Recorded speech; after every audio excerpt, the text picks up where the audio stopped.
All right, welcome back to Tomb of Annihilation, The Last Resort Company, episode 38. Man, we are deep into the module now, but we're still on this little side venture, trying to claw their way back from death, and potentially claw their way out of this strange, fleshy, vague, and mystical domain of the Bachelor. Last session, the group had been led by Sikukurut, the strange orange and beautiful kingfisher bird that apparently serves Vung Si Vung, but they seemed helpful nonetheless. You acquired some blood snails as payment for this little guide, and she flew through strange fleshy tunnels, through pulsating walls, over acidic pit can only be probably used for some sort of digestion, in which you even saw the bones of large animals and even the wreckage of like boats and ships. Maybe even your ship that you sort of witnessed was shattered to pieces in that strange vision when you first came to this land. Regardless, she ended up delivering her end of the bargain and led you straight to the jailer's domain. As you went through this one last chamber, there was the walls were lined with these strange sarcophagi, all of which you noped out of opening and continued on, because Anton's life was at stake here. There's no time to be sightseeing. Finally, the last chamber held a strange, you discovered 10 stretched around the corner. Rufus scouted out and found only empty cages, all except one, where Anton was sat, looking tired, exhausted, and malnourished. They noticed Rufus as they got up with the cage stripped and the skull button. So you guys were able to carefully balance across and then use the shield as a platform to ferry Anton. Ignia was turned into a giant eagle and flew easily over the difficult terrain. However, as they clutched onto the cage and dropped it onto the ground, it made an almighty crashing sound. It seemed as though it disturbed something in the waters. Carrick's keen eye spotted the ripples, and then after a cast of divine magic, started to sense a evil fiend lurking below the depths. You readied your weapons, and as it emerged, Anton flew over the top of you guys as whips were cracked and arrows were shot from floating shields, and you brought this grasping demon to its knees very quickly. The chains that it animated seemed to shudder as its master's call had ended, and as they rushed towards the doorway as you escaped, they seemed to all get knotted together and form like a wall of metal. With Anton back, there was a heartwarming reunion, and he said that it seemed as though the Bachelor was trying to tell him something, that if he wanted to kill him, he could have done it very long ago. Through some more tunnels, he led you towards the old ruins, all the way to the mouth of the beast. And see if we can pull you to that as a quick reminder. Because inside, the teeth lined the walls as if they were the walls, and they were carved with some sort of mural or inscription. There was a story being told out. On one wall, it told the story of Vung Si Vung, the human, who had his wife brutally murdered by the chief. The chief had grown jealous of Vung Si Vung, his power, his untouchableness. He somehow was invulnerable to all magic and weapons. And they got his wife to shed this secret that near the waters where his power would not work. And so coming to the rock, seeing the blood upon the stone of his own wife, he flew into a rage, attacked the chief and his men, but the men struck him down. The last image is of the human man dying, of being dragged into the river. A spirit took pity on him, bonded with him, and he rose again from the dead to inflict terrible vengeance upon the people for this crime. On the other side, the teeth represented a story of the spirit. The Bachelor? Or perhaps his true name is still unknown. Regardless, the mural showed a figure that you all recognized, the Serac, forcing the people of Omu to build some almighty palace, dungeon, tomb. For in those tombs you saw 9 other gods being slain by a dark vortex, their souls dragged and trapped within this tomb. All but one who managed to fall away into a river, and he pulled himself into his own domain. A domain of death, no doubt, but nonetheless his spirit had evaded the lich. And of course, he seethed with vengeance. Vengeance for his fallen kin. There was also more to this mural earlier, where you saw a great warrior kind of falling apart, his heart floating to the sky, his body becoming a mountain. And then from the land, you saw various animals with strange traits kind of emerging. But that was early on in the origin of this. As soon as you had come to the revelation, that's when a massive tide of water opened through the mouth of this beast. It seemed as though the Bachelor was swallowing something, and you were flown with it. Swept up in this water, you went down its gullet, and eventually ended up in some strange cave. And there are other people here, eking out a meager existence, living off fish and other mushrooms that they've managed to harvest from the cave. And an individual was spotted in the cave, in the tent that Carrick was about to investigate, and saw a large empty barrel. And they claimed to be a captain of a ship that was attacked by the Bachelor long ago. All their crew dead except the captain, Captain Grimkin. And she says that you are welcome to stay here, you're safe, and that if you need food, you're welcome to help yourselves. You used to detect thoughts, Carrick, and started to feel out the underlying sensation that she was looking down upon you, as if you were tools to be used. And the one word that kind of bubbled to the surface as she spoke to you, Carrick, was slave. And nonetheless, they are amicable towards the rest of the party, and you have not picked up on any of this, except Carrick.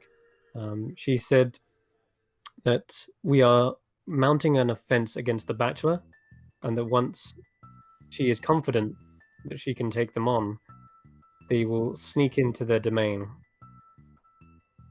When the timing is right, is what she said as well. So, everyone, you're inside the tiny hut, taking a bit of a rest and relaxation. Grimkin has returned to her tent, and there's a few of the other individuals, other Choltians, milling around. I fixed the map as well, by the way. And one last thing, Igni, you saw something swirling in this massive whirlpool, but it was too weird looking to be a fish. Body perhaps too elongated, maybe more like an eel or something.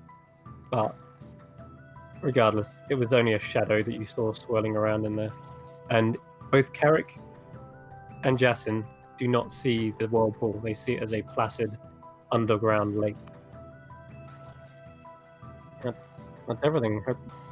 Hope that covers anything. So, you are ready. Cool. Take it away. Am I rested? Are we? Yeah, it's no, confirmed. We haven't. Yeah. We haven't. We haven't had a long rest yet. No. I think we just popped But off. we were. I think with Grimkin said we said like we were gonna maybe rest and then go like the next day. Go tomorrow to go to You could maybe. Thing is, you have only been awake for a little while. 24 hours on Right. a laptop. So a long rest is kind of on the table unless you want to wait out the full length of the day. Right.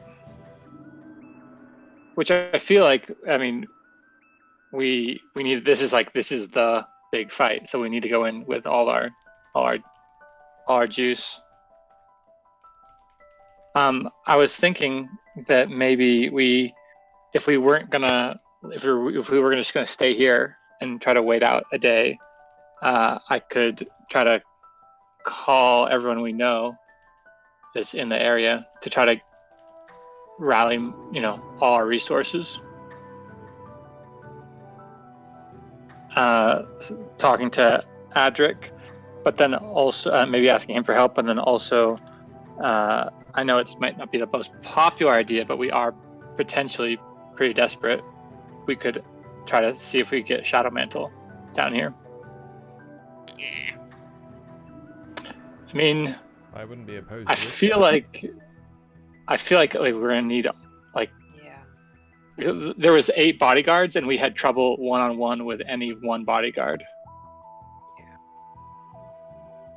And that was for not even the Bachelor. That was for the Bachelor, like lieutenant cultist leader.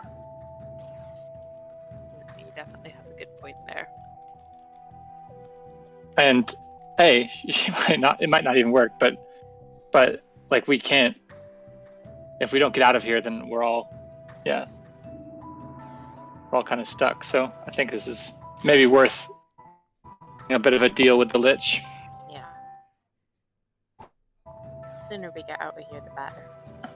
And if that means we need to. I just feel like it's a really bad idea to try and make a deal with her.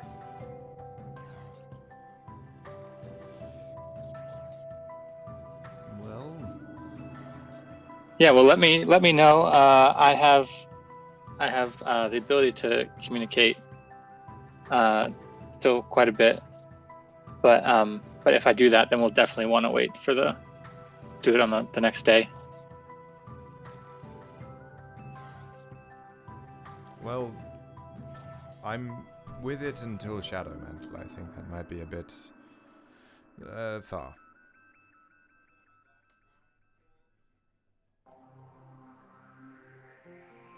Okay. All right, so we'll hold off on Shadow Mantle then. But I'm just one person, But- so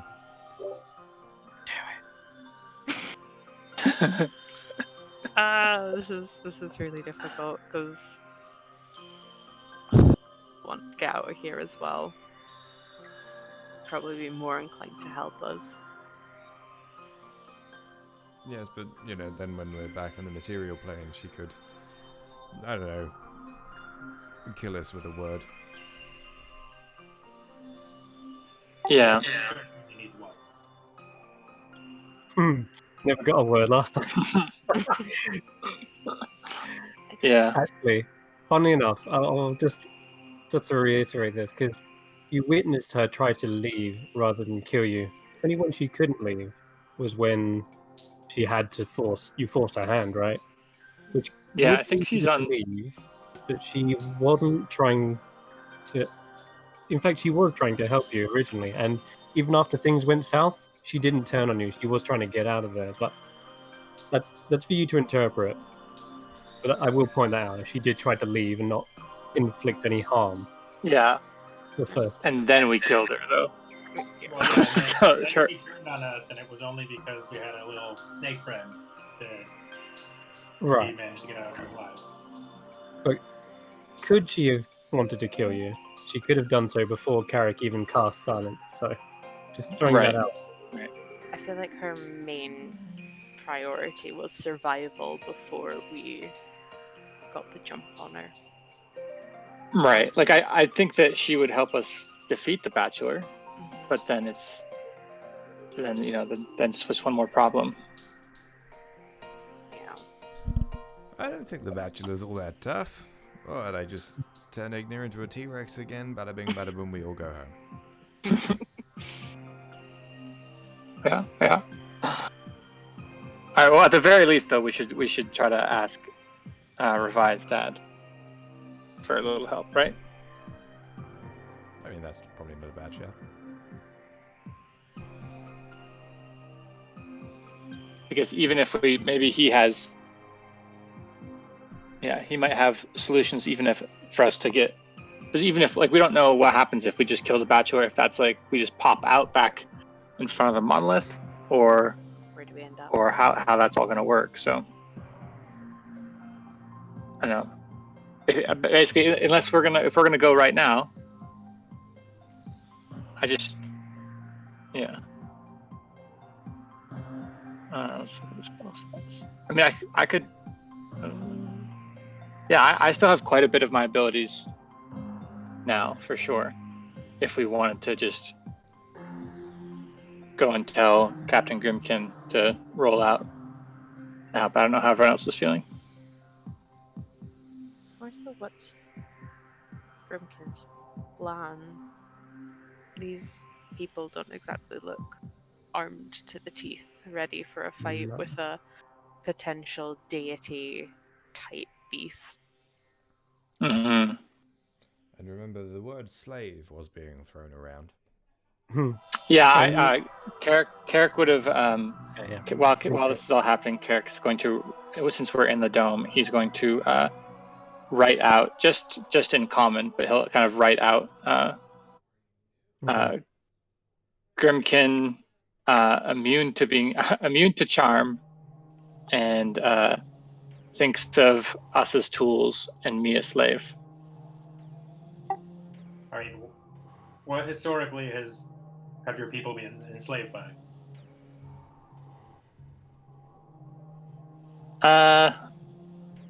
Well, okay. I guess, did I get the sense that she was just calling me a slave, Chris, or was it?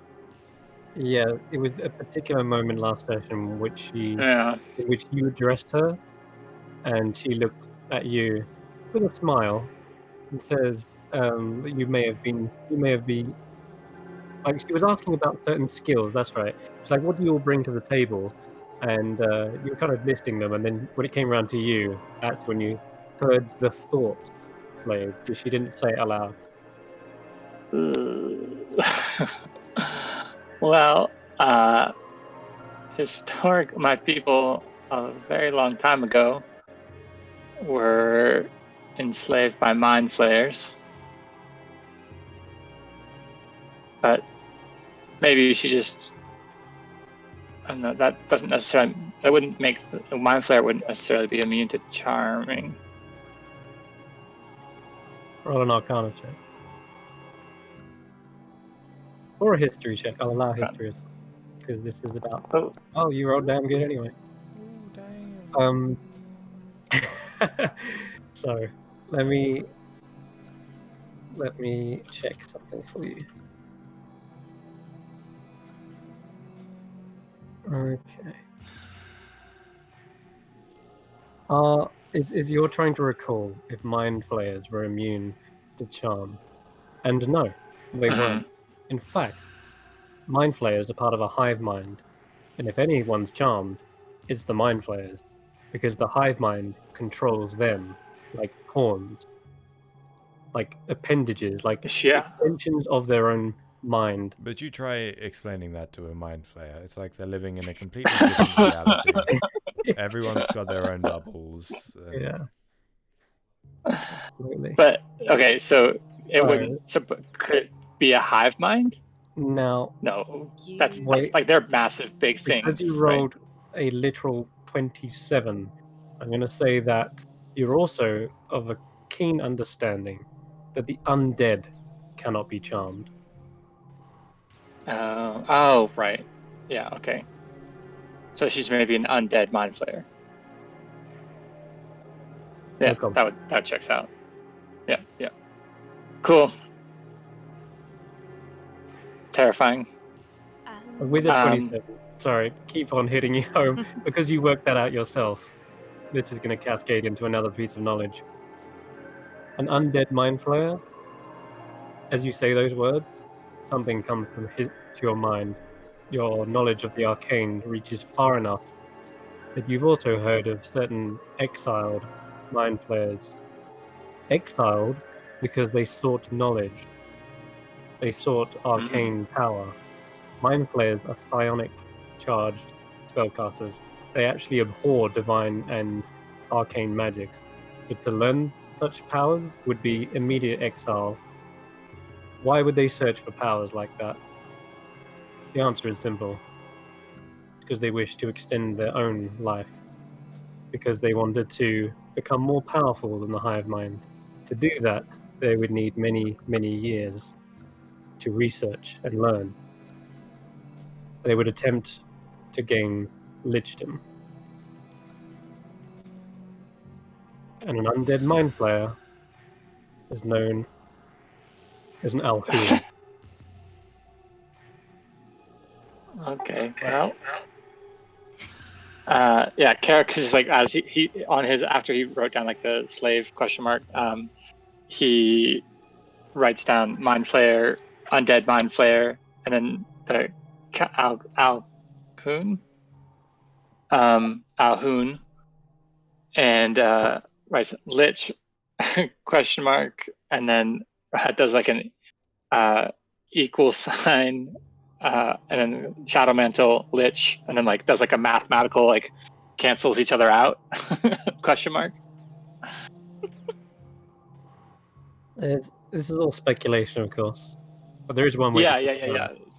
There's a question mark in there. You feel there may be one way to confirm it, Carrick? I could turn dead on it. Yeah. Well, actually, yeah, I guess there's several ways in which to confirm it. Yeah, ignore me. There's many ways to confirm it. You would need to confirm it, or rather. But hey, One thing you did say, like last week, I'm like totally overthinking this. But he said they were a captain, but captain of a ship. Yeah. like didn't specify like where from or anything like that. No, they didn't. It's just no. something how you worded it. Well, from a ship. Was there Yeah. There was a side clause. It's like, I'm the captain of a ship. You don't miss a beat, do you?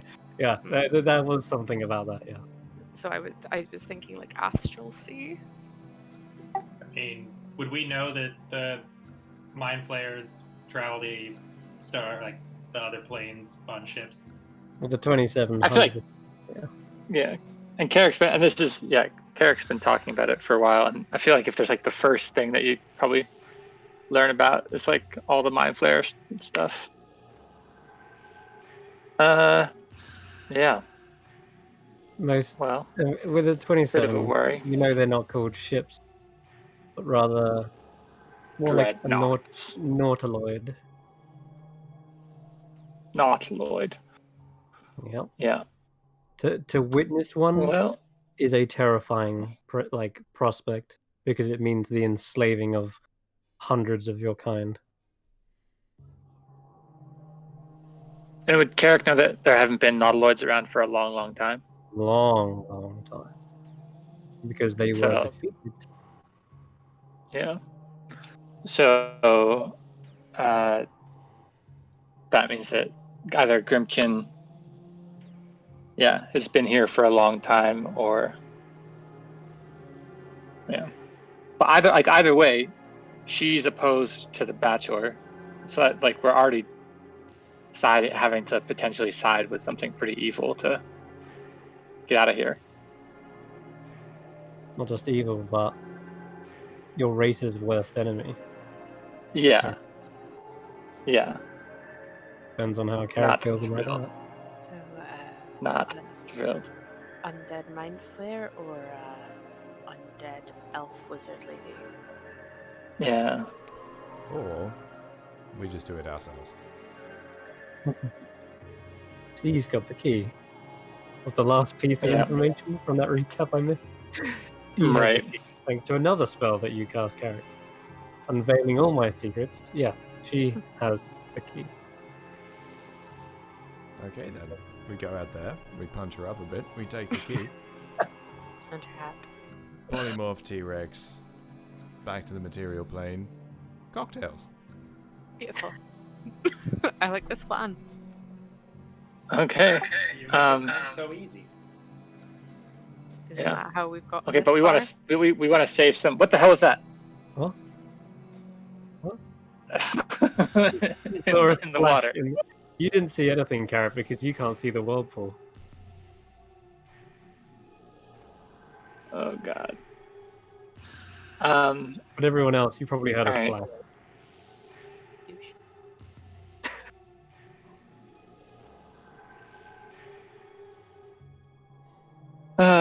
Okay, so I can. Okay, if we're gonna do this, we want to try to save some slots, but I can make it quiet there in the hut if they cast spells. Okay. And then, yeah, you guys do the thing. A bit of squabbity boo. Wappity boo indeed. I'm doing okay, you know. I've got basically all of my spell slots left. Yeah, I realize I'm actually doing okay too. I burned it. I'm out of second levels, but I have pretty much everything else. So do we want to take a short rest? And I can. Well, that doesn't do anything for me. Just mildly. I'm at 17 health. You're her. I was just Yeah, okay, mildly short unsettled by rest, you a being short rest. super her. Definitely cast polymorph on Igne last time, didn't I? Yep. Yeah, let's do it. That Yeah. hasn't registered. There it is. Okay, so short rest would get you back. You could do your arcane recovery, Yasin. Hi, Candy. So might as well do that, right? Yeah, it's a good idea. I can Undead. use the hit points. Undead. Yeah. mind So flayers. short rest, and I can cast silence, and then we go to work. Can't mind flayers like enslave the minds of things? And this is an undead mind flare on a very small piece of land with multiple very normal looking people around them. I feel like, yeah. I don't think just a straight up mind flayer can do that. It would need to be. They'd need to have like tadpoles. Like I don't think it can make more of itself. Just because. But there might have it can't. But if it had access to other things, like I think if it's especially if it's an Alhoun, then an Alhoun is like severed from everything. So unless like there's 5 other Alhouns that all got together, just which could be a terribly bad day. Because it Smell. was like captain of one of these ships that would like enslave a whole bunch of people if they had. Yeah, but then they'd all be independent, and this wouldn't necessarily be like linked because it's like an elder brain is like a big, like just a big brain sitting in a room. So we short resting. Okay, so we're short resting.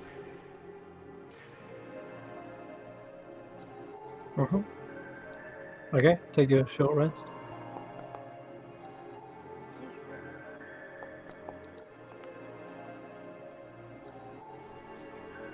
I'm at full hit points, so we're fine.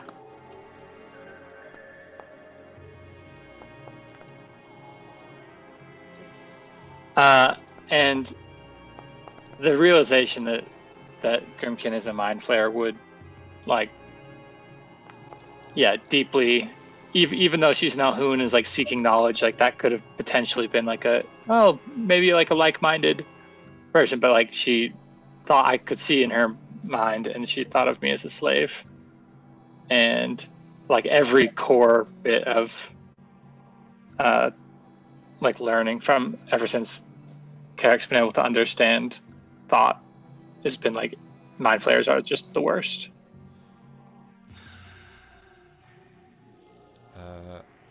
The tiny hut. Uh-huh. How long does that last? 8 hours. Well then, Anton, you're staying in the hut. What? But you have to stay in the hut too. When you leave the hut, it goes away. All right. I can try to make my own hut. Make your own hut? Yes. Where did you They learn have- how to make huts? Well, there's some tarpauling and pillows over there. I love him. I hate it when you try and be funny. I'll just hide behind this corner, I guess. Okay, watch out That's for the a fishy great dwarf. Oh, he's coming this way, actually. I don't mean, suspicious. I mean, fishy. Right.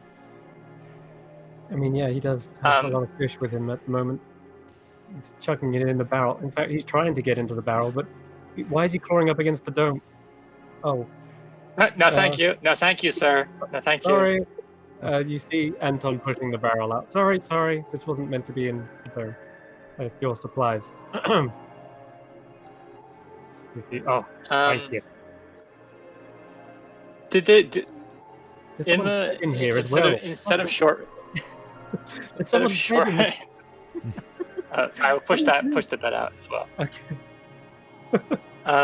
Instead of taking a short rest, could Carrick just kind of watch the encampment and just see if do they seem like they're all kind of just independent little vagrant? Are they like under Grimkin's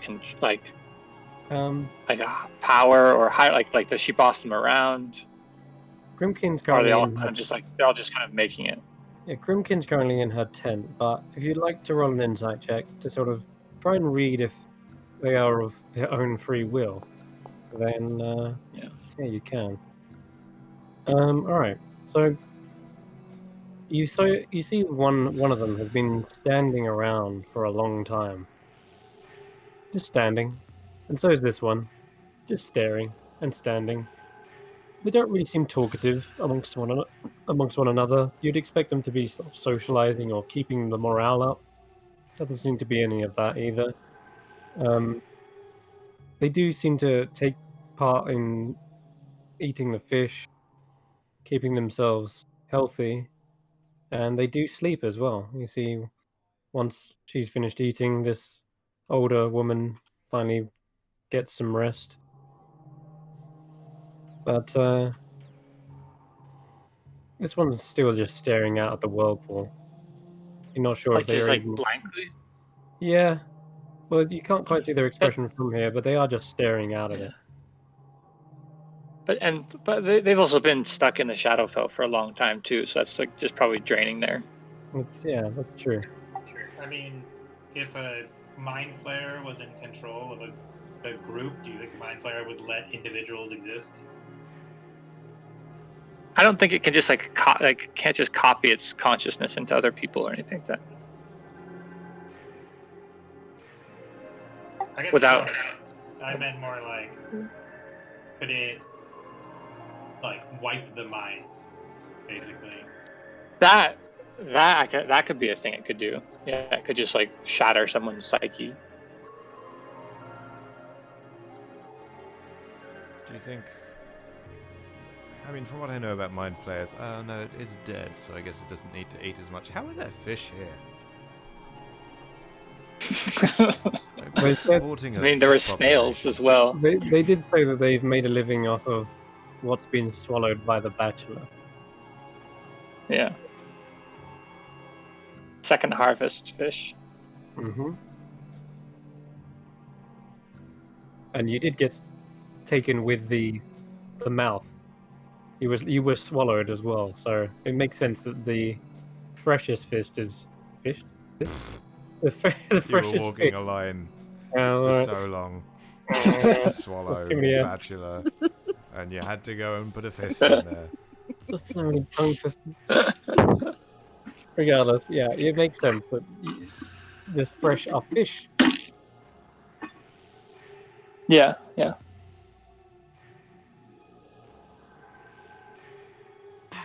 Anyway, So the plan is not to try to make too much of a scene. Carrick writes this out. Not to make too much of a scene. I can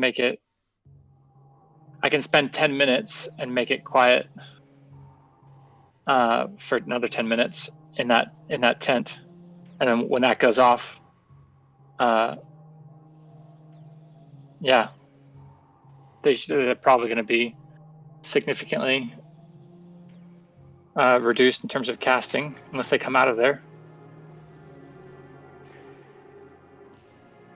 I forgot we had one other very dangerous card up our sleeve for dealing with the Bachelor, and that's the tapestry that Ignir's holding.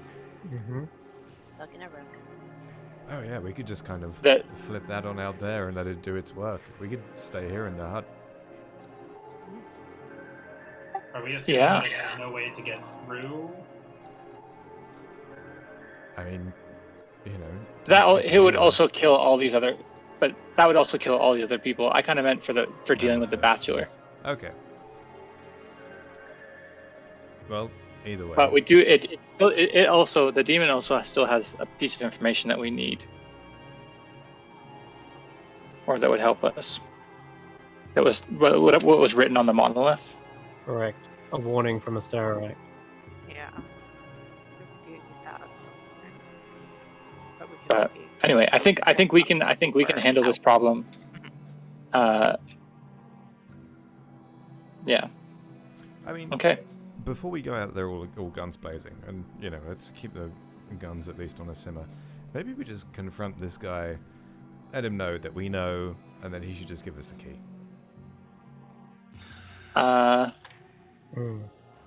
What's their incentive to get us Good. the key? Otherwise, dying. we'll go full-blown last resort company on them. And that's very scary. So Yeah. I mean, there's no. This creature is a mind flayer, and it's going to. Okay. It only Plenty fun. cares about itself. I feel like, yeah. I mean, I do. If it were anybody else but a mind flayer, that we know isn't like a good mind flayer because referred to like thought of us as tools and as me as a slave. Anton says, well, hold on. Do we know it is a mind flayer? Actually, we Yeah. are making a lot of assumptions. You are preparing to fight potentially an innocent. I thought we'd figured that out. That's Um, what. I mean, We've been it talking was just for a- nearly it was an just a- hour about a speculation. I'm just My saying. ADD is killing me, people. Right. Well, here's the I deal. mean, we know for a fact that they have the key. I'm about 3 sentences there is from that. just Leroy Jenkinsing out of that door. Yeah. I'm gonna go out and sit outside and start casting silence as a ritual. Okay. Where just move your token.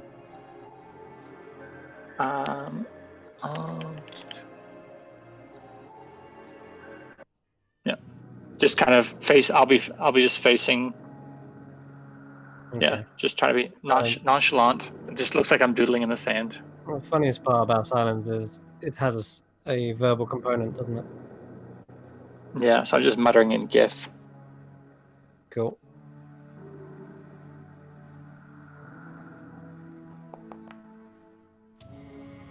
Garrett. Don't worry. You should always not worry when the DM rolls something. Says don't worry, Mhm, deletes the mhm. roll. No, don't Oh, don't just, don't I you didn't worry want it about to be that. confusing with there being like characters 14. But anyway, okay. You begin casting this. What's other people doing? Being nonchalant. Yeah, man, just kind of hanging out, casual. Just You know. vibing. We're definitely not about to stage an attack. We're Just just maybe chilling. Okay. I'll, Roll a perception check, please, Carrot. maybe I'll just go and lean up on this wall. You also hear muttering in a language you do not speak. Is it primordial? No, I don't think it's a language any of you speak. And they didn't I'm write gonna- it down. I'm gonna maybe go check out this basket of fish here, then maybe take a discreet look up and have a look into the tent. Coming from the tent, Carrick, but only Carrick here is just pointing out because you guys are inside the dome. But if you're leaving the dome, Yeah, Justin, I'm leaving the dome. okay, right. Roll a perception check then, as you try to peer in through perhaps the tiniest slim gap within the tent. Well, that ain't gonna do it. Okay, the tent is fully closed. I maybe send a little nudge to Rufus to maybe have do a little flyby and have a Okay. gander in. So you mean like actually into the tent because it is closed. So. Okay, well, maybe he'll take a look under one of the gaps here. All He'll right. make his own gap. You Just stick his head through the a little owl like nudging and suddenly pop, his little feathered head pops underneath the gap, and you see a glass bead being held aloft by Grimkin, and they are speaking in some sort of language.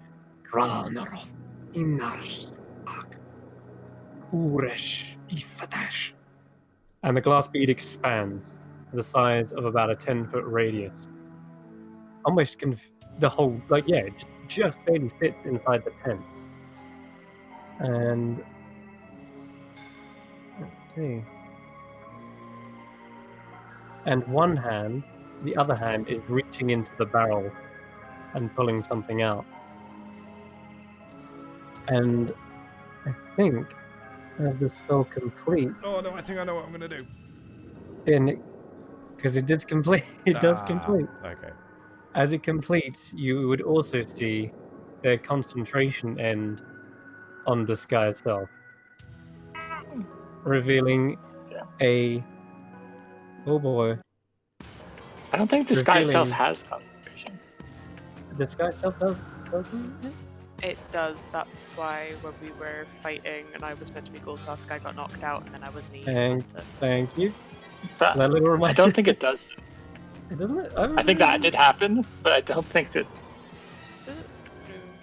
2 minutes. I have it. Yeah, Anyway, well, maybe it's a mind flayer. A mind flayer. I will check. Oh, fuck no. The sky itself. Where are you? It is Shit, it's not. not a concentration. Well, interesting. Okay, then in that case, you see Grimkin. In this world, it is though. In this one. Canon. Well, we messed up on that Bachelor one. it is. Well, then never mind. We retcon that. You see Grimkin complete a spell, and Rufus, the captain, sees Rufus, and sees as a result you, and completes their spell. And Do it I is have within. time to put a little reaction out there. I'm going to say you can roll initiative, and that will be when your reaction comes in. 'Cause right now, actually, can you all right-click your tokens and add yourselves? Because there might be it might be too many tokens. Actually, no, you know what? I'll do it. That's fine. Got this. What are we doing? I'm going to roll initiative for you guys. Hold on. There you go. You're on the tracker now. I didn't know if I wanted to roll all the NPCs or not, but I think I will. Hello, I am 766 female citizen. It's actually. Uh, Great. I love those tokens. Yeah. That's so weird. I knew a female citizen in high school. That's funny, because that's actually maybe how they talk. Regardless, let's get them on. Dear God. You got indeed. You have chosen this. So, Grimkin has finished a spell.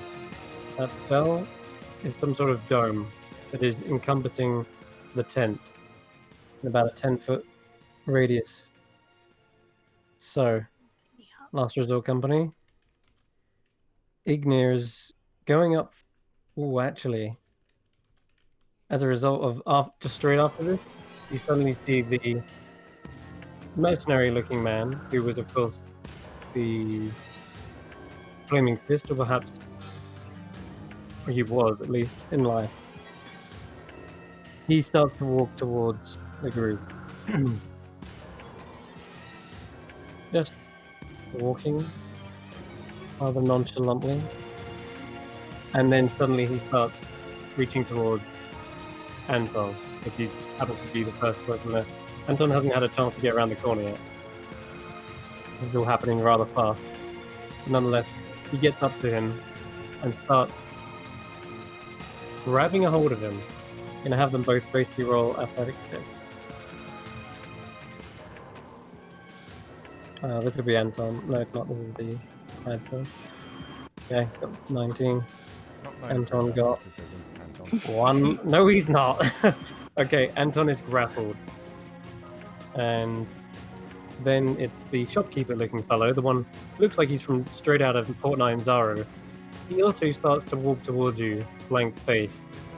I'm going to go for Jason as your first. Can you roll me an athletics or acrobatics check?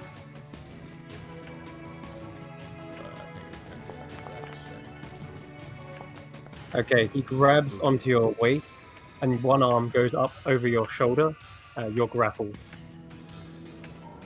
Ignir, it's your go. So at this point, no one has necessarily done anything like super aggressive. They're just walking up and grabbing people. Correct, yeah, they do it in a very kind of robotic way, right? Like autonomous. They just have no expression on their face. They just run up. Anton's being grabbed around the waist. Jason's being wrestled with. That's it. That's all that's happened.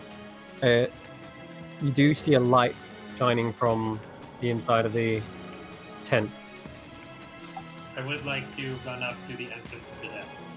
Okay, you run up. You want to pull back the entrance? Yeah, kind of like flash open Okay. the entrance. So, like, You see this strange force field formed around Grimkin, completely enveloping them and the tent. It's up to the sides of the tent, really. And Grimkin looks at you and says, I hear your friend is casting a spell. One that I do not take kindly to, knowing its verbal components well. Stand down, we need not fight. We are on the same side. Then why'd you have your goons come grab other people? Why didn't you just come out and say something? Precaution. But also because I don't know how you're going to react. I have not done anything harmful. They have simply grabbed them. As a captain, I am taking the initiative. Now stand down. It is. Well, it's still your turn. If you want to do anything now, now's your chance. Otherwise, you'll be holding your action. I'll call back to Carrick and relay what they just said. Just say it's up to you, and I'll hold my attack action to strike if Carrick finishes the spell. It's gonna take like 9 minutes to keep ritually casting it. So I mean, I'm not You're gonna. obviously going to keep ritually casting it then. It's gonna take Right, a minute. right. Yeah, you'll do something. So if Carrick does something aggressive, then I'll strike, but otherwise, I'm just going to stand down. Okay. The color of this barrier is of this kind of purplish, strange aura. If that's purple or not, I hope it's purple. Yeah. Yeah, cool. It's purple. It's purple, we're good. Alright. In that case, then it goes to her turn. And she will also hold an action. You feel as though she is focusing on something, and a pressure begins to build in the air around you, Ignir. but it is not yet released. The gnome, the dwarf miner, he's actually a gnome, funny enough. Well, he turns to you, Revire, and tries to grab a hold of your arm as you're reaching for your bow. You can make me an athletics or acrobatics check. Okay. Oops, sorry, yeah, that was not meant to be you, but it does. Yeah, it's a natural 20. She grabbed the hold of your arm, and you are grappled. Your speed is 0. Jason, what do you do? I point to the guy who is manhandling Anton, and I Yep. say, "Take your hands off the goods, dear, or I'm going to turn you into a cinder." Oh, it's not him you should be asking. He knows not what he does. Oh, I Forgive know. I'm him. talking to you. I'll turn your boy here, your little gnome friend, this chap handling me, and the old handler's book reader there, into naught but burning shoes on the ground. Then you would have killed another innocent man.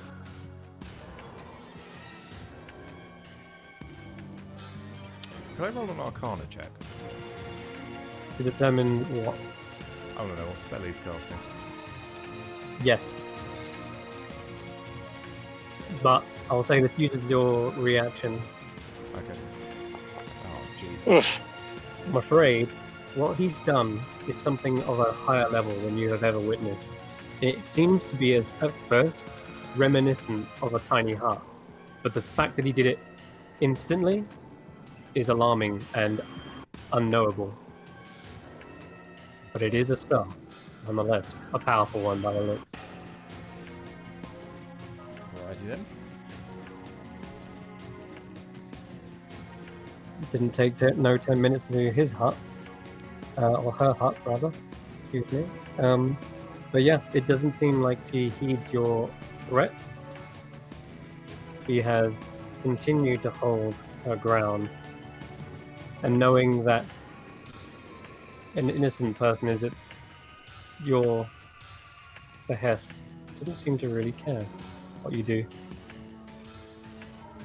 Take that as you will. In which case, I still have my action. Yes.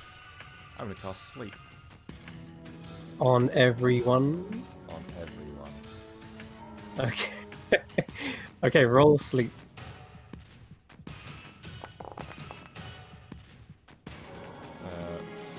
It doesn't seem to Did target damage too? these guys. That's fine. I just It rolled did a 6 damage. down. Yeah, the damage is because it. Hold on, let me undo that for you. Okay, so it targets the least healthy target first, which would be. It's gonna be Anton. Yeah, actually, believe it or not, Anton falls asleep. Okay. But so does the person grappling him, the man grappling you, the one grappling Revire, and this gentleman here on the stool. Solid. And I think this one's already asleep, but she wakes up. Extra going- sleep. What's going on? She falls back. They have all fallen asleep, Justin. Everyone Okay. who's in that targeting circle. Well, Wow. your leverage has been dealt with in a humane manner, so want to hop on out of that dome now? Don't think me stupid. I'm doing no such thing. Not until we have an agreement. And so far it seems as though you don't want to reach one. So, what will it be? Last Resort Company? What will it be? And she calls you by the name that you gave last time, which I can't remember. What will it be? Jacob? Because you did give fake names, I remember that clearly. But there is as you say that you've just got rid of all their things, there's a wriggling in the water behind you, Jatin. Something leaps up out of the shore. It makes a squelching noise as it wriggles towards you. Bonus action based on. Okay. You haven't got rid of all of my friends yet.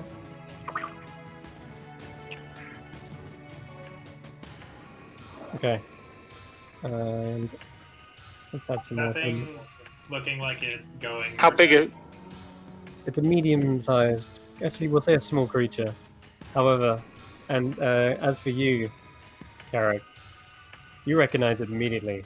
But this thing's been growing. It's been gorging, perhaps, on something. This is 100% a tadpole, but it seems way too large. I was saving these for the Bachelor, but I think you will be far more amicable and agreeable once we deal with you my own way. And I think as soon as you've, and at the end of your go here, Justin, and this guy's asleep, and just before Revire, in fact, she's got a held action. I want to see what Revire does, but she seems like she's about to do something. Depending on what you do, depending on how this goes, she has a arm extended out, ready for something. Actually, her arm isn't extended outwards. It's actually on her head, on her temple. And you even feel a pressure rising as well. So does Jathin. In the air, something is building up, but it's being held there, ready to be released. I don't suppose my wealth of arcane knowledge could let me know what that is. I'm kidding, I'm dumb as hell, I wouldn't even know. What is your reaction to try and figure out what that is? What did you take as your favorite foe? Undead. And I've got undead, And mind flayers. yeah. Unfortunately, we don't get too many of them in the woods. no.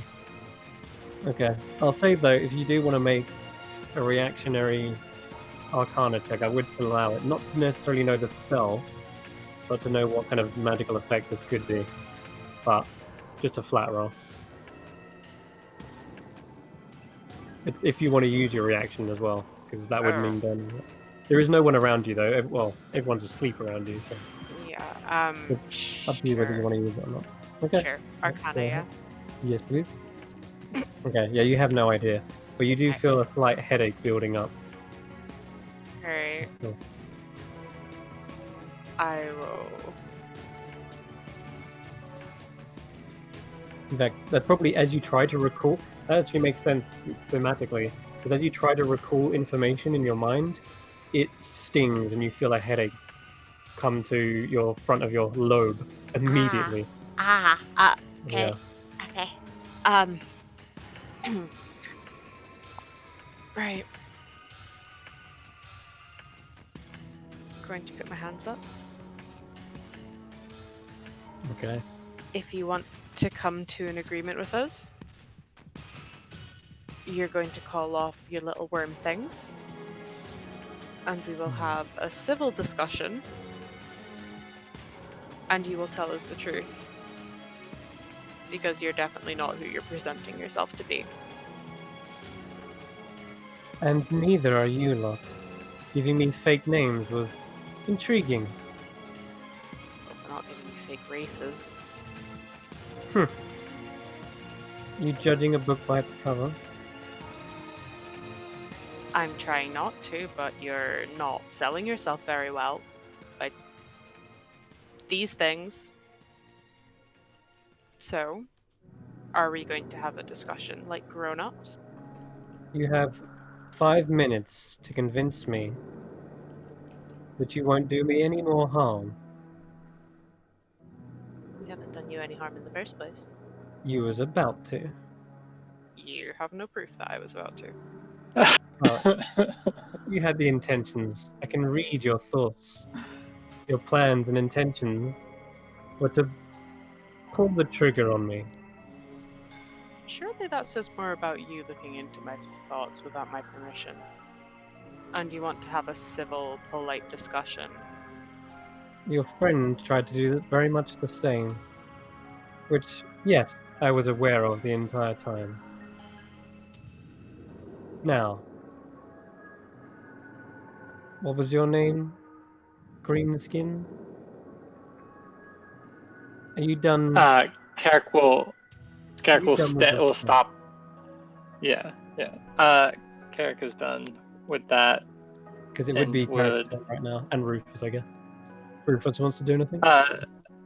Carrick, he'll stand up and dust himself off and come over here. Does it seem like she? Can I see her outside of the? You can see through the dome, yes. Does it seem like that dome has moved with her? No, it hasn't. I Hmm. believe not. Anyway, I'll double check.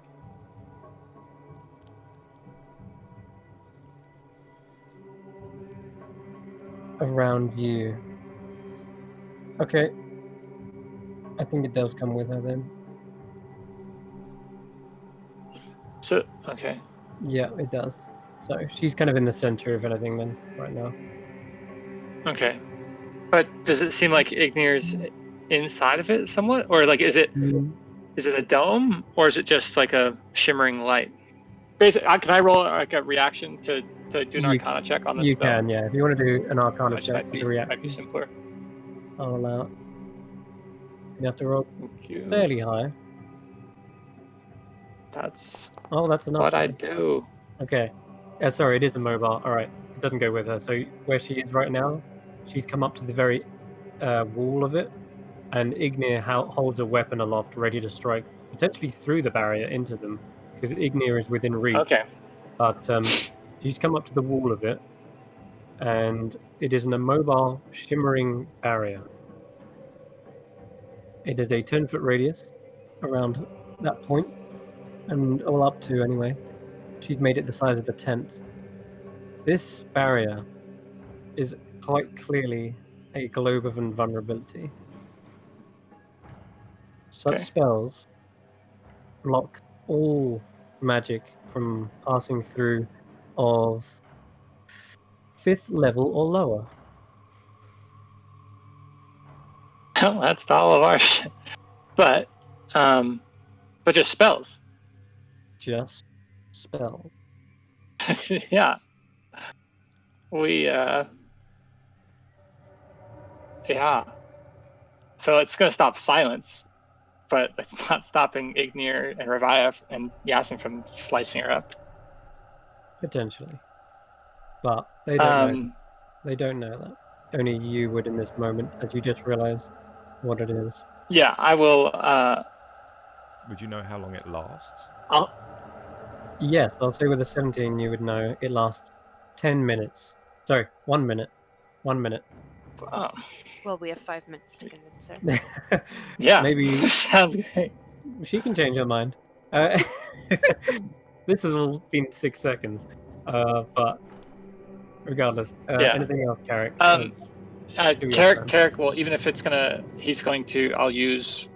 I'll say to the group that only stops spells, and we,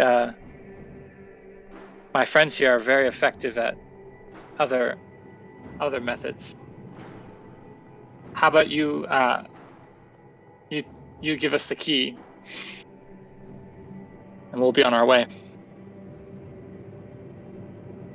And would you like to make that intimidation because you're mentioning that you can still God. fight her, or would you want to mention this as a persuasion in that this is a peaceful? I mean, it sounded peaceful, but I don't know. Yeah. What were you trying to intend? Intimidate or persuade? I guess also, but I will channel divinity. So I have advantage. I have a proficiency in persuasion now for 10 minutes. All right. Oh God! Because roll your persuasion check. so bad at this. Oh boy! Yes! 22. I turned that -1 into a +2. She, with one hand, the other hand that didn't cast a spell with the glass bead, she leans over the barrel and drops something into it. You hear a splash sound. And then with that hand, she reaches into... Would Rufus Slowly. have seen what she dropped in? If Rufus had stayed in the tent, yeah. Hasn't moved. Yeah, they saw a very small tadpole, similar to these, right behind you, Justin. but it is of the size of a monocle. That's what you would compare it to anyway. Then she leans forward towards Ignir slowly, reaches inside her leather tunic, and retrieves a bronze key. This is all you want. You will leave, then. Take it. We need not come to blows. The Bachelor is our true enemy. Go on, Ignir. Yeah, she doesn't call your name, but she leans it out of the dome. I guess I'll use my held action to take it. All right, you take the key. Seems you did it in less than 5 minutes, which I'm thankful for.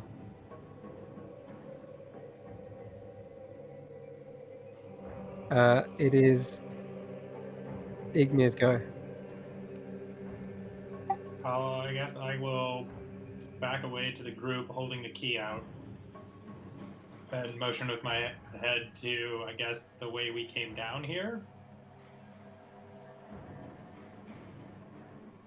Yep. Or I guess so she- I think go up that way, can we? So I guess the boat down to the south.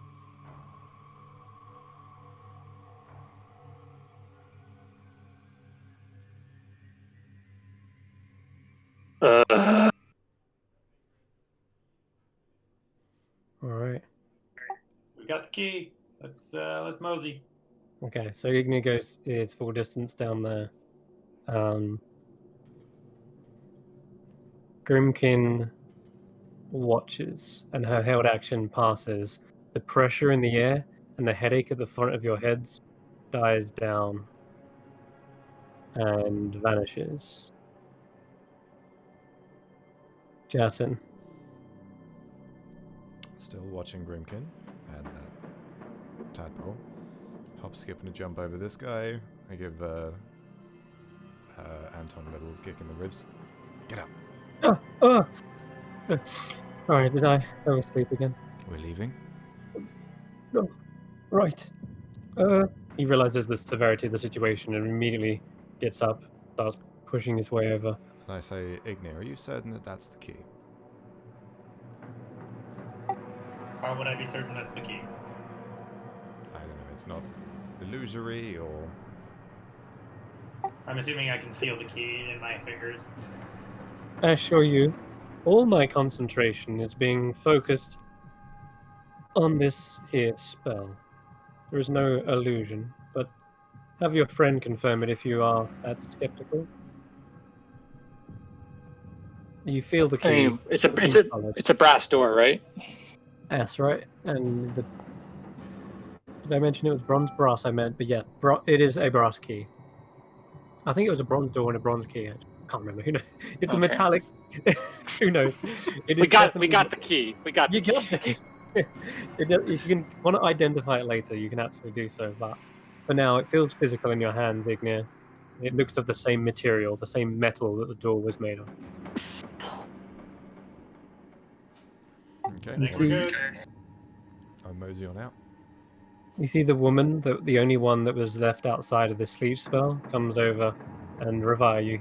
Kind of flinches. She's almost slightly, what's the word, like hovered over to you almost, like a wraith. And but she makes no untoward motion. In fact, the little leech has jumped up on the stool, and she just seems to be petting it.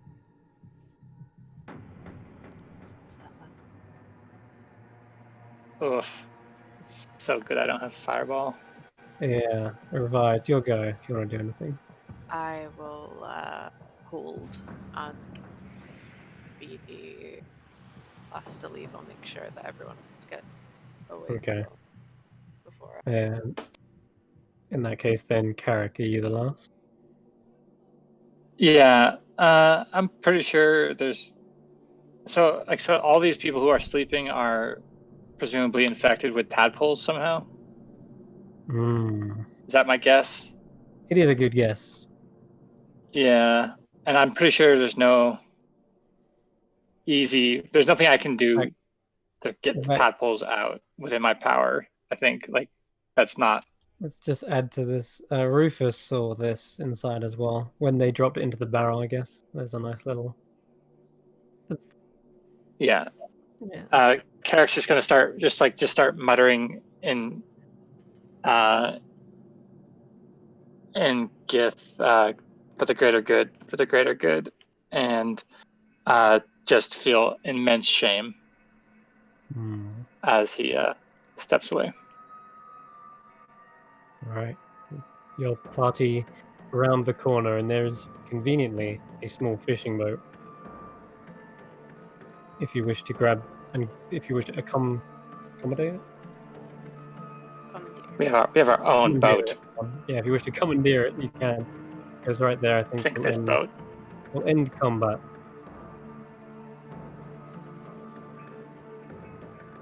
Okay, you take up the boat, begin rowing as fast as you can out of here.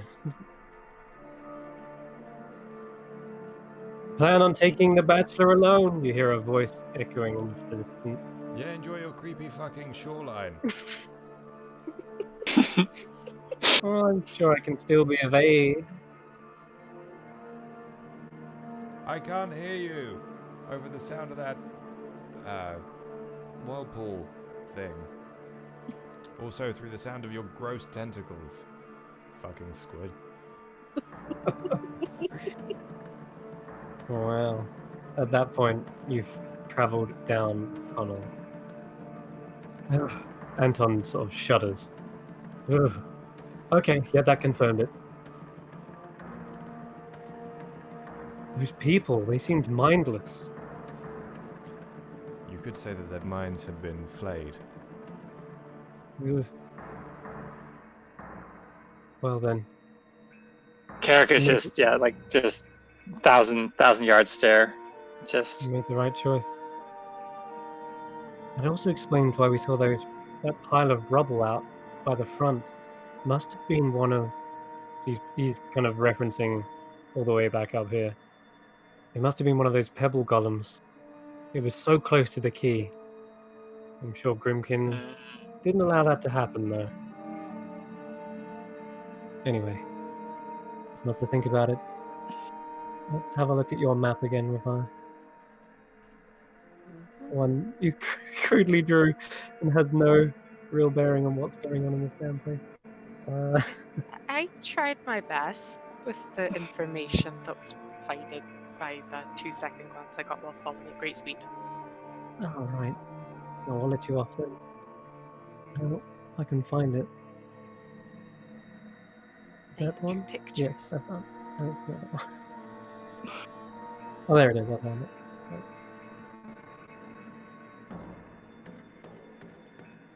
Right. Alright.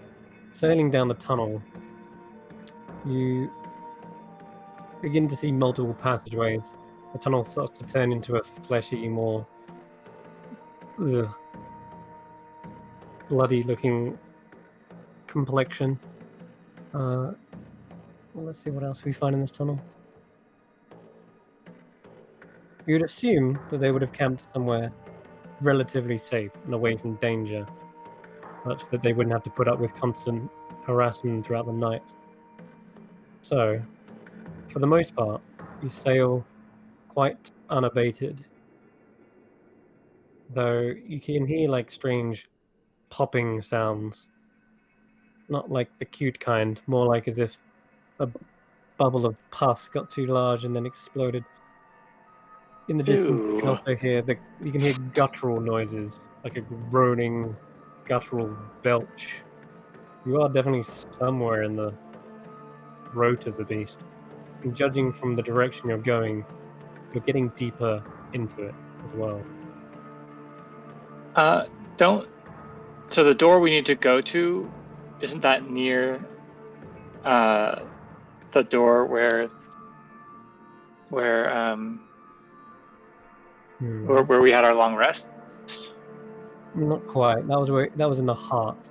Though the heart did have we want to go up here. You want to go back to the But belly. we know how to get to the heart.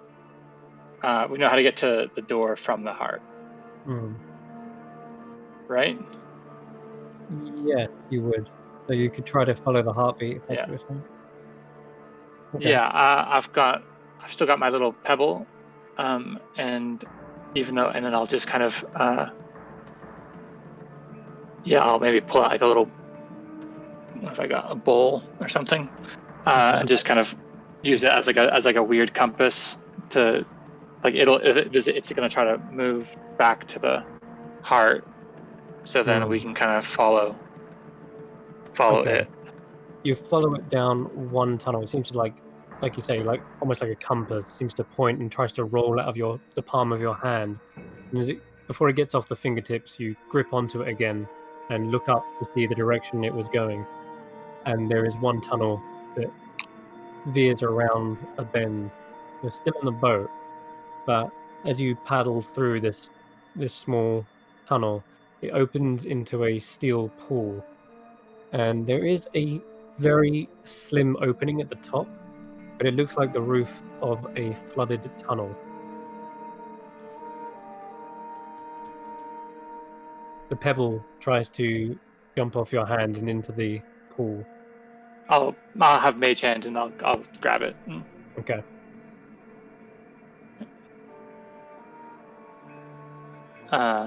So we need to get up into this opening. Seems like Down to the opening. You're looking at down into the opening. Yeah, you're looking at the bottom of the pool of water, and you can see a flooded tunnel, which is under the water, and you're just seeing the very roof of that tunnel. Well, we all still have water breathing cast on us, right? Yes, 24 hours. Wow. Well, that's that puzzle already solved. Okay, cool. So we go. I feel like we just go down into that. The wizard's foresight is not to be underestimated. So, if that's the case, do you all swim down together? Yeah. It goes pitch black down here. You have no source of light unless. I'll cast light on the pebble. Okay, cast light down here, and swimming through this underground passage. Let's see where you end up. In fact, I'll kind of like, let every once in a while maybe let the little pebble go a little bit, and then I could Mage Hand grab it back. Gotcha.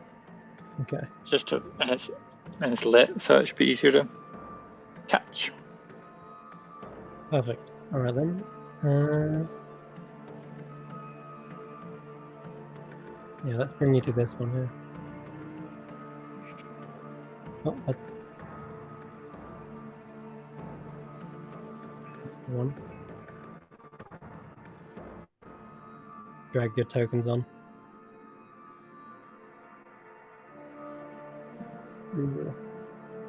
It's still loading for a bit. It will be.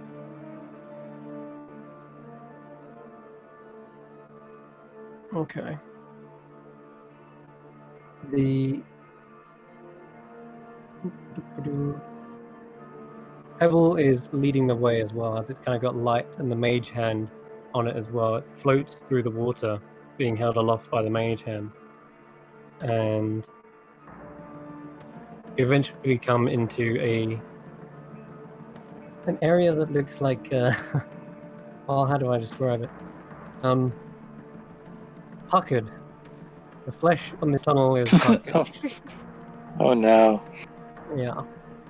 It looks like it could be stretched, but it does seem a bit too small for a medium-sized creature. The pebble starts to pass through it very, very neatly. I will pull the pebble back. Okay, you pull it back.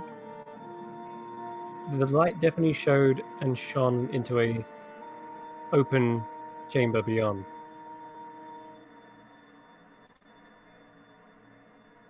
We even see the metallic sheen of something, but it was too small to see through the hole. The map's not loading. Oh, it is. It's probably because you haven't got a token. I'm just waiting to see what you guys do. No, it's stuck at 20%. Oh, bugger. Yeah, I'm stuck at 20 as well. 30. Okay. Oh, mine just 30. jumped All to right. 30. It's a big map. That's all I'll say. It's a big one. In fact, I made it way too big. But just give it time. Be patient. In the meantime, what do you do with this puckered tunnel.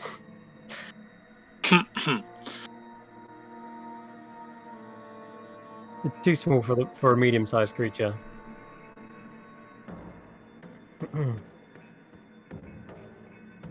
Yes, and any ideas?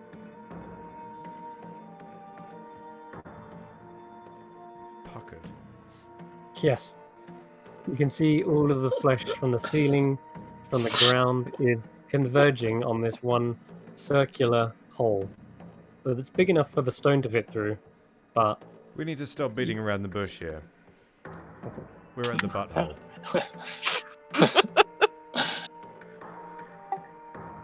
I feel like that shouldn't have a bush.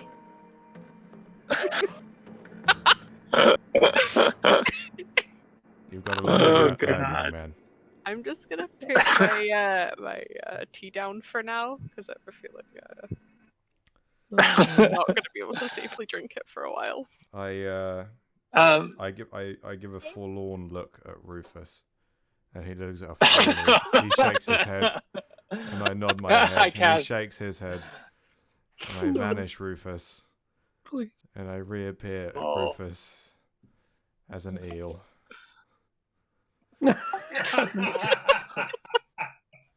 So I made it as easy on you as I can, buddy. I'm going to I don't know if this might not work or not, but I will try to cast Prestidigitation on Rufus. And it says you can instantaneously clean or soil an object. I'd like to soil him to be greasy. Oh god, alright. Turning your once feathered friend into a greasy eel. He is small enough and slim enough to fit through the hole, no problem. And does he do so? Yeah, I mean, Okay, unfortunately. You should be able to see. Maybe that'll relax it and it'll open up. Okay. Are you still? Is everyone still loading? Yes. Yeah. Yeah. Although my loading bar has vanished now, so maybe that's a good thing. No, it's I'm because at 90. Because I clicked pull to scene stupidly. I should never have clicked that. My bad. I clicked pull to scene again, which means it probably just reset. You can preload Okay. scenes if you know that we're going to go there next. Yeah, I should have done. Absolutely should have done. But Okay, this one started at 50 this time. It's okay. Yes, going faster. Okay, so what Rufus sees is, because you're still underwater, right? There is the first thing which is shocking to Rufus is there is a very large iron cannon, and it's sort of stuck in the mud of some That's not sort. a There's a cannon. weird. It is. I can see. He is a Iron bachelor path. after all.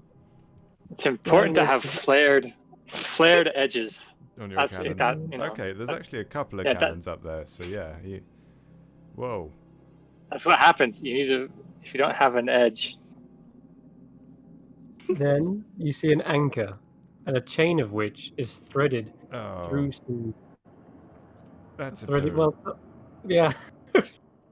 The chain is threaded through very large, lumpy lumps of sediment. Oh, Rufus, I'm so sorry, my boy. Hmm. This was a mistake. You know, in this state, I experience things as Rufus does, and I shouldn't have. Nope. Okay. Chains, anchors. Yep. Yep. What else? A bubbling broth of something in the. Excellent. It's bubbling. Funnily enough, you're underwater, so yeah, you see the bubbles rise all the way to the surface Okay. of this tunnel. Anyone know how to cast heat metal? I'm just joking. That would be horrific. Can I? I'm gonna un-eel Rufus and re-owl him, Okay, and then have him fly up. He flies up and out of the surface of the water He flaps his wings and tries to get the gunk off of it. Oh, it's so fucking majestic. Yeah. Yeah. It's like a slow motion shot as the wings flick and send little spatterings of it everywhere. Oh. However, as soon as Rufus does that, and I'm just going to pull you back a moment here. As soon as Rufus does that and comes out into the open, well, let me just check what happens. There it is. Crap. Closed it again. Okay. Yep, I'm gonna roll to hit.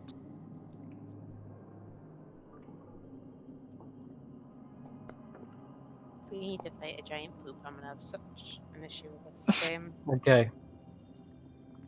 Rufus feels something large and leathery envelop his wings as he comes out into the air.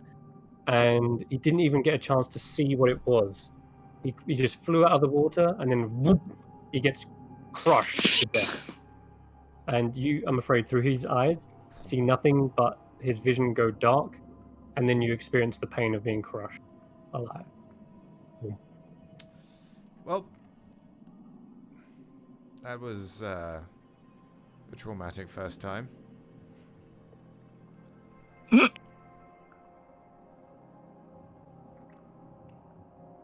Everyone else in this place might hear a very muffled spoof. Are we supposed to be on the map? I don't actually. No, you're at the entrance to the map. Okay. You are down here, just about to. You're kind of peeking through the tunnel. I say Seems we you- go It's all black. back up to the It's all other black for room, me, so. because this is Yeah. This is where we draw the line. Yeah, you know, I'm normally pretty down for anything, but I think crawling into the up the sphincter of a giant crocodile. I can clean us all instantaneously right after. You'll smell. By the way, you Clean guys are lemonade. talking like this currently, like. Oh yeah. Hand gestures. Where did we end up with? Where was the whirlpool room? If we're going back into the Bachelor, Don't ask anatomy questions. I thought the whirlpool was. Wait, so are we outside Yeah. then? Where I are actually we? know whirlpool was his butthole, but is this like Mhm. Yeah. This is. But if we need to go Well, into this is the no. This is. butthole- There's like. Maybe it's a Actually- sphincter too. Do you really want to know what that whirlpool was? I'll have Toilet? Revive make a. I'll have Revive make a medicine check if they want. Sure. Go ahead. You say medicine. 'Cause that's Yeah, what I I rolled. Urethra. 16. This is their year.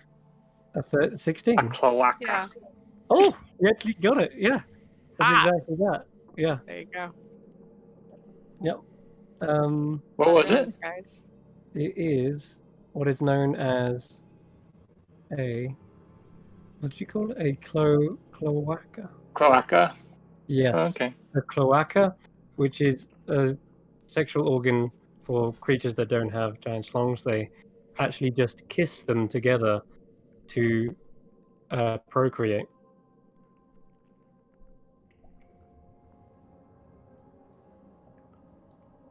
Well, In fact, there you go. everyone, most people have them. It's an organ, but for like some lizards, some anthropods, they have it on the outside of their body. So, and birds have it as well. Birds are just able to kiss themselves together with it. It's called a cloacal kiss, isn't it? Cloacal kiss. Yeah. Something like that. I have to talk about this for work a lot. There you go. well, this is somehow worse. Yeah, so I don't know. I feel like we can clean ourselves up after. It'll be fine. I think there'll be a lot of mental scarring, but this will be physically clean. Okay. Andy Dufresne. We don't really have another choice, do we? Well, Not particularly. Yeah. Carrick will give a. He'll bring the light back to him, and he'll use. He'll grab it with his real hand, with 4 fingers, and then take his mage hand, and go and poke the the clenched flesh tunnel. Okay, you do, and it seems like it is malleable. You could potentially stretch Right, it. like the. Yeah, like stretch it open. Yeah.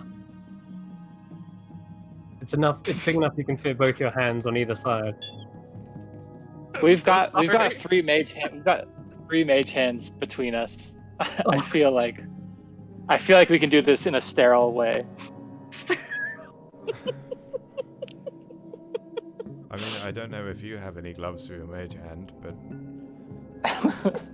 I don't want my mage hand on that thing. Not even your It's an incorporeal.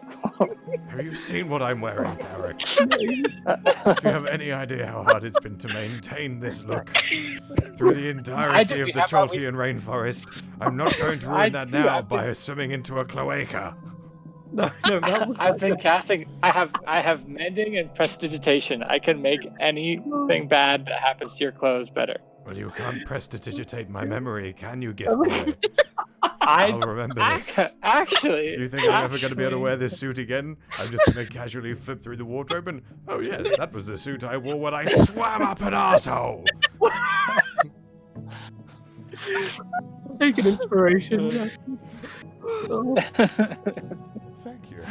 Oh, my sides hurt.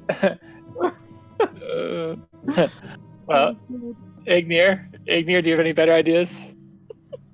I hate everything. Ignir had scales. I feel like he'd go through easiest. Oh god. I'm just Oh, yeah, saying. They would tear things. I don't want to tear things. Just tuck your horns.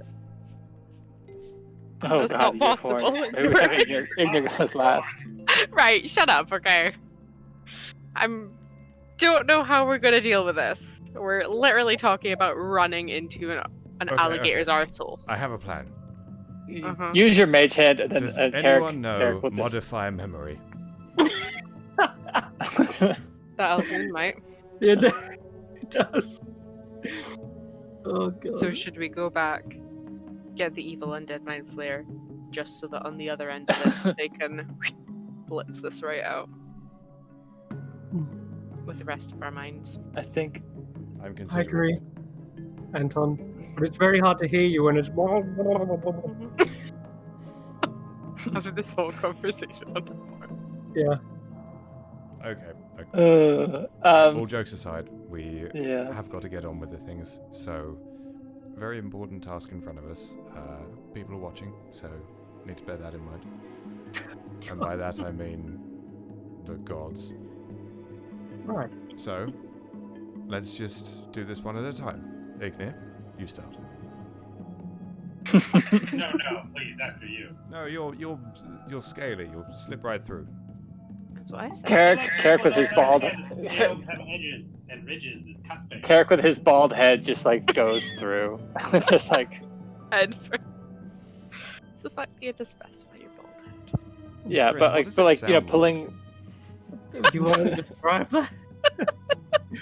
Like a. Well, it's underwater, so it's muffled, so you can't really hear it. There you go. Whew, saved. But I will need a strength check if Ignir is actually doing this. Carrick was going first, but I'll cast Carrick, guidance sorry. on myself. Okay, yeah, if you're going first, then sorry, yeah, Carrick, go ahead.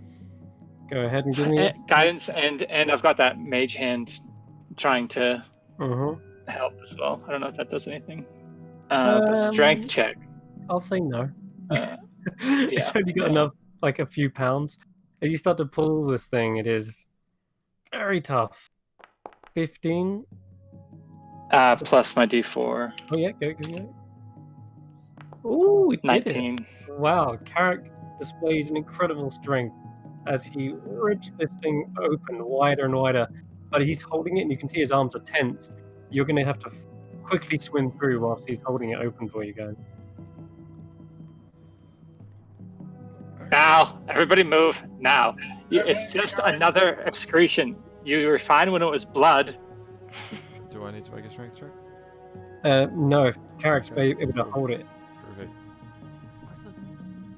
Carrick, Okay. I've really grown to value you as a friend and a member of this team. So, And let us never speak of this again. Oh, by the way, something killed my owl. I don't know what it was. You say What? the Quickly, let's get out of here. Exactly. moment you're stretching it and then pull yourself through as you're like pulling it open, and then you swim under. It immediately closes up behind you, and you feel it like grip around your foot, but you kind of like jostle it free. And as soon Give me as you that. I see you guys are effectively you are surfacing in this chamber from this pool of water. Well, water. Wait, is this water? Are we in water in here too?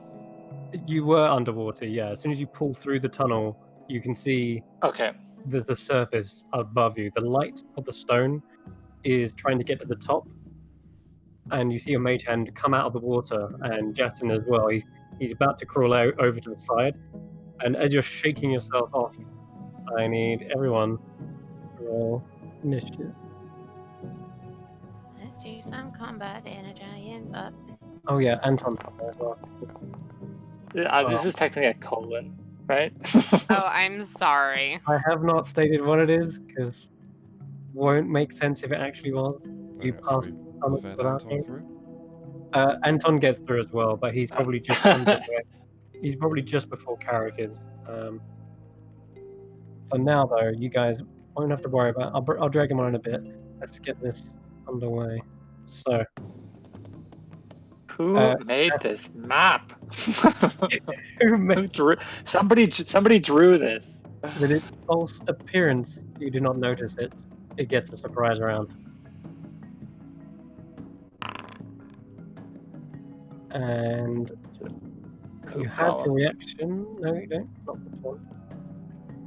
Okay. So, Justin. It comes straight from the ceiling.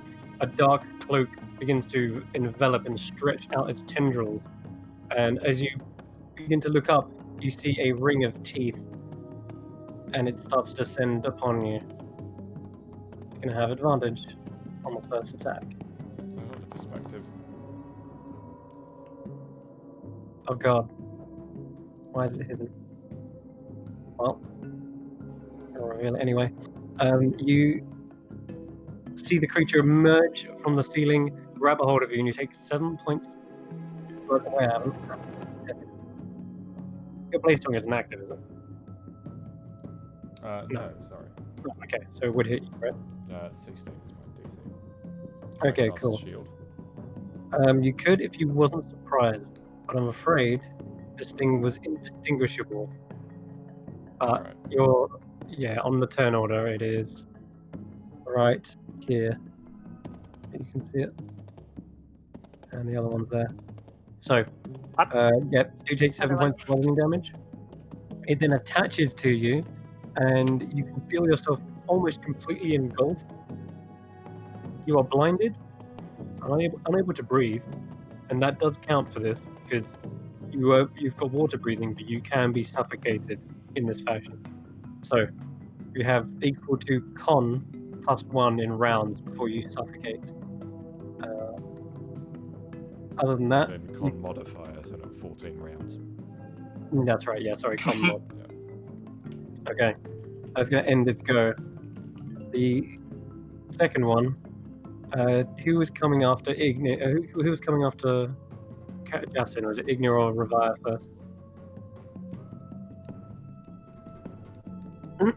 No one wants to answer. Oh, you was Igni. Okay. So I see this thing drop onto Justin. You would, and then you see something begin to fall on your head as well as you've just surfaced. I'm just gonna put you over here because you kind of surface from the water, and then suddenly something lands towards you. I'm gonna have it roll again with advantage. Oh crap, didn't mean to target Jess. Alright. Let me undo that. Still, is a 21 going to hit you? I believe so. Yeah, 21 hits me. You are engulfed and take 8 points of bludgeoning damage. Sorry, 4 points of bludgeoning damage, my bad.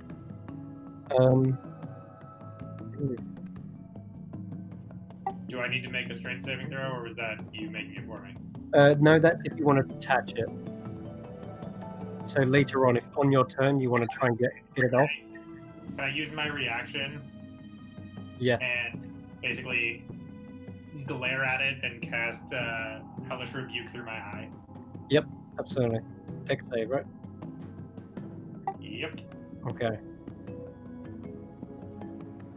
It has failed. Good night. 5d10. Explodes off of you like a chimney erupting, or a volcano more in this case. Yeah, it blasts the thing to smithereens. Flaming chunks splash into the water. And that's going to end its life immediately. God damn. Ignir, it's your turn again. Ignir. Cool. I'm going to move over to Jason's and try and stab the thing off of him. Okay, go ahead.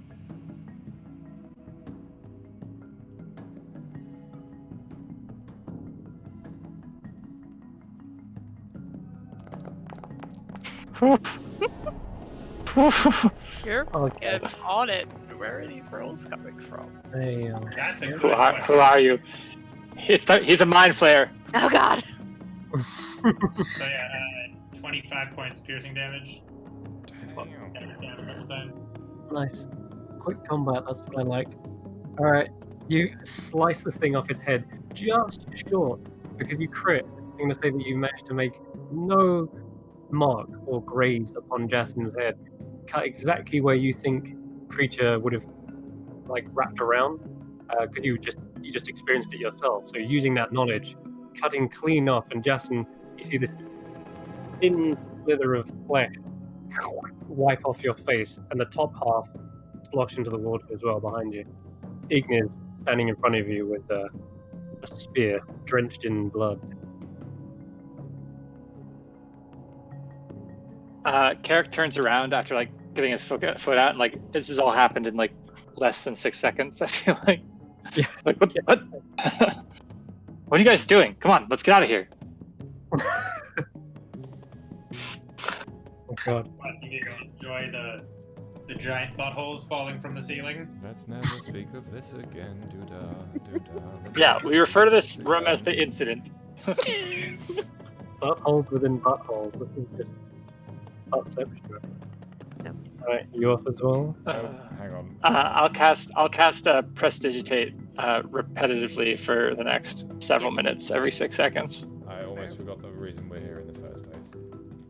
There's another one trying to follow you, Revive. It hides up into the corner of the room. Anton. Okay, Anton surfaces. Throws up a little bit. Yeah, don't think about it. Let's just go. Oh god, there's my token. There's only pain in this memory, so let's just forget it happened. It's good to have a cheer. As the party emerge and begin to claw their way forward through the tunnel, the stone illuminating the way, we will take a short 5-minute break right there. Yeah, we need some time to I know, process what just happened. Yeah, you need to process it.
Company have just climbed their way out of a very sticky situation. Ignir does not want to be left here today either. Blasting away these weird, leathery, enveloping creatures. They didn't seem to prove much of a challenge, but they got a nasty hit on you regardless.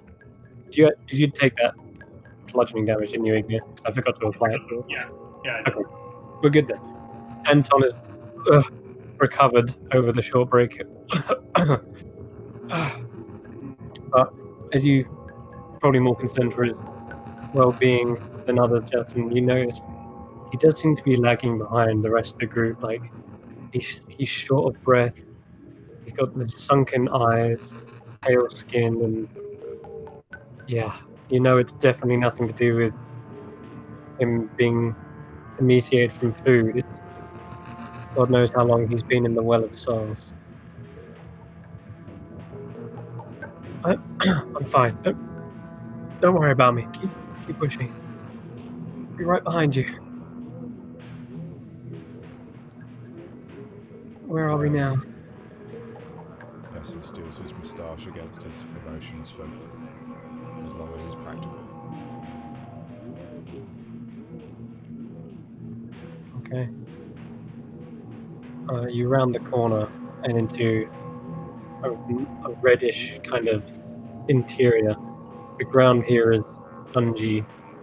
The walls are slicked with some sort of yellow build-up. Looks wet as you shine the light over it, but the stone is continuing to lead you through chamber after chamber. And ahead of you, Carrick, you see one of these chambers has been flooded with some sort of liquid. It's green and viscous looking. We should probably not touch this.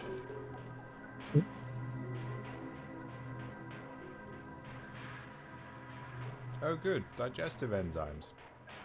It stretches about 20 foot, the gap. But there is a small seam around the edge that you could potentially balance across. Yeah. I mean, Revive, you can just probably jump across this, right? If it's less than 30 feet, yeah. Yep. Yeah. Make it sound easy. I would like Okay. to boing. Okay. Yeah, everyone kind of clears the way just so you've got a nice run up. And That ring. kind of spin the That ring ring on your top thing. finger so that the magic is beginning to emanate from it, making sure it works. You feel a spring in your step and you're ready to take the leap. Brilliant. Well, hopefully As you go past, I'll give you a little smack on the shoulder and cast guidance, Thank you. just in case. Just in case. So I can point to here. Right here. Yeah, Okay, go ahead. and blink. Suddenly, God damn it. snapping of jaws. Every time I try to jump. A bite comes straight towards your ankle. Aye. 21 to hit. Funny enough, that hits. Take 6 points of slashing damage, 4 points of acid. As this thing jumps up, you see its mouth is spewing with drips of the same liquid. 2 mandibles dig into the flesh of this place. And, yeah, roll initiative. Hey. God damn. Every time I try to jump over things I shouldn't jump over. Yeah. Every damn time. Been from under, from over. Yeah. Versus the assassin vine. Now it's this soupy mantis thing. Okay. It's actually your turn, Revive. Yeah, it is. Okay. Fuck it up. Cool. So I'm gonna guess I'm falling now. You're being gripped in the air, and yeah, you're falling onto it. Okay. Yeah, it's almost like a little island in the midst of all this acid. You feel a sting on your ankle. Well, let's fall Colin first then. I didn't target it, I'm so sorry. That's okay. Actually, you've got disadvantage on this attack. Just realised. Damn it.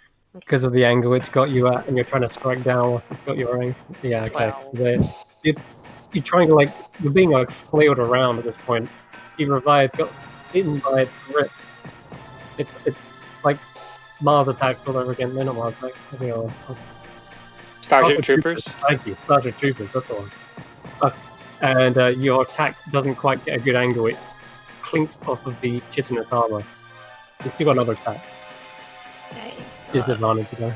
I still have 3 attacks. Yeah, So sorry to mention, yeah, you're grappled and... Well, One. wow. Oh god. It's okay.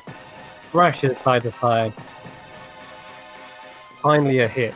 You Yeah. jab into his jaw. Okay, so that was attack off 9 points of hit. Red Ambusher attack on Colin. There it is. Nice max damage. Alright. jamming it in, you only see more fluid spill from its jaw. Not enjoying it. This is so gross. 18 for 10. Okay. Wait, what? How many attacks did you get? Oh, Jesus. 4. Alright, you're quite done. Wow. Yeah, that's fair. That is a nasty hit. Creature is taste. wounded. Carrot, you're up. Wait. Okay, so it's taken 27 damage. 9 plus 10 Doesn't plus matter. 8, yeah. Okay, well, I will alt, and then I will Toll Dead on it. Okay. It got... So that's Wow. 17 necrotic damage. It's a bit past. No, it didn't. Right. You have withered its form away. You see one of its mandibles suddenly just like snapped, as if it's empty and puffed. Its mandibles also kind of loosen. You can see the flesh around it like plowing away, and one of its eyes goes like pale, as if the life is being snapped away. Then, have you got any more? Looking at? No, Okay, cool. almost move there. And Move there and yeah, and just like be there in case Revive jumps back this way to like help catch her okay, if she needed it. it's go. It will. All right, Garrett, you're gonna be thankful that you just moved out of the way, because as soon as you're done with your spell, it spews acid out of its mouth, and as a result, all over you as well, Revive. I need. Let's see if I can place a spell template. No, I can't. Okay, I need Revive, Justin, and Ignia to roll. Dex save. Oh, is acid an element? It is. Oh, Banging. I'd like to cast Absorb Element as a reaction. You can. Oh, I'm probably gonna have to do the same. Do I take 6 or 7?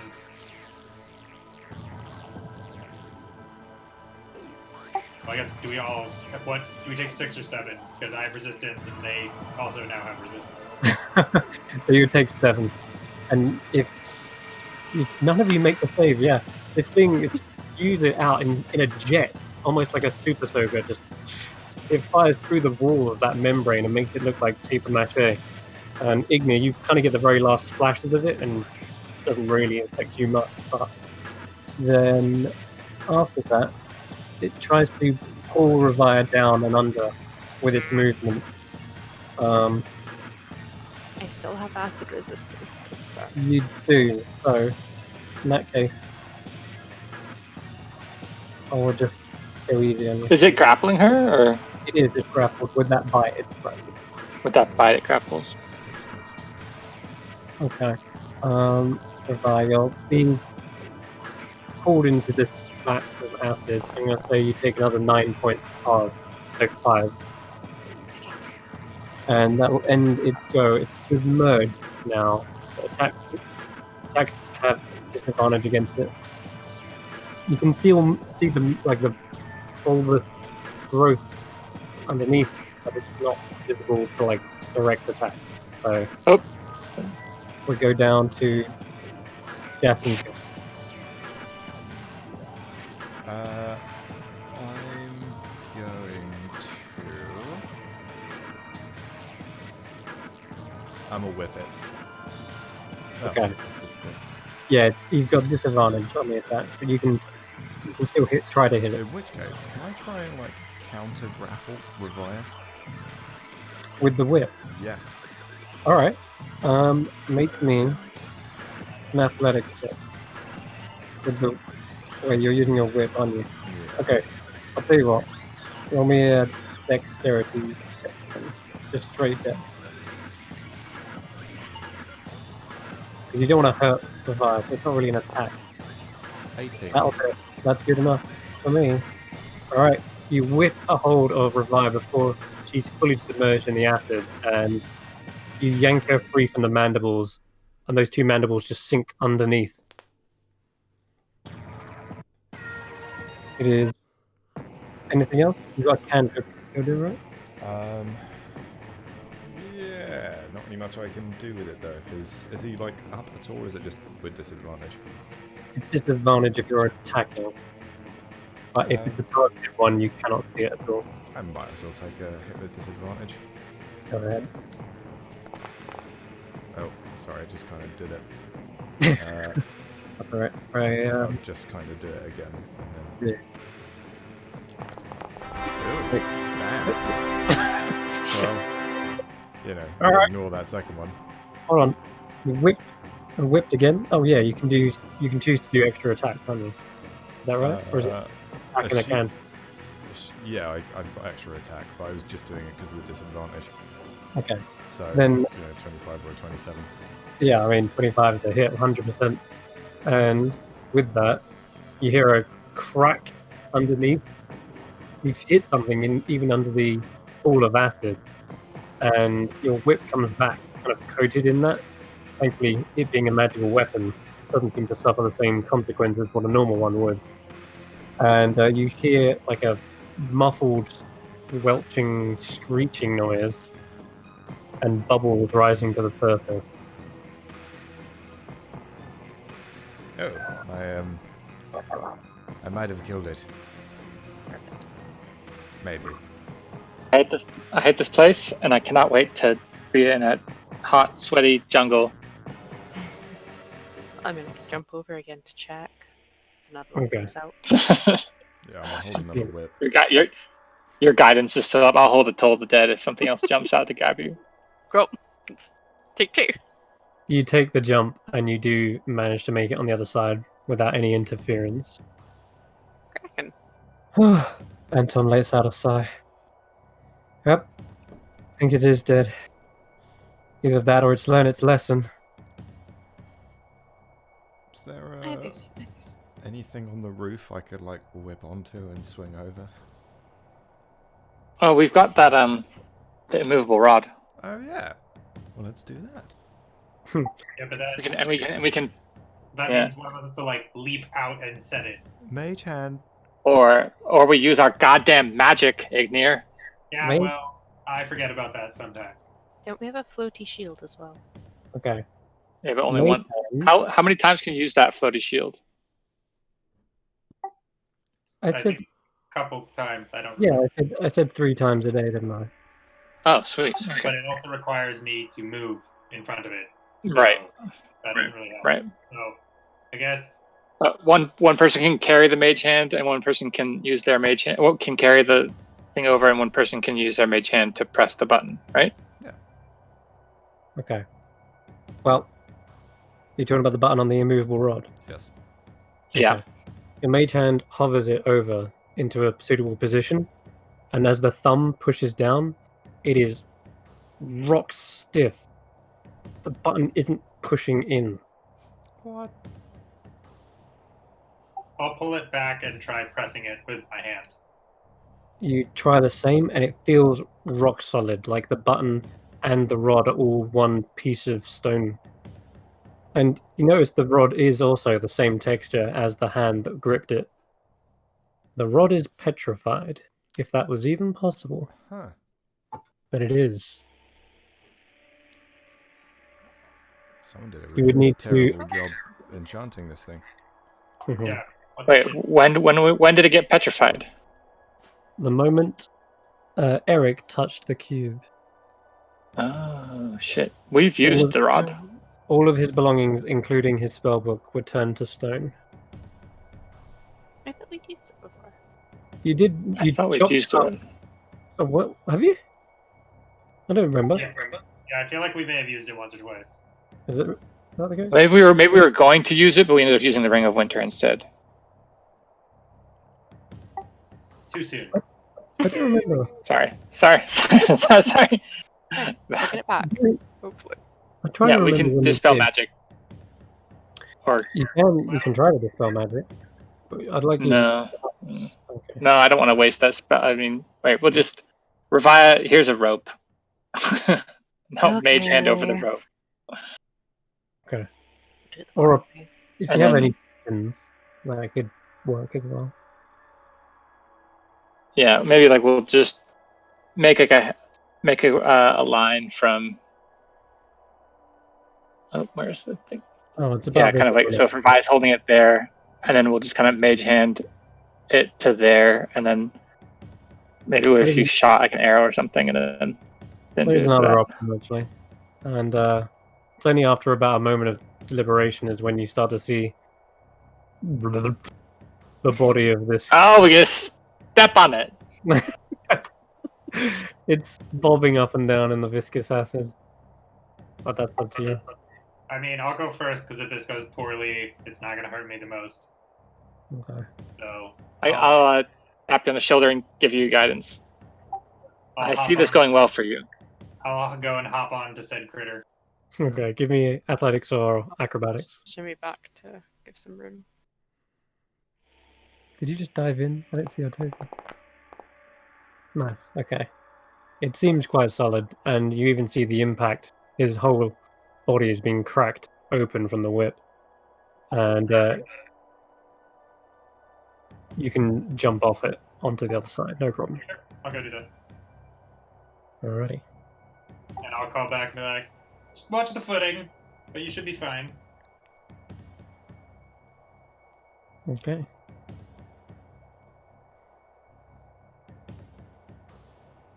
Who's next? Oh, did you take the shield? And John says, I'd much rather surf on that thing again. I did. I did take the shield. Give me a second. Mage hand? I'll hop back on. I'll hop back on to the thing. Sorry, just chuck it across. We'll just activate it and then just move 20 feet away and then move 20 feet back. No, because it doesn't move when it won't move away from me if I move towards it. Oh. It just stays still. Well. Alright. Because then otherwise I'd never be able to deactivate it. I will activate it and try and throw the shield. Does that work? Yeah, I'll say you can push it. Yeah, so I'll push it over so that our friend can jump on, and then I'll hop back over once he's off. Yep, Anton does so, and he hovers across. He looks down at the dead creature just for a moment, and he gets off.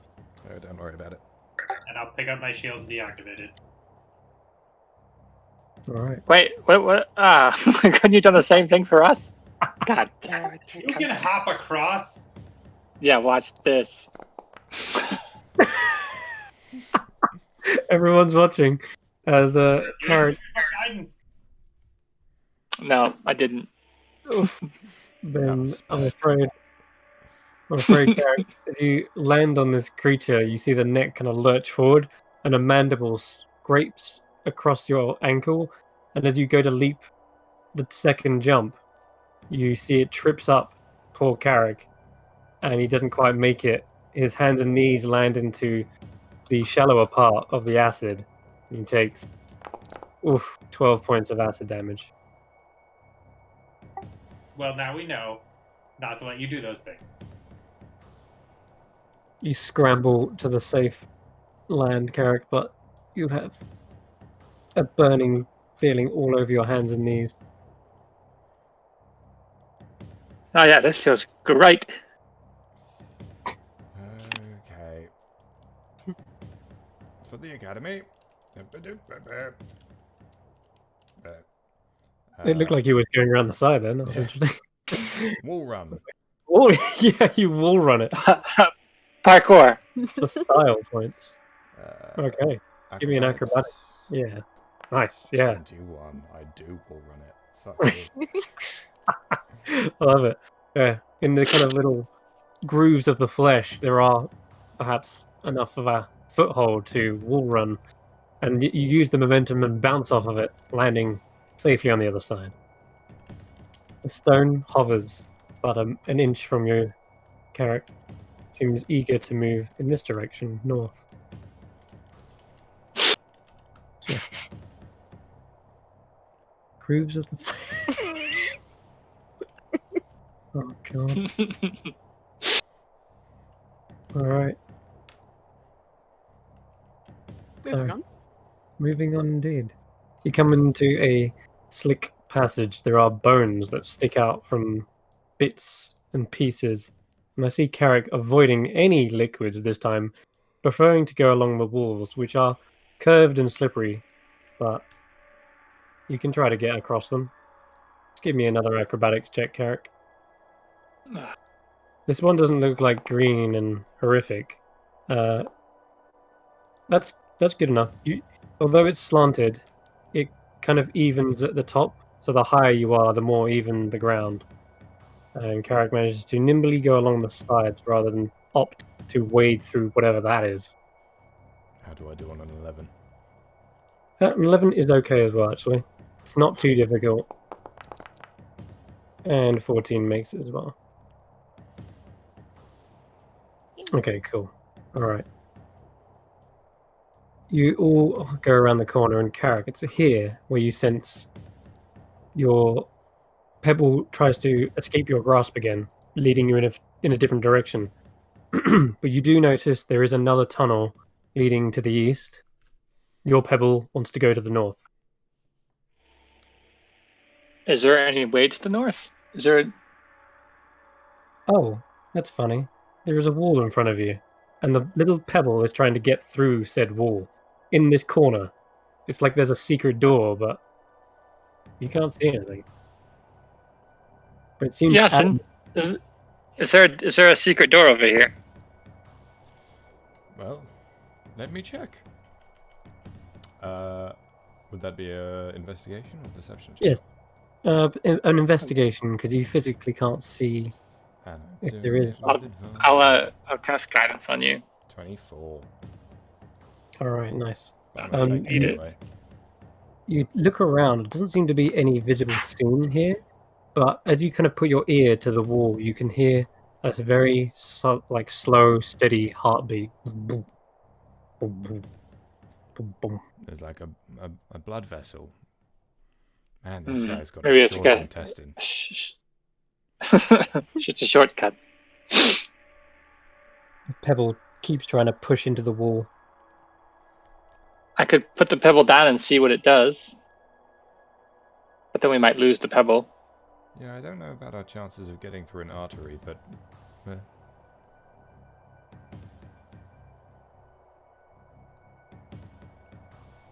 Could try to cut a door. I'm down if you are.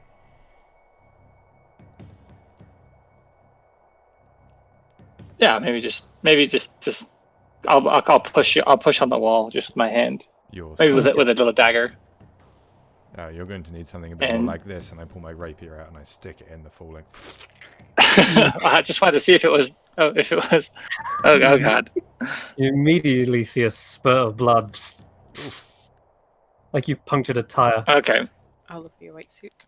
Like a Tarantino. Oh, it's already got all sorts on it, so let's not worry about a bit of blood, shall we? And I start soaring.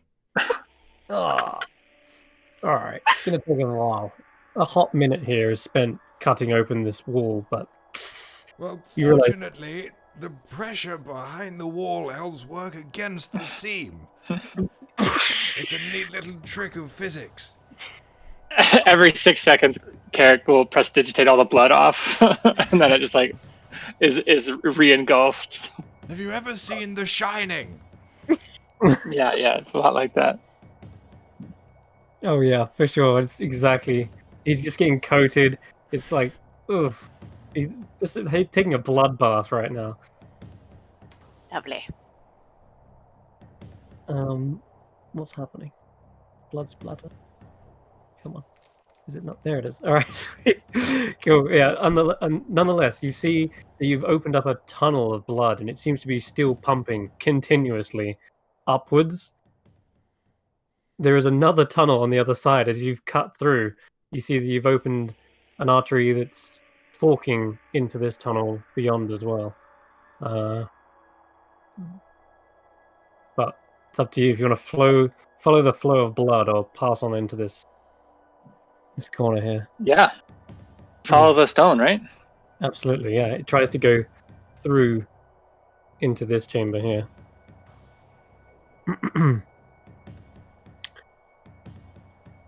The blood continues to pump through in waves, and Carrick, as you take your first step, you see this welling of blood try to push past you. Some of it coagulates, but just give me another acrobatics check. See if you can push past this. Yeah, you do. You kind of time it in between each pump, and as a big flow of blood passes through, you leap onto the other tunnel.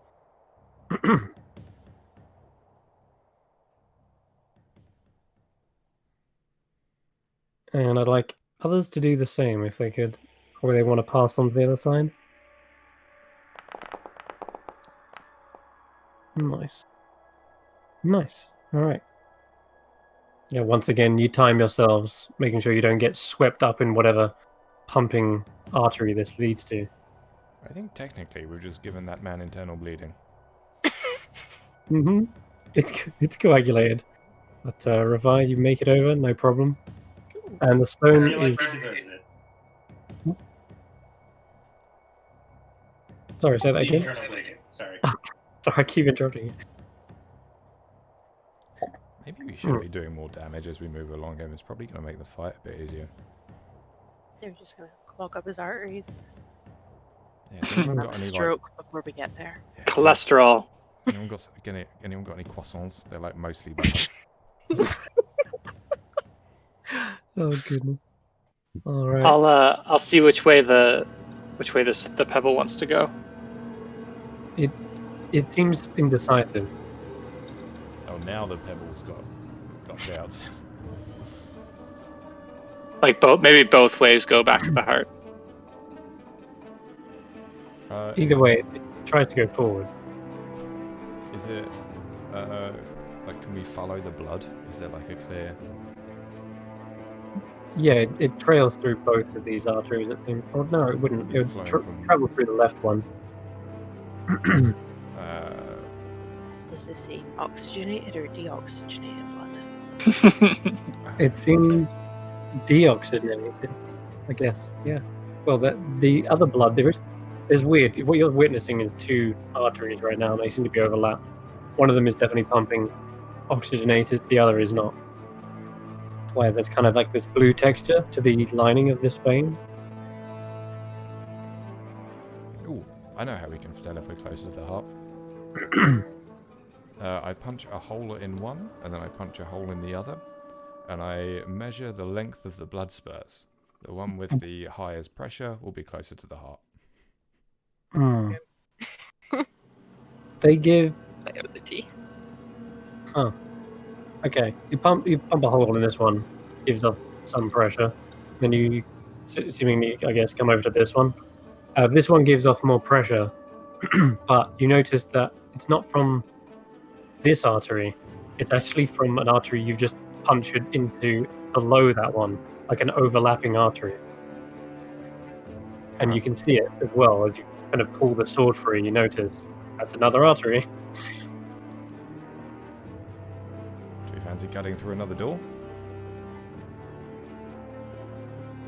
It worked so well the last time. Okay, going in. Okay. This one seems particularly tough. Give me an attack roll with your rapier. 23. Mm-hmm. Cutting and slicing, dicing, and maybe even spelling your name out. You finally cut your way open through this tunnel right here, leading beyond. There you go.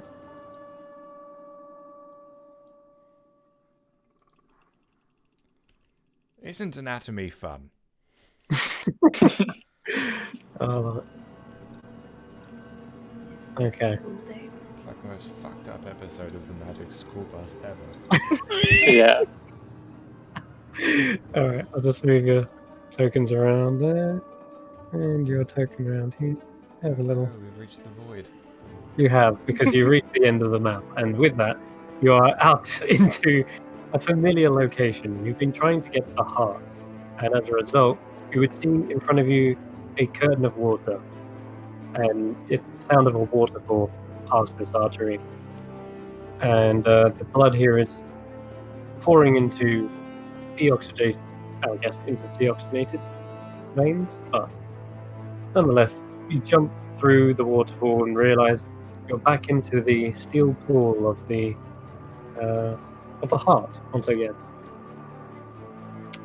Where Ina is most likely in the distance, standing away. But see where you drag you back to the proper map. So this is the place that this is like the only place that we know we can take a safe long rest.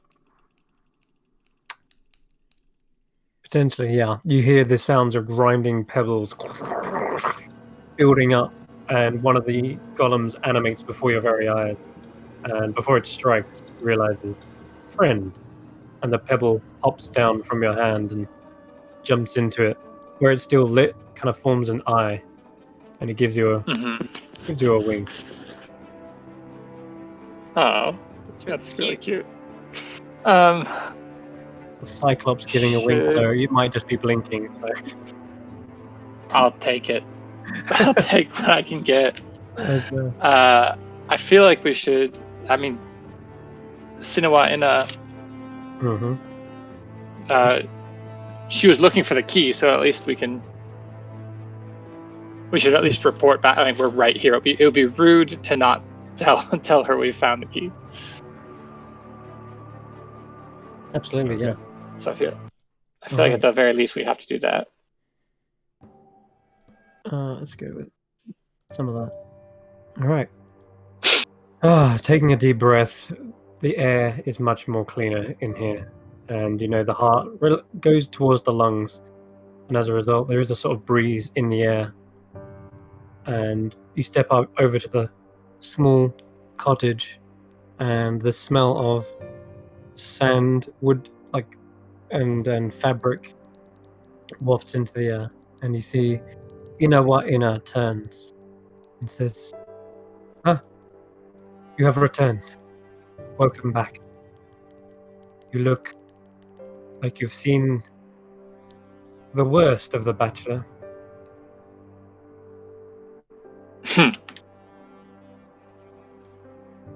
Well, we did okay. There's a mind flayer living in his butt. Didn't deal with that, but honestly, who's got the time? Wait, a mind? Never heard of such a creature.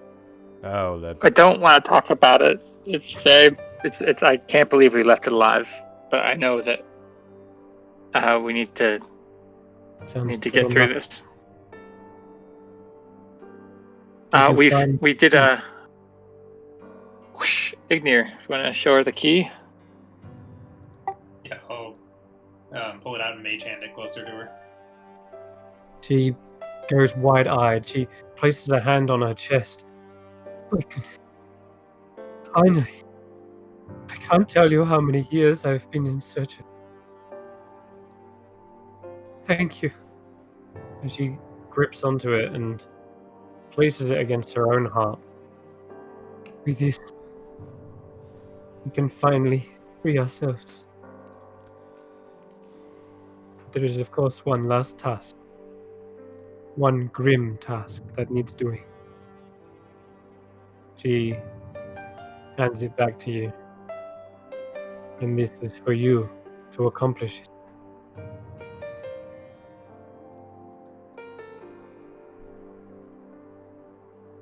Know that by killing him, you are setting him free.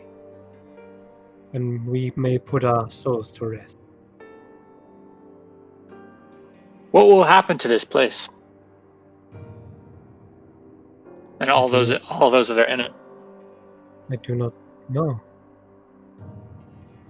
I had not thought of that. She pauses a moment, and her frown kind of builds up on her brow. Puts her hand to her chin, and her lip kind of hangs open as if wanting to give you an answer, but she truly hasn't considered it until this moment. There's a look of concern, worry. That worry then turns to doubt. I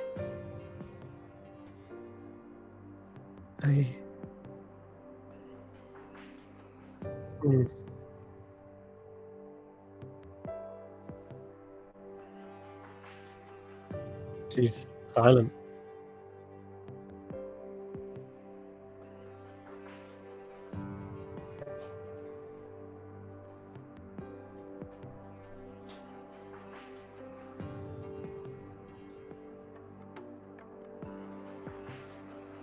We haven't used your tapestries yet, but thank you again for them. Oh, yes. Well, I'm sure it will finally come of use at some point when it is. Perhaps when all other lights have gone out. Well, this got awkward really quickly, but if it's okay with you, I'm in a bit of a rush, so I'm going to go and kill your husband now. And then we're all going to leave. Thank you again for the tapestry. I shall be here. Please, once you have slain him, please return his body to me. Will do. Thank you. All right, got it. So do you expect us to find the crocodile or the man, or both? Both. The Bachelor and Wang Si Wang are one. Their form interchangeable. Their spirits entwined. It is how he came back from death in the first place. Without the power of that spirit, he would be resting in his grave. Well, I'm sure he would find a way. His vengeance burns strong for the chief that slayed us. I doubt even death could hold him. Well, But that's that's cool by us too, you know. The chief seems like a bit of a turd, so maybe the final piece in this puzzle. Truly find rest, perhaps. Perhaps vengeance is the answer. I'm not sure if you are able to let him go. Make him let go, that's what I mean. But I see no other way. And not to sound greedy or anything like that, but you don't happen to have any. We've just in getting here, we've sustained a little damage, and we're trying to conserve our energy for the fight ahead. You wouldn't happen to have any ability to regenerate some of this damage from acid? My magic takes time to complete. It is weaved into That's the fair. tapestries. But you are more than welcome to replenish anything you need to, or see to your wounds. When you say replenish anything you need to, like magically stuff? Yes, I assume that with rest you are able Oh, to okay, I get you. But I will guard you should you wish to rest for a while, but that is up to you. I know that time is of the essence, and you see her gaze past the group towards Anton, who is Right. he's like sort of straining. He's not coughing or anything, but he just looks like he's, it's almost like someone's trying to stay awake, or after they've gone for a long run, they're kind of like feeling it all over their body. And he's just kind of wincing slightly. It almost seems a bit too bright in here for him as well, which is odd to say. But he does seem to be like squinting, like rubbing his eyes. Maybe Anton should stay here. What do you think, Yasin, Anton? I'm not going to be much use in a fight. no. I could. I ask. You wouldn't be safe here. Well, Anton, if you wouldn't mind, it would certainly put my mind at ease. Of course. But you better return here as well. I'm worried about your safety as much as mine. Yes, well, difference being, I'm a badass motherfucker.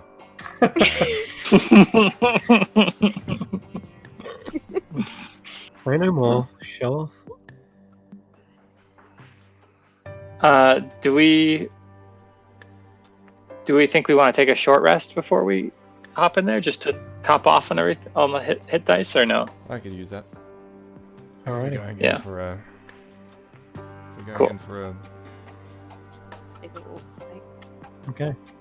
For the sake of brevity. Carrick would love to also just show. God, what's her name? I always forget.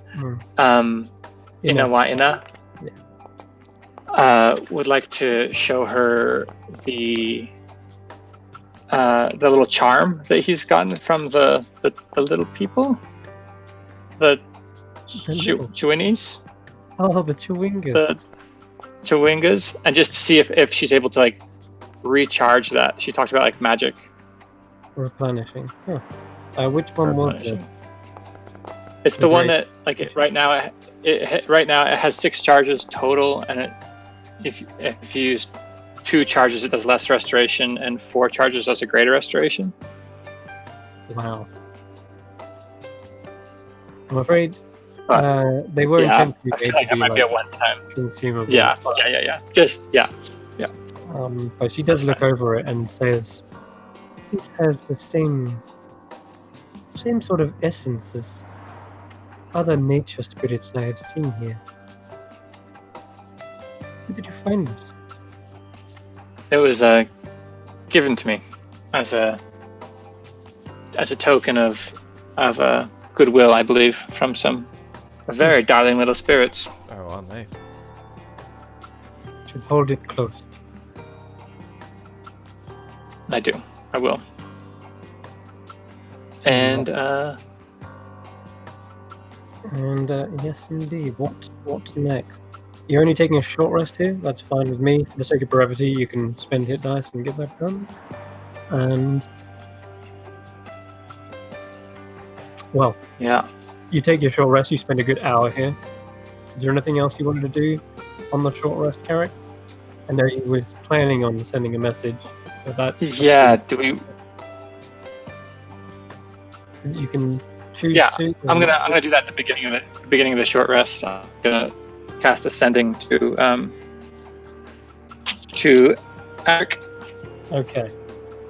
Aldrich. Yeah. I've got it. I've got it written down. 25 words.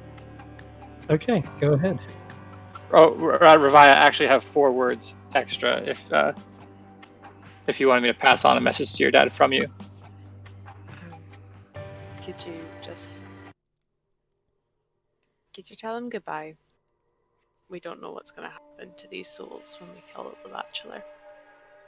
And I didn't get the opportunity to say it last time. So if you could pass that on for me, I would really appreciate it. Got it. Thank you. Okay. All right. So this is to Adric. Greetings. Ravaya and the company are making our move. Any aid you can lend to our escape would be greatly appreciated. She says goodbye, always. Beautiful. I would probably use this moment to just pull Anton aside and say something as well, I think. Okay.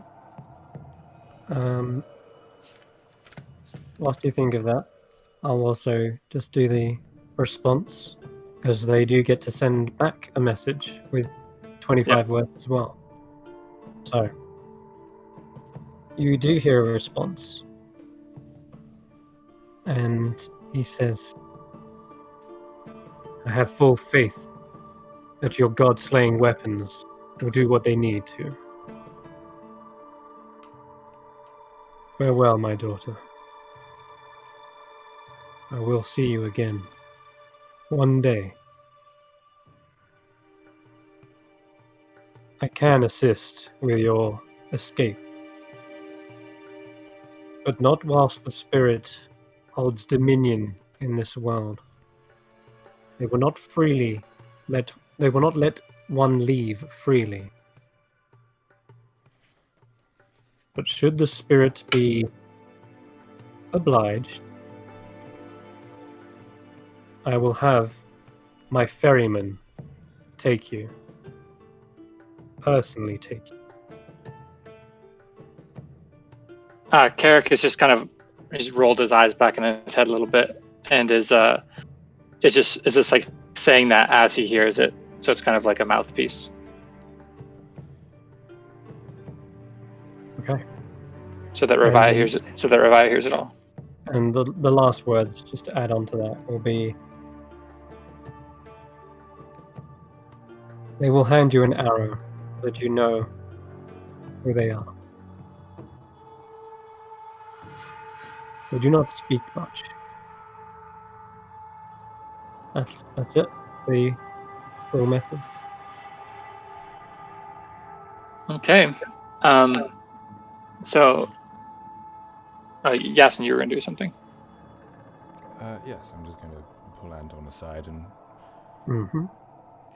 we don't know how this is going to go, so best I say it now. I just wanted to say sorry for not speaking sooner after I got you out of that cage. I was nervous, I suppose, because we just got you back and we weren't exactly safe, so I didn't want to leave you hanging. Of course. Suffice it to say, I just wanted you to know you were the worst lab assistant I've ever had.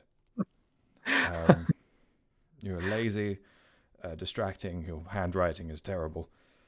I probably should have fired you many times over. But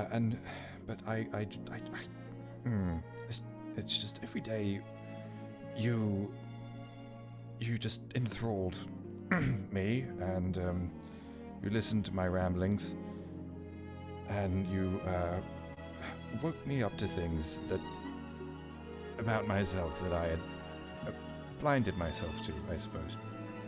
I'm rambling, but You are rambling.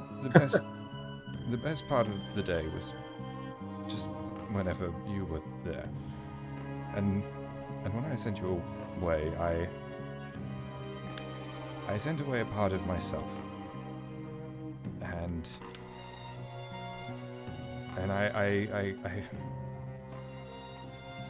I've been to death and back to get you back. So enough rambling.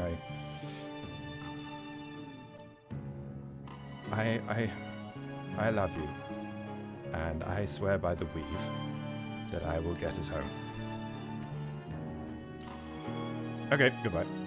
You see tears are building up in his eyes as you say that word. I don't want to ramble either, so he kisses you and makes it official. And he says, "You don't need to worry. I'll be here. I know you will be successful, triumphant. We're going to spend a life together, out of this place. We'll both fight for our future together." Yasin is red as fuck. Just so red. Like the reddest you've ever seen a man. And he goes, okay, good, excellent. I'm going to go and kill a crocodile.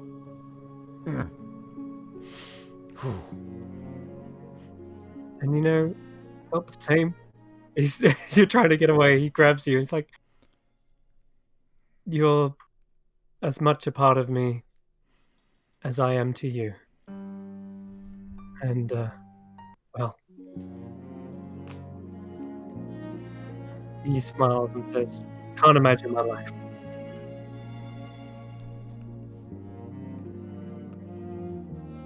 Nice ring, by the way. Has it got a description on it? Ring? Yes. You have a platinum band. Do I? I'm throwing way back to the beginning. You probably don't remember. You look down and start to see. Oh yeah, that was one of the rings you had. No, that wasn't a ring. Sorry, I forget what you collected. It was from Chad. It was a special. Oh, what did you get? Oh, Monocle. Monocle. Well, that's Yeah. me. It was a monocle. I was throwing. There's my Okay. spellcasting focus. That's the one. Yeah, you compliment. Sorry, right, retcon. He says, "Nice monocle, by the way." Oh, yes, I had it made. Didn't you? Thank you. Now, if you don't mind, I really must go and kill this crocodile so we can go home. Sorry, just caught my eye. That's all. And as he says that, he does give you a wink as well. See, Chad knows how to get the guys. That's all I was trying to hit home with that. That was the point of that, anyway. All right, so Ugh. a quick cry break indeed. I'm too emotional for this fucking game. Oh, it was beautiful. It was. I think, though, the time has finally come. Ina stands and takes a bow to you all. The fight ahead will be tough. Make sure you have your last preparations before you place that key in that lock. This is his world. I have no idea what other tricks he has up his sleeve. And you are going into what I imagine is his head. That is his closest, most guarded domain. His guarded secrets are within that chamber.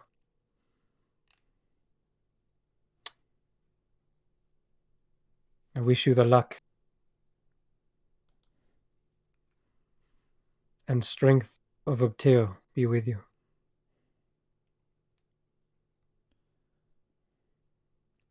All right. Let's. Carrick just comes up really quickly to yeah, so if you, it's just a religious thing, but if you did want to get married, your AC would go up by 2. What? You have ceremony prepared. Oh yeah. Impromptu wedding. Oh my god. Plus 2 AC, you say? Oh my. For real. How long Do does it. take to conduct a wedding? Just a quickie marriage. It'll take 1 hour, but Up to you, man. You can do it later or you can do it now. It's. Oh boy. Well, will Might there be a not later? get it later. Will there be a late? I mean, 2 AC is pretty dope. You'd get a husband as well, so. Yeah, no, and that, I guess. But that's a base of 18.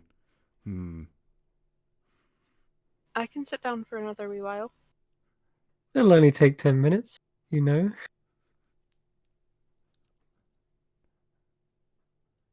Who's the priest? You know. I guess Carrick, you're married. Could be Carrick, wouldn't it? yeah, I'm officiating. Ignir can be the flower girl. Yes, What more do you need? Ignir flower girl makes it all worth it. I can't imagine. Don't be mean, a spoil. Flower sport. still What about flower. you? I mean, can't not now. Well, true. Well, Anton looks red as well. Now that you've said this, I was only. It doesn't need to be like it could just be it's a commitment of you've already committed to each other's well-being and care. What happens inside the marriage is a stays construct. inside the Bachelor, man. It's just if we're going into this big fight, I could really use hell plus 2 yeah. AC. It's happening. It's happening. All right, you begin. Dearly Oh, beloved, hang on. we gather here No. I have to be within 30 feet of him, and I'd rather he just stay here with the tapestry lady. Oh, I Yeah. see. I didn't read that bit. That's It's off. okay. Wedding's Well, off. We probably shouldn't have rushed into it anyway. Because, you got your family to deal with, my family to deal with, my mother would kill me.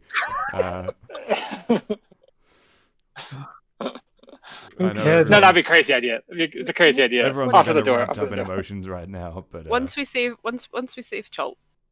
We have to overcome death, but you're worried about your mother? yeah, and honestly, the difference between 26 AC and 28 AC is statistically negligible. So Yeah. All right then. Okay, just an idea. No, I've got an idea for that. I still love you and stuff. It's just I don't want to marry you after we've just literally walked through someone's intestines. So No, you know. no.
and you hear a kind of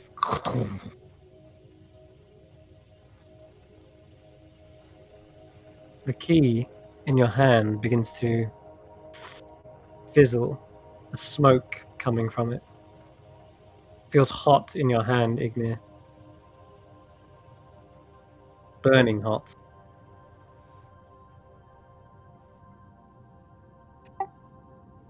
I will grit my teeth and try and twist it. You feel as though the key breaks in your hand as you twist it even further, and it begins to burn like phosphorus, glowing brightly now. Smoke. Did it actually break? Yes, it did. The rest of the key is in the hole, blocking it. But you do see, as that breaks, you also see a seam in the door crack open just a tiny bit. The door is ajar, but the key is burning up in your hand, and it is hot. Yeah, I'll drop that. Okay, it falls to the floor and burns away. That was supposed to happen. I promise.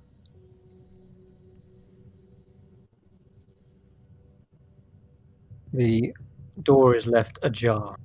There is a ghostly blue haze on the interior. And it is just enough to perhaps illuminate what looks to be beautiful tapestries along the walls, rafters all the way above. And there is also a long extending hallway. It's hard to tell from just the crack in the door, but it looks almost familiar, this chamber.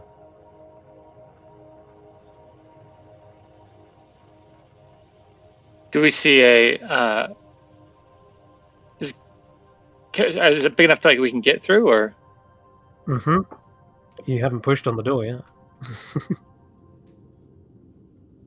But you could if you wanted. You push the door and it begins to hinge open. It's heavy, but you can tell it is open nonetheless. As you push the doors wide enough, you see there is an altar in the center of this room. There's a large mound on it, or maybe two. Difficult to tell from this angle, but something's on it, lying on the altar. And I just cast bless on everybody else but me. Okay. And who's going in first?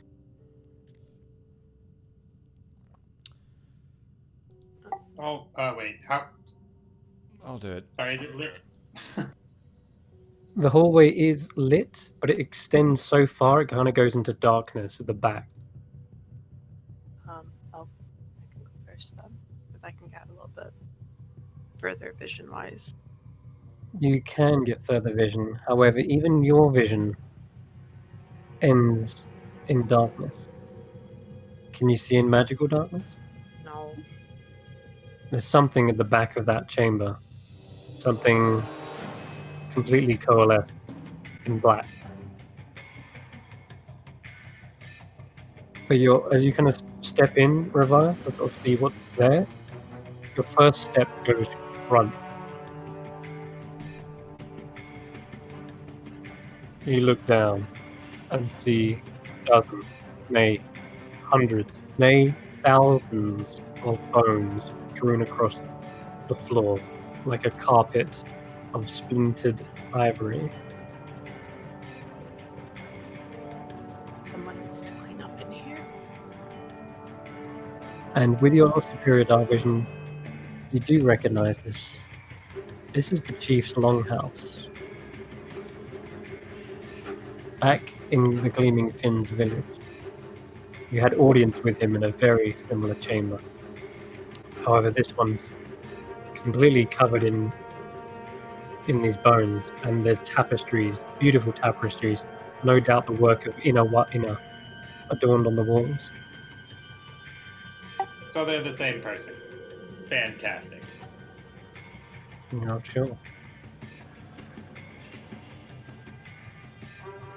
So one of the We'll know if we can count. He's only got one arm, so we'll know. Yeah.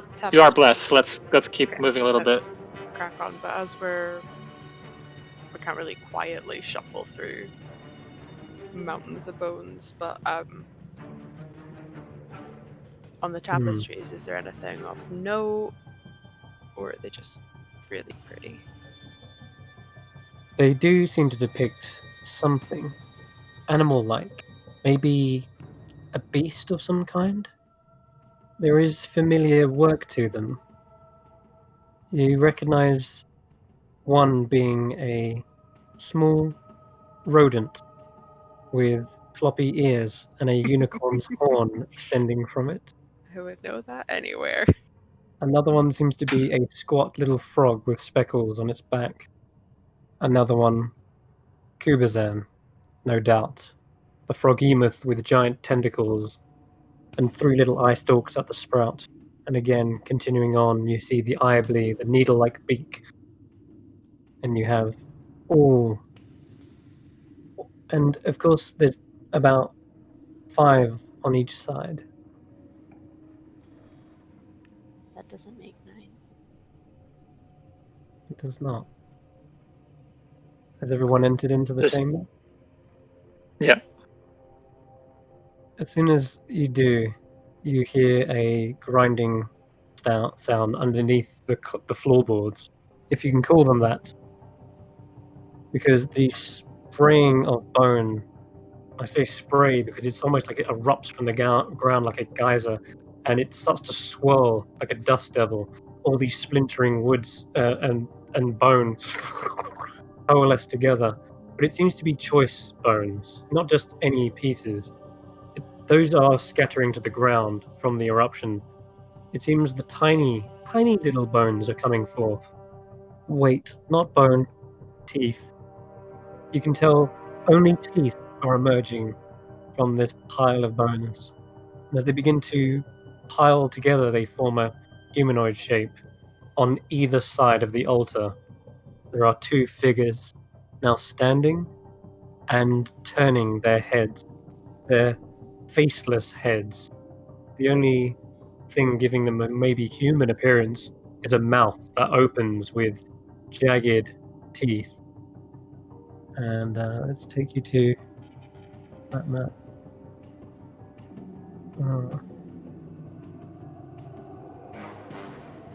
Okay, I'll take you to here. Wait. There we go.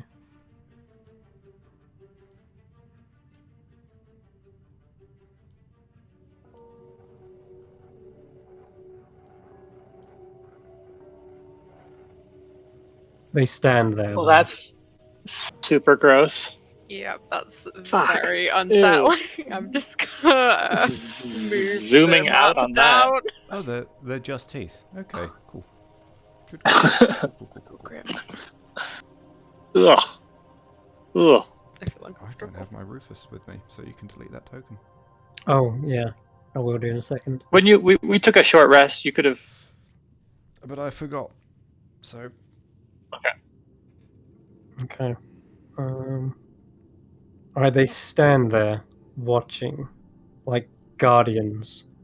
Almost kind of obeying the same, perhaps, stature as the pebble golems, except made of teeth this time. ew. Yummy. Worth a shot. I'll step forward and try to channel divinity, turn undead. Okay. Maybe they're undead. Have we tried talking to these things first? We did not. Can they speak if they're all teeth? Maybe. Potentially. Oh, we should try. I say Okay. I'll stop. I won't cast. Okay. I say flossing, am I right?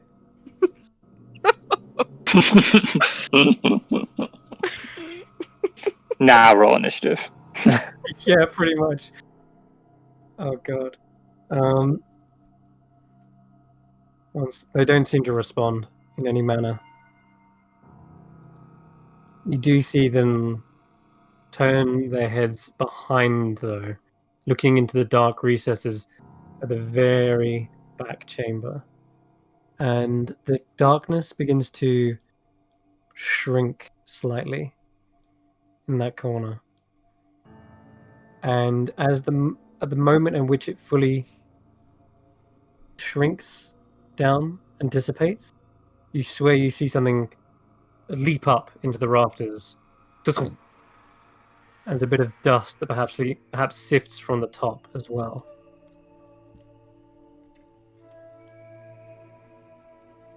Where am I?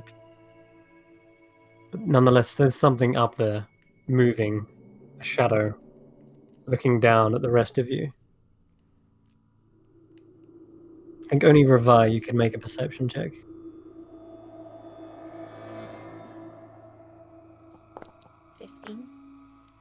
15. It's hard to tell what it is. It seems to be keeping low enough that it's on all fours, perhaps. And then, as you maybe catches you looking up at it, quickly ducks behind another rafter, out of sight.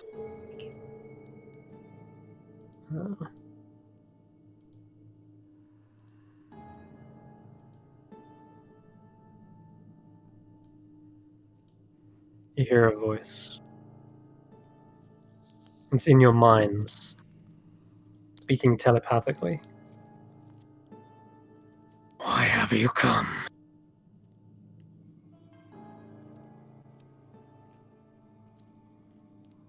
And then you hear another voice. With that voice. Sounds like the same voice, but it's been like reverberating. We brought them here. We swallowed them, remember?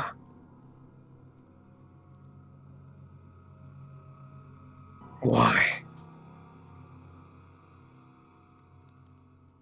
Food?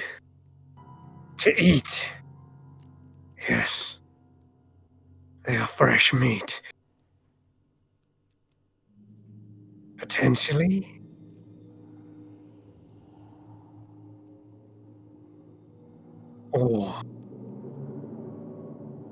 Or they could eat for us. Yes.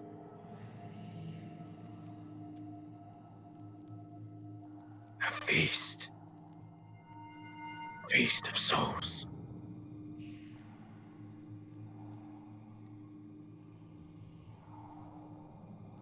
This continues to go back and forth, almost like it's having a conversation with itself.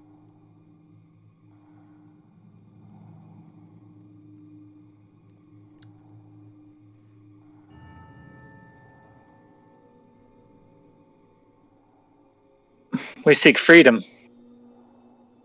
for ourselves, and then I'll pause and say, and others.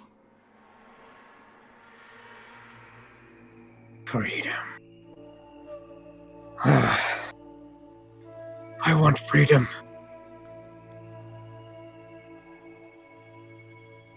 So does Inawa. They want freedom. Hear this kind of, again, two voices. The man speaking, requesting freedom, and then the other voice, more guttural, more hissing sound to it. They all want freedom. We will free them all. Should they prove strong enough. Or we eat them and become strong enough ourselves.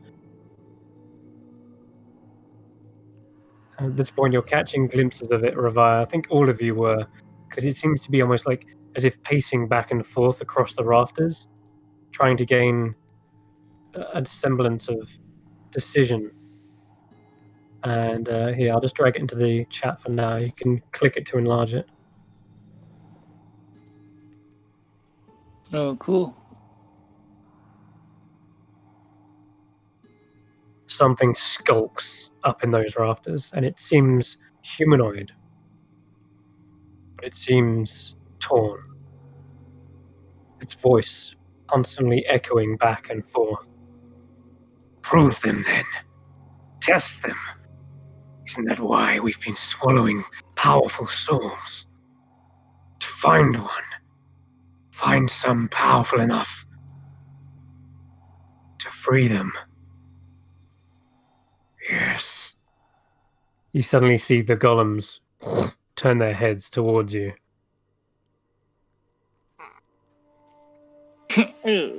Sorry. They begin taking their first stomp towards you. Their feet also going a similar crunch. And I would like everyone to roll initiative to get this underway. Well, looks like it's on. Here we go. Dum, dum, dum. The only one left. We're the only ones left. Let's drag in, drag them, bang those. Drop this on. Crocodile. Alright. Let's get rid of Rufus. Oh yeah, my bad. Thank you. Alright.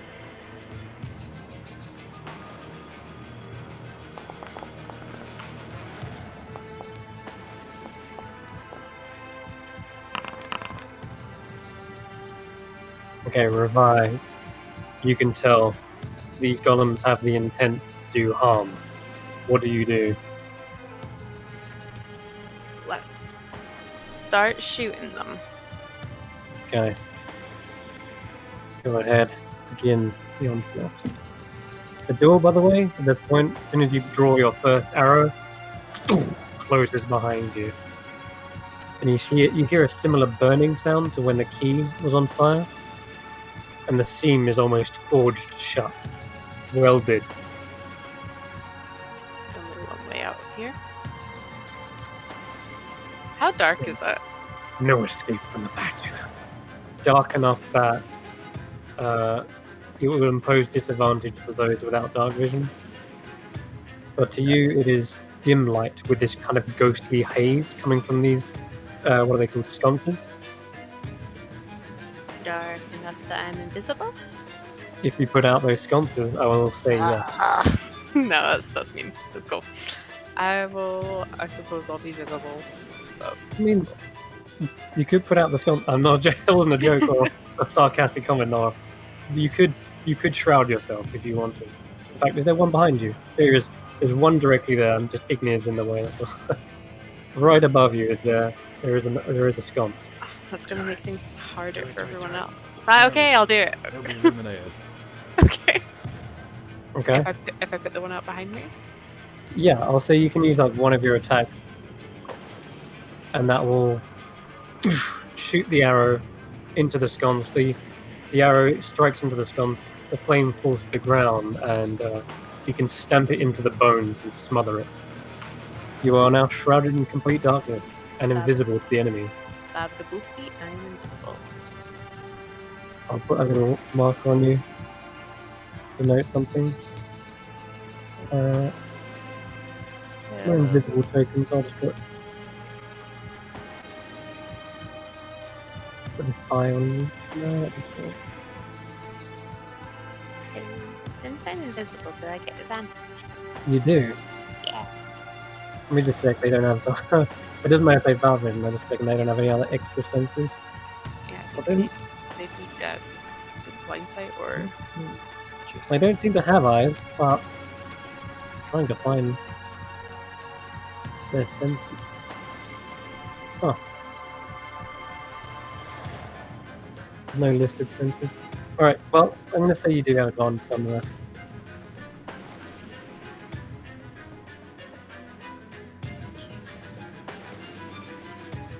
So you can target this one? Yep, sure. Okay. Can I see the thing in the rafters? It has been avoiding your gaze, but if you want to try and make an attack at it, you can have a disadvantage.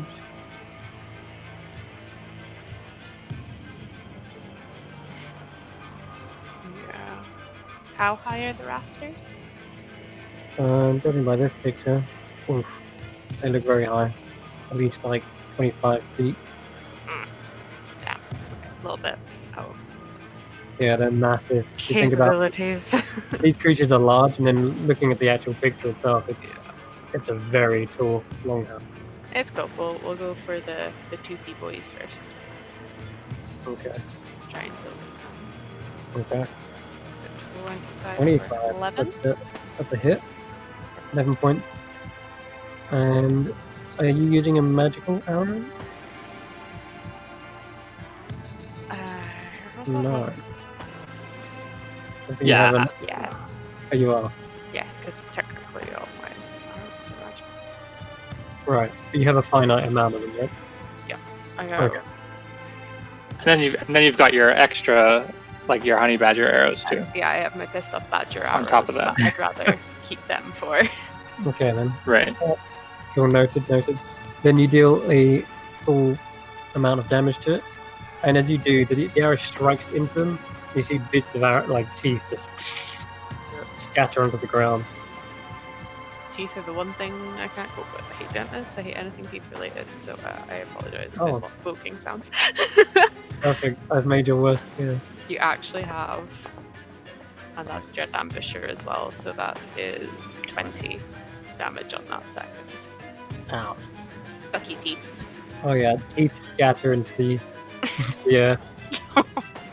It's looking less full. But Right. it's gonna take a lot more hits, maybe. Okay. I'm gonna go. I don't want to target myself. Stop that. Yeah. Goodness sake. I'm gonna go stand in this super dark corner. Okay. You kind of go up against the tapestry, and as you look up above, you see the panther, black fur and long snake-like appendages coming from its shoulders, staring down upon you. It is Ignis' go.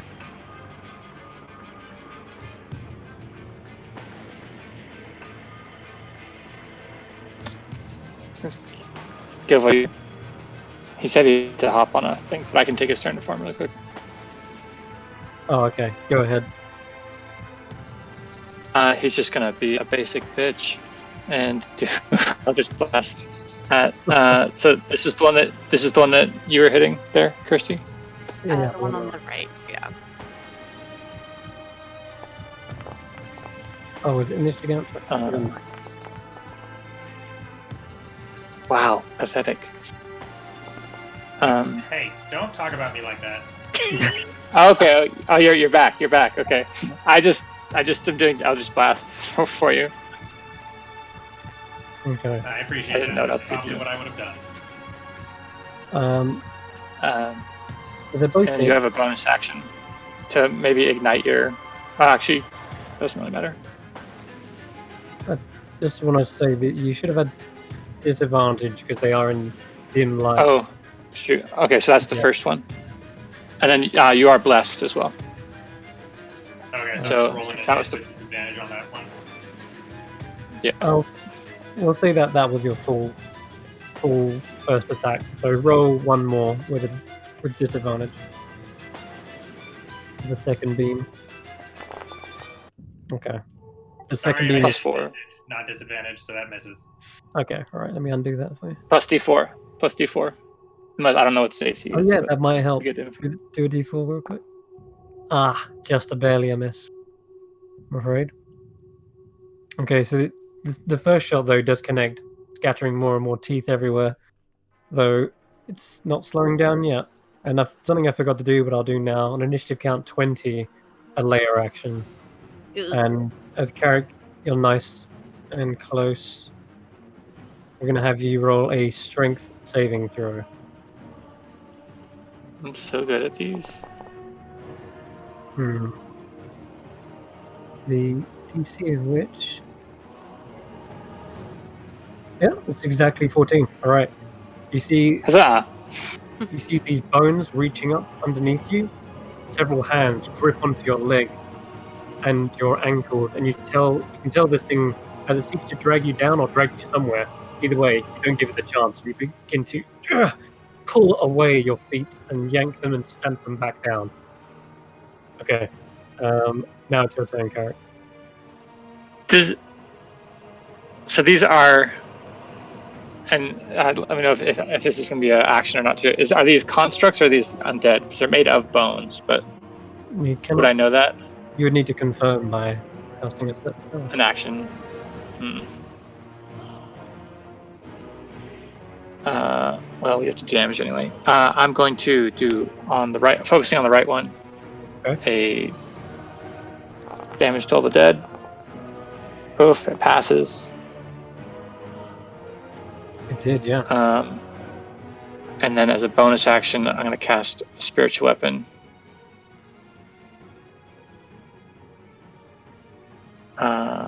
On the right one too. And, oops, sorry. Attack.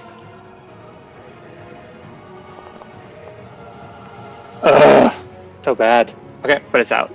That's a bonus action movement. And I will back over to this side. Gotcha. Alright. Is it behind it or in front of it? Where'd you like it? Let's go just to the side over here. Over here, okay. As you summon it above this altar, you recognize exactly what's on top of there. There are two bodies bound with rope or vines by the looks, and they seem to be covered in a cloth, very dusty cloth. Whatever it is, two people were taken here and buried up. Then is Vung Si Vung. Okay.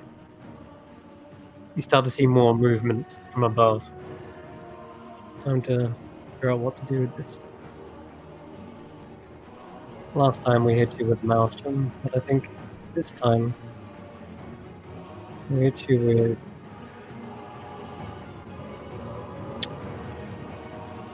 Yeah. Let's go with this.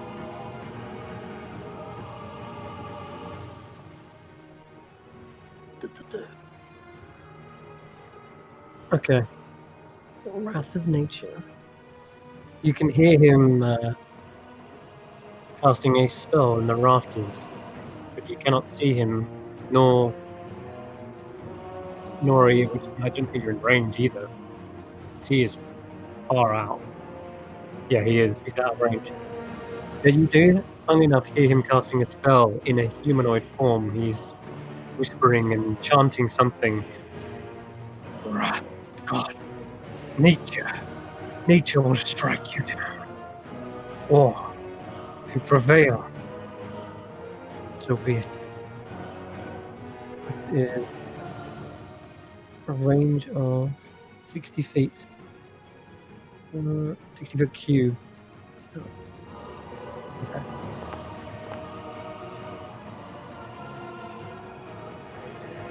You get down to the bottom and target you with this. I don't miss anyone. Seems about.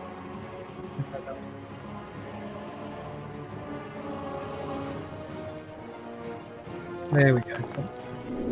So it's big enough that it actually encompasses everyone. Gonna go right here. And you're all making saves. You're hitting us all with boulder? What's happening? Okay, so he's casting Wrath of Nature. And I can choose either trees, roots and vines, or rocks. And so, centered on a point which was like back somewhere. I can't really tell. God. Right, but there's no. So it's rocks then he's doing? Jeez. At the start of each of your turns, each enemy within 10 feet of the tree must make a blah, blah. So he's going to do. But there's no tree. But there has to. No. There's no trees around. No, there is no trees. So he's going to do rocks as a bonus action. You're going to cause the skulls and bones around you to fly around in a tornado and make a ranged spell attack. At one creature, right? Yes. Oh, and he crit. Well, Yeah. I think that crit thing was separate. Or- No, that's the attack. I'm going to quickly That's the roll a attack, d4 to see which one he goes for. 1 to left, 1 to 4, left to right. It's on Ignir. So let me But I undo your get to health. take that 16 back. That's And he can't crit me. Oh boy. Alright then. Yes, you do. You can take, what was it in damage? Yes, it was. So 19 points of bludgeoning damage dealt to Ignir. And you can tell the That's bones are perfect. rattling all around you, animated, flinging towards your faces. Most of you are shielded. As you can see, Ignir is stepping forward to take the brunt. And it's going to end its go. And he's going to move as well around in the rafters. And he kind of goes out of line of sight once again. But for just a brief moment, you sort of see him from one rafter to another leap. And he seems to be getting closer. So he jumps to a more forward one. That's going to end his go. The two columns. Alright. They're going to move forward. 5, 10, 15. My turn is between theirs. Yep, This is the first one. this is the first one. Oh, Okay. 30 feet. Ooh, just about out of range. Do some measuring more often. Okay. I think You you can't are. see her Okay. vibe. She's invisible. Oh, you're invisible. Fantastic. Alright then. Although I don't think he needs to target this. You just need to hear it. Yep, you just need to hear it. Okay. Sorry to fuck around with you.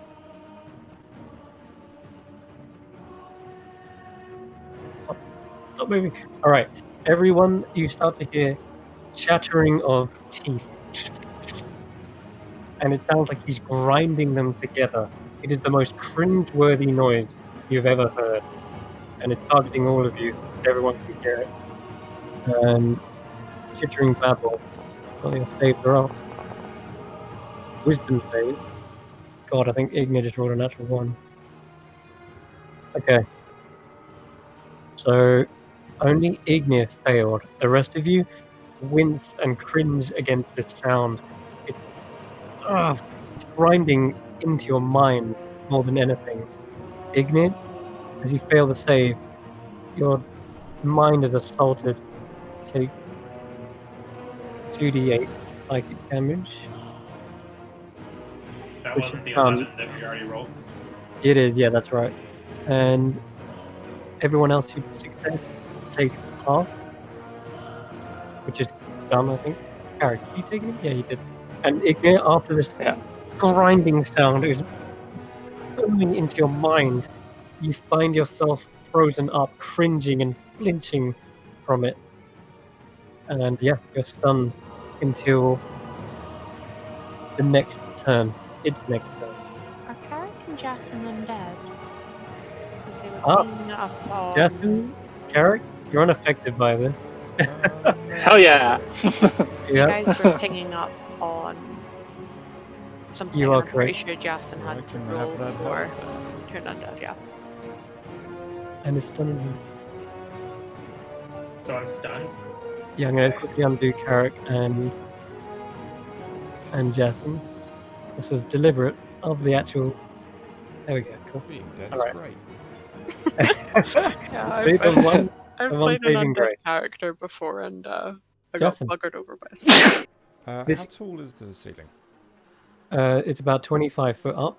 Okay. And like, just to flavor-wise, when you were in that chamber, the cave, when you couldn't see the whirlpool nor hear it splashing noises, you can see this creature's grinding its teeth together, but it makes no noise. And nor does Carrick. You don't hear that. Like a weird flex, but okay. Yeah. Uh, But you can see Ignir is visibly like, oh, God! If I wanted to get up onto the rafters, what's that going to cost me? Well, you would have to like grab a hold of the tapestry, try and leap up. It's going to cost you double the movement to get all the way, unless you have a way of levitating or flying up there. That's probably not worth it. You could try and attempt to like parkour up there, but it will cost some extra movement to I like need to do some climb up. damage to these guys. Okay. I'm gonna No worries. head over this way. Bonus action blades on. Yep. And hit this bad boy with a Tasha's Mind Whip. Whoop. Oh god. Whew, Saves that a roll. 21. Damn. Does. It was a smart tooth. And that's no, it's just psychic damage. It's a wisdom tooth. That's so good. Alright, well, you've cracked something inside of its head because it's starting to fall apart. You see its head visibly, like, slough on one side of its face, teeth pouring onto the floor.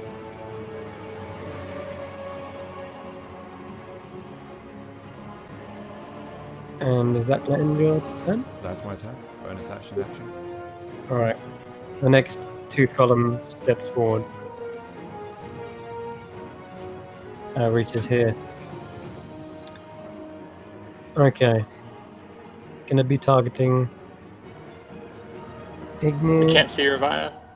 No, it can't, but again, Just need to hear. he just needs to hear. Yep. It is another sound effect. Okay. Does he So- know we're undead? No, it doesn't seem like he does. But he's doing it anyway. The chittering noise, once again, exudes from this creature. And I'm going to have, once again, Ravaya and Ignir. Makes the saves. Nice. So you only take half of that damage. The sound of that teeth grinding is unbearable at best. But Ravaya, you somehow managed to hold yourself together and don't give in. You're not stunned. Gonna end its go. Ravaya, you're back up. There you go. Okay. 25 feet up. Combination of ring of jumping and some tapestry clambering. Could I get up onto a rafter? You could. I'll say, give me a bit of a athletics check to climb. Because you do have to grab a hold of it. And perhaps once you get to the top of that, you can spring jump off the top of the tapestry like it's railing. Right. That's 23. fantastic. All right. You grip on, clutching the material together like it's a rope. You do reach the top, then using the ring of jumping, spring off of it and land 25. And with the athletics check, I'll say you even manage to land and balance yourself on the tapestry. It's thick wood up here, and as you peer across the top, you have a clean sight on Bung Si Bung. And he suddenly whips his head around to see you. Can you see me? He, well, but potentially not. No, he can't. You are invisible to him, but he seems to be searching you. And his head looks left, right, and all this ragged hair in his face is stopping him from seeing you perhaps. And you also see there is these scaly tattoos all over his body. His nails have turned to claws. His posture has turned to that of a beast. Hot. Right. Okay. We're up here. We're invisible. Invisible, therefore we have advantage. Yes, you do. Swear to God, you better not fuck me over on this. Honey Badger! Pissed off Badger arrow. So crap. good. You're targeting Vung Si Vung, right? Yeah. Oh shit. Did you add the bless in there too? You're gonna need that bless because he's got AC of just He's higher got than that. AC coming Yeah. out his Yeah, a little bit, but Yes, with that 4. 24. There Yo! that is it. You've done it. With the bless, you have struck true into Vung Si Vung. And 10 piercing damage. Very nice. A wisdom save from the creature as you see the badger launched from the arrow, like a spectral arrow guided. Charisma save. Okay. Because it's Bane. Oh, the charisma. Sorry, yeah. Charisma. Okay. Which is much better than wisdom against. I would personally like to know what the badger's thoughts on all of this are. Yeah. Give us that Badger Get my voice. teeth sunk into this little prick. Get him. Look at it! Look at it go! There it is. The badger leaps forward, sinking its teeth into the back of. Yeah, there he is. He's amazing. He's adorable. I got a token just for it. Taking her with his dragon. Yeah, I have a pistol badger. the ripping and tearing sound is audible by all. Little rodent. Get off of me. And as he tries to shake him free, he makes that charisma save. Hitting it in a not so nice. He fails. He is Ooh. bait. And I'm going to say that he doesn't have his normal magical resistance either, because these arrows are meant to bypass such a beast. All right, he's Bane. Well played. Perfect. And his Do it again. And His I'll do it again. his AC is also dropped as well. Banging. Okay. Let's Bane. go again. I'm still invisible, so it's still advantage, yeah. Yes. 28. Another pissed off. Oh god. Another one? Yeah. Oh god, no, All right. Pissed off Sorry. Anton. You see the badger launch again and strike true. And another 8 points of piercing damage to the Bachelor. He is Double still, banged. still very unhealthy. Yeah, double bane. Cool. Anything else you've got? That's it, isn't it? Yeah, I'm quite happy up here in my perch. Okay, nice. Go. Tally the damage real quick. One.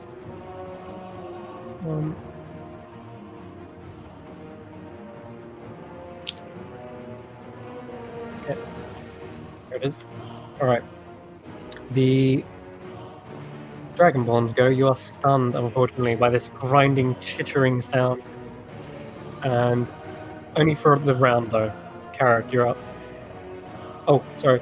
At the start of the round, we have another layer action. So I'm going to go with.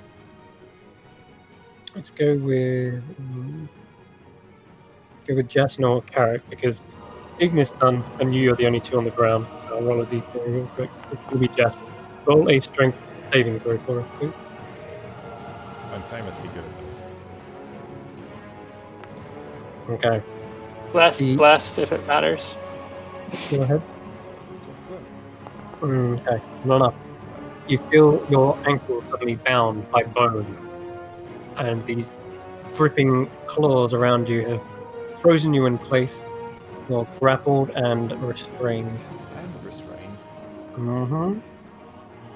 Got him. I'm going to see Carrick's go. Change the music. So restrained means they're going to get advantage on your attacks against you. They will, yeah. But you're like pretty much impossible. Okay, well, bonus action. I'm going to move the spiritual weapon down and hit the one that we've been hitting. Mm-hmm.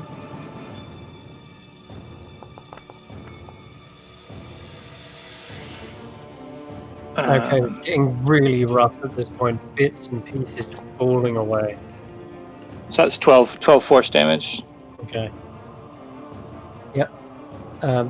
It moved, didn't it? You yank it over. How rough is it looking? Like pretty rough. Rough. Just rough. It's hard to tell when there's no organs or blood. Just more and more pieces Mhm. fall away. It's kind of like, but the majority of it has fallen apart. It's got. All right, I'll just hit it's it with lost- I'll say it's lost its whole head, Oop. and as a result, it's going to probably end its stunning action at the same time. Well, at the end of its turn. So that's nine necrotic damage to it. Oh, necrotic, you say? As you try to Oh, no. wither, 12 necrotic damage. it is 12. As it tries to wither the creature Oh away, yeah, 12. Sorry. you see the teeth are already very, very old. The bones already very brittle. It seems as though no amount of age can truly wither teeth away. and surely you've witnessed tombs being dug up and skeletons still having their teeth intact. They are immune to necrotic. Good info. Good info. Then Carrick will just go 1, 2, 3, 4, 5, 6. Stay within range, but just kind of like push up right against it so that it's focusing on him. Okay. Hopefully. Here are Alright. nothing but a large cavity. Okay, another flurry of bones are going to go to one of you guys. Just think. Justin's restrained. Could make use of that. Your blade songing. Well, actually, this might just be the only chance I get. So we're going to try and attack Jasin with advantage as the bones bound around you begin to flurry against your form. See if we hit.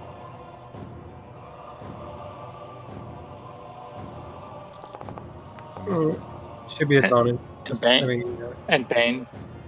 Yes, and Bane. Okay, then in that case, it's a full miss. Alright. Even whilst restrained, you're able to parry away these bits and pieces, ducking and, whipping away anything that gets in your face. That's only its bonus action. Oh boy. Okay.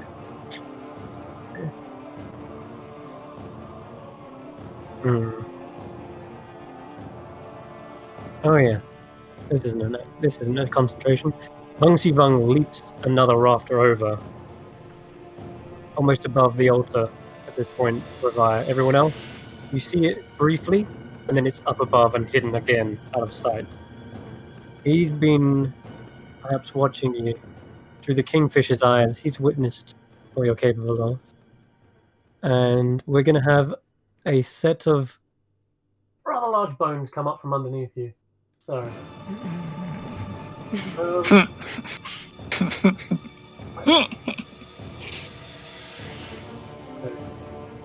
let's fucking go. Alright.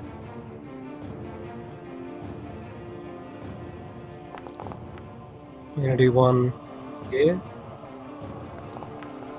One Carrick. Oh boy. Okay. One on Justin. I'm rolling with disadvantage because I'm restrained. Yes you are. One here. Oof. And finally one on Ignir. And I believe you might automatically fail if you're done. So that's a fail regardless. Okay. All you see is a pillar of bone begin to rise beneath your feet, Jason. You're no longer restrained, but all you do feel is the sudden impact as you're slammed into the bottom of the rafter above you. And as it crunches into your body, its bones have kind of shattered from around your feet. And Ignir, similarly, you have been unable to resist this effect. Carrick, you try your best to kind of leap away in time. What did you get? Yeah, even that wasn't enough. The spells of this creature are incredibly strong. You've been able to evade it, and your body is crushed up against the rooftop. It lasts until the rubble is cleared, so yeah, each pillar has 5 AC, 30 hit points. If it's reduced to 0, it crumbles. But right now, it looks like you're pinned up against there. Oh god. You're restrained again, pinched between the pillar. So, sorry, Jason, you're not restrained by the ground, but you are restrained by being pinned. Okay. That was the combo. Okay, it's going to end its go. Tooth Golem over here. Well, you're actually out of range now, at the very least. Tooth Golems can't do anything against you guys whilst you're all up there. Oh, can it? Yay! It can't do its chittering babble. In fact, it couldn't even do that a second time anyway, because it's a charge. But it can see something and try to do this. Revive's invisible though. Yep. So apologies, Ignig, you're actually the only target here. Oh no. It goes over to the wall. And it begins to run its nails down the wood on the... Actually, this door is made of bronze. That's even worse. You hear the screeching sound like nails down a chalkboard. And I need a wisdom save from me. Well, should do it automatically though. Oh god, a 3. You rolled another natural 1. Are you down? I'm afraid. He's Ignis- death warded. Ooh, wait, Death are you? ward. I Yes. thought you death warded Yeah. Revive. We did it. I burned both 4th level slots. I Fantastic, did alright. both of them. Okay, Ignir, as you're pinned up on the ceiling, you hear this sound screeching into your mind. I would like to use my reaction. Yes, you can. I would like it to burn. Okay. It's within 25 feet of you. 20 because of its height. So that's in range, yeah? Yeah, it's 60 feet. Okay. Dex save. And let's stop repeating this. There we go.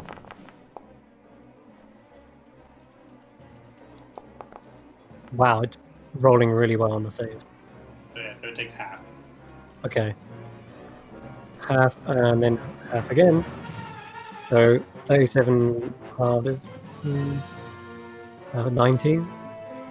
And then half again is 10. As the flames lick around the teeth, you see its form is falling apart, but there is one perhaps just skeletal frame left of it.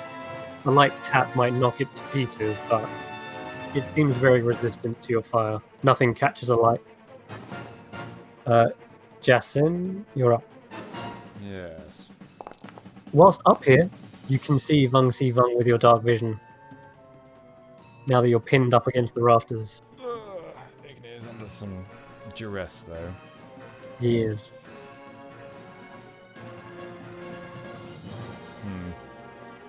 And he's... Vung is 45 feet from you. And the columns are 20 feet from you. Yeah. Ah, the righty then. Ignir. How did you feel about being a T-Rex? I mean, it seems like the opportune time. Minus, how tall is the ceiling? 25 feet. Okay. That's about a tall T-Rex size. for T-Rex. Crouch a little. Okay, you're doing it? I can't really think of any other CR8 creatures. It's on theme. It's on brand. It's on brand. And like, it will give you a whole ton of hit points to play with. Okay. So yeah, I am using my final 4th level spell slot and turning Ignir into a T-Rex. Fantastic. Tyrannosaurus. There it is. Okay. Should be a T-Rex. Nearly went through the map. He's so big he pushed himself through the door. He's very... Alright. From death, you are brought back from the divine power of Carrick and then empowered by the arcane magics of Jason.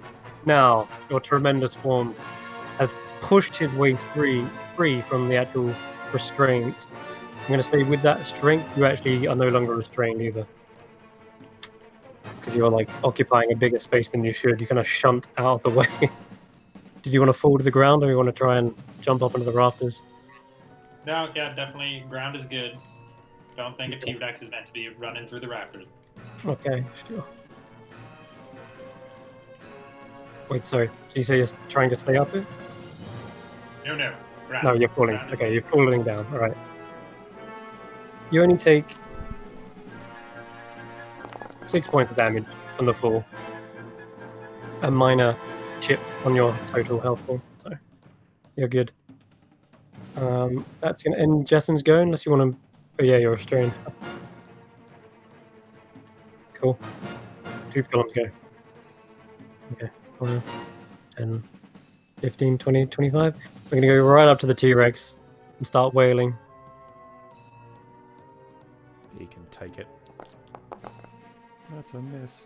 Oh wow, it's actually terrible. 20, Alright. 22 psychic damage is rough. Okay. You feel the claws trying to tear at your flesh. You thwack your tail around and it seems to be staggered away, but no impact. Your go is up, Ravana. Cool. Let's go with bonus action Hunter's Mark on Drvung. Okay.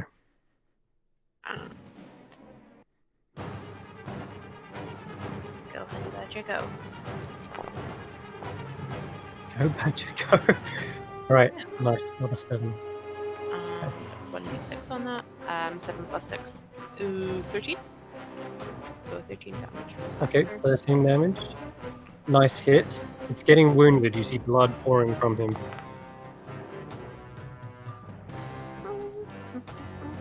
Okay, that's... Or do I need to? No. Alright. Because his AC is 11. reduced. I think that hits, or do I need to? And you're blessed. No, that hits. Even with the jet reduction. And then an extra 2 from... Oh yeah, so 11. Cool. Nice. Good shooting. I need to roll 2 con saves now, because you're trying to disrupt its concentration. Yes, I did. Hey! Wait. And Bane on that as well. Oh no, that's saves. That's saves. We're off. Okay. Say goodbye to Wrath of Nature.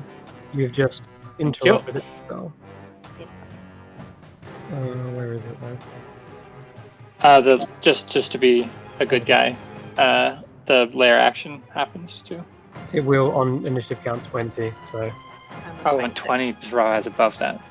Wow. Any movement? Do you want to try and leap from rafter to rafter, or are you good, comfortable in the corner? I've used my bonus action, and I would rather use my ring of jumping to make sure I don't fall horribly. So no, I'm good on my little corner spot Tucked here. in the way, like a true Gloomstalker, keeping to the shadows. Then we do the... layer action. Well, I'll tell you what we'll do as a layer action. Make things interesting. Let's move in the T-Rex for a moment. As a layer action, I'm going to light this flame back up. Fuck. You see another torch is animated from over the back here. The nearest one to Vung Si Vung. That one there, actually. And as it flies over the air, it lands back into the sconce. And then the Vung Si Vung. I see you, little archer. Hey. You spit arrows like a snake spits its poison. I'm gonna hiss at him. Okay, Ignir, your go. I'm gonna.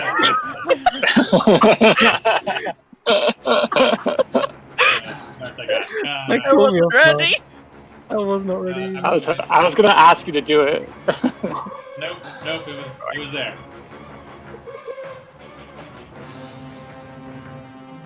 You can make 2 attacks, one individual target. Tail whip the one that hit me and I burned. Whack!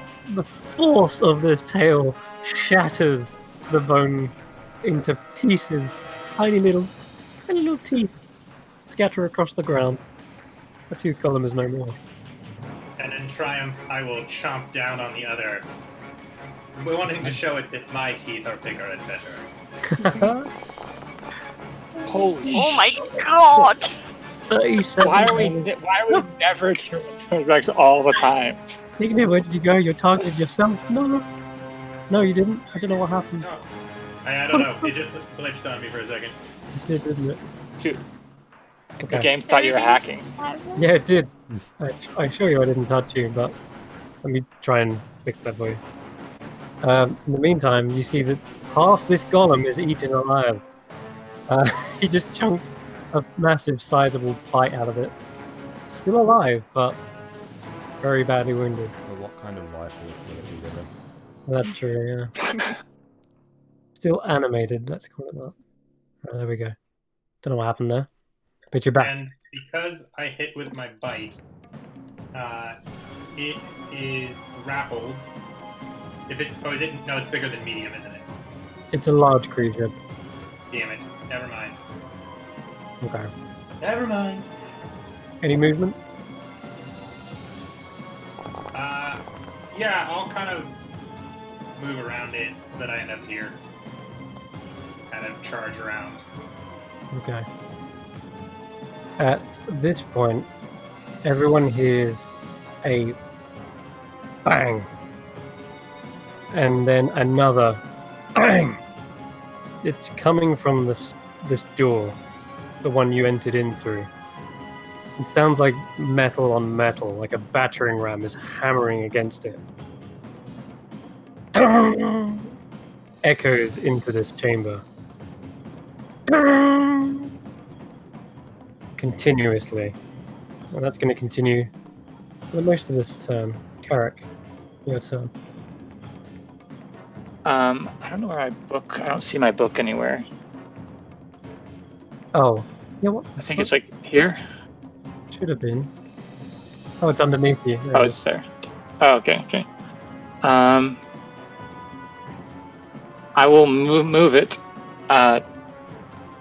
20 feet to here, and I'm gonna hit that sconce.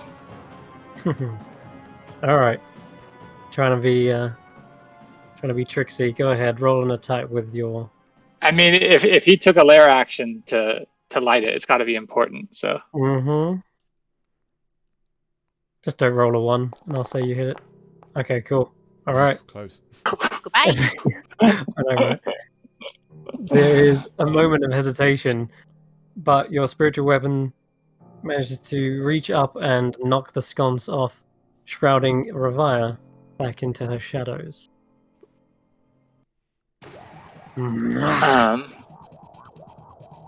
Okay, that was use my spiritual weapon. Can I see Vung Sivan? No.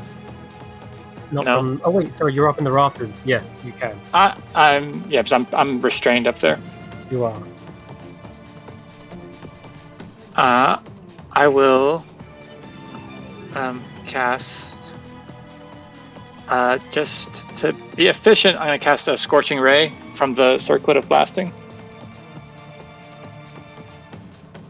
Yep. Go ahead. You can aim at Bang. Oh, so it doesn't do the 3 rays. I have to do them. Sorry. 2. You're not.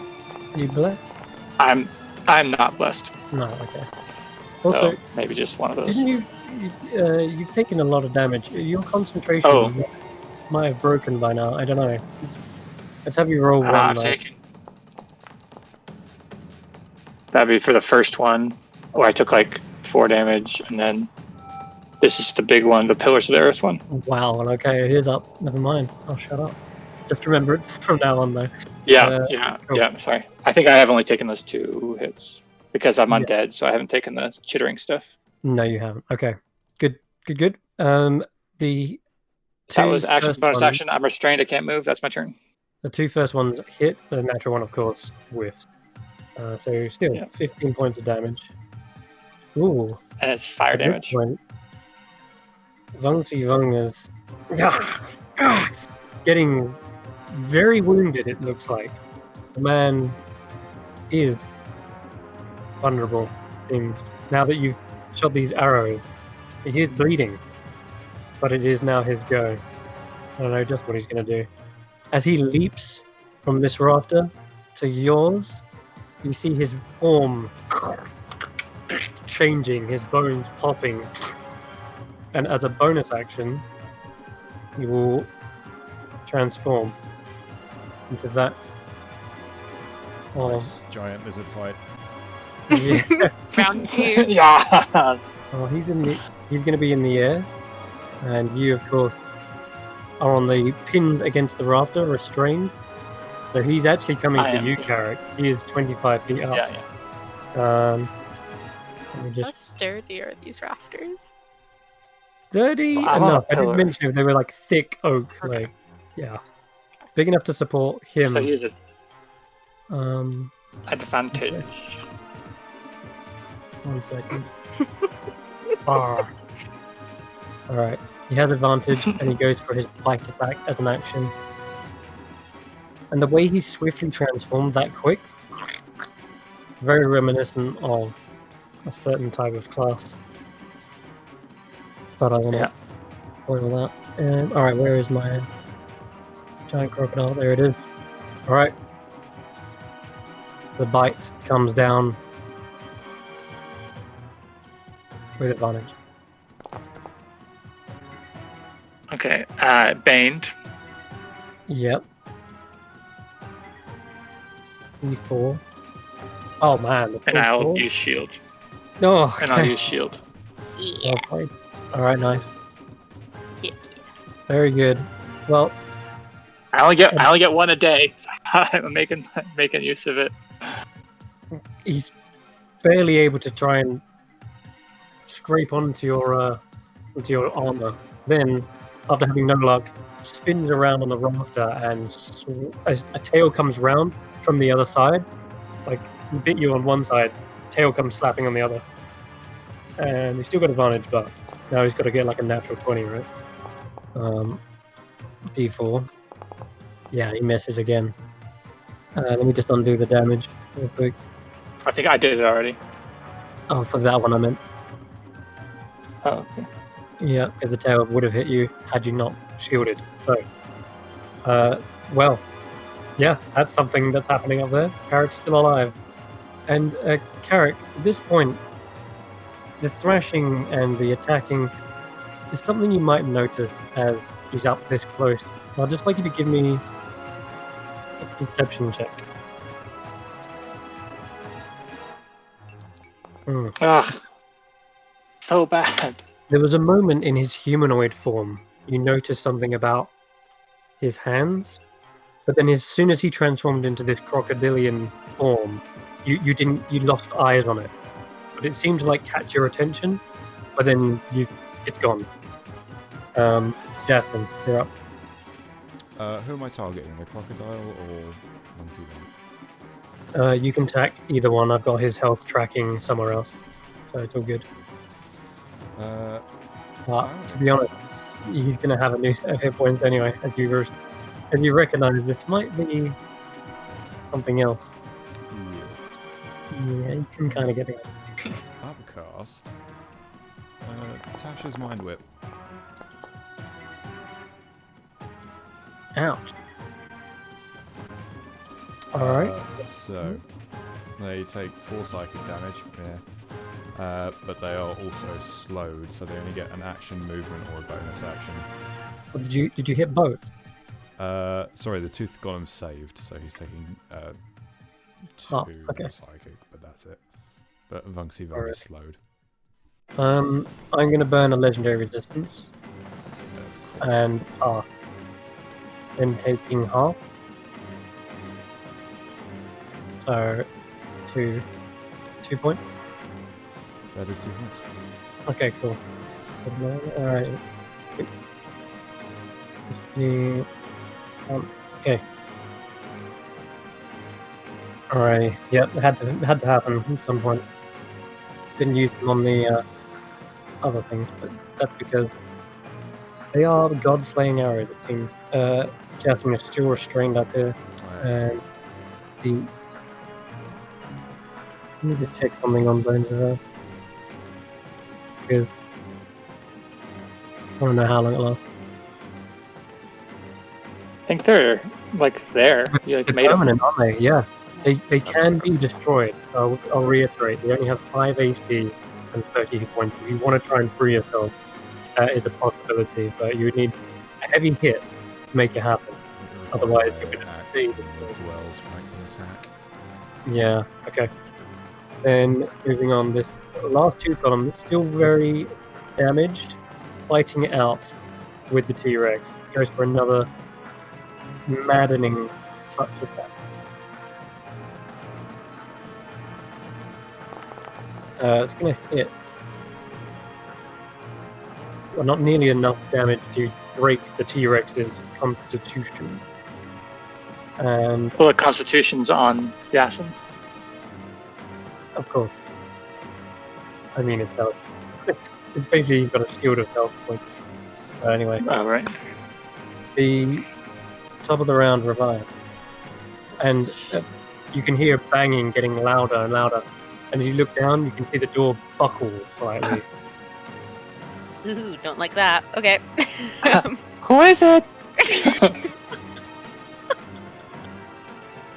I don't think I want to find out. So, let's just shimmy over a little bit. Mhm. I am invisible again, so Oh yeah, let me kill the light there. There we go. crack straight on. Do I need to roll my d4 for that? For your 19, no, you do not. Cool. Perfect. I do need to roll. So Does the Hunter's Mark carry over between forms? just to, you did hit it with an arrow, a badger arrow last round, didn't you? Mm-hmm. Yes. Then you still lowered its AC. Okay. Another 13 point. 14 on that one. Okay. 24 14, for 13.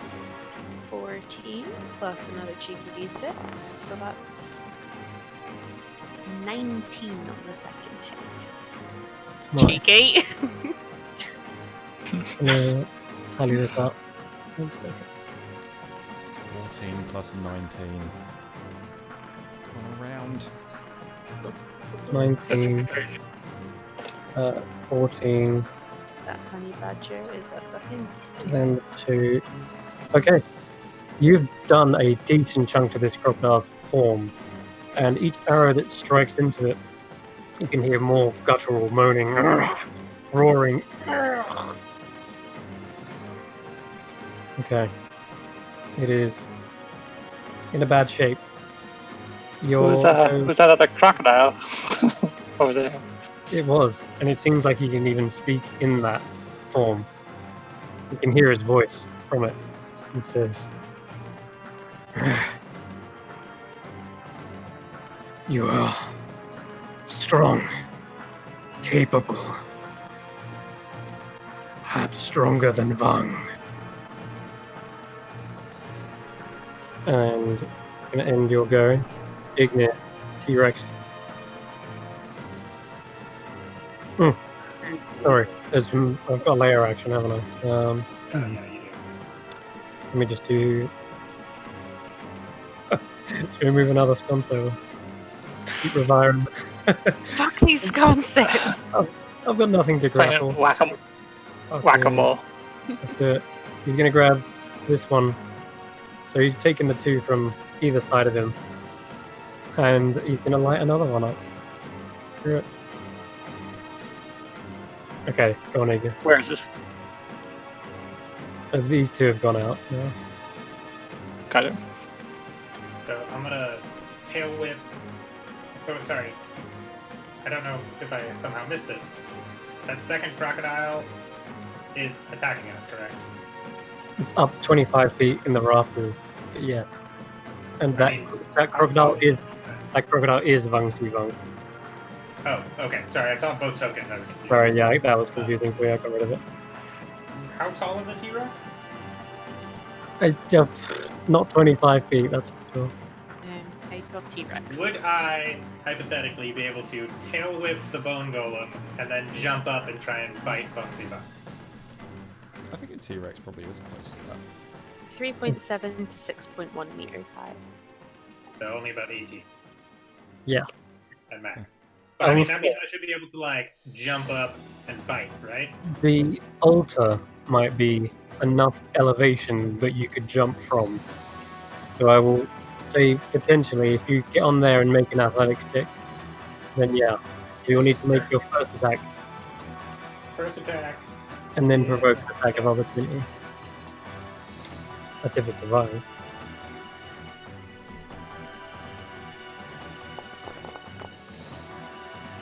$16 is a hit. 21 bludgeoning, it does not bring it down. However, it's fully...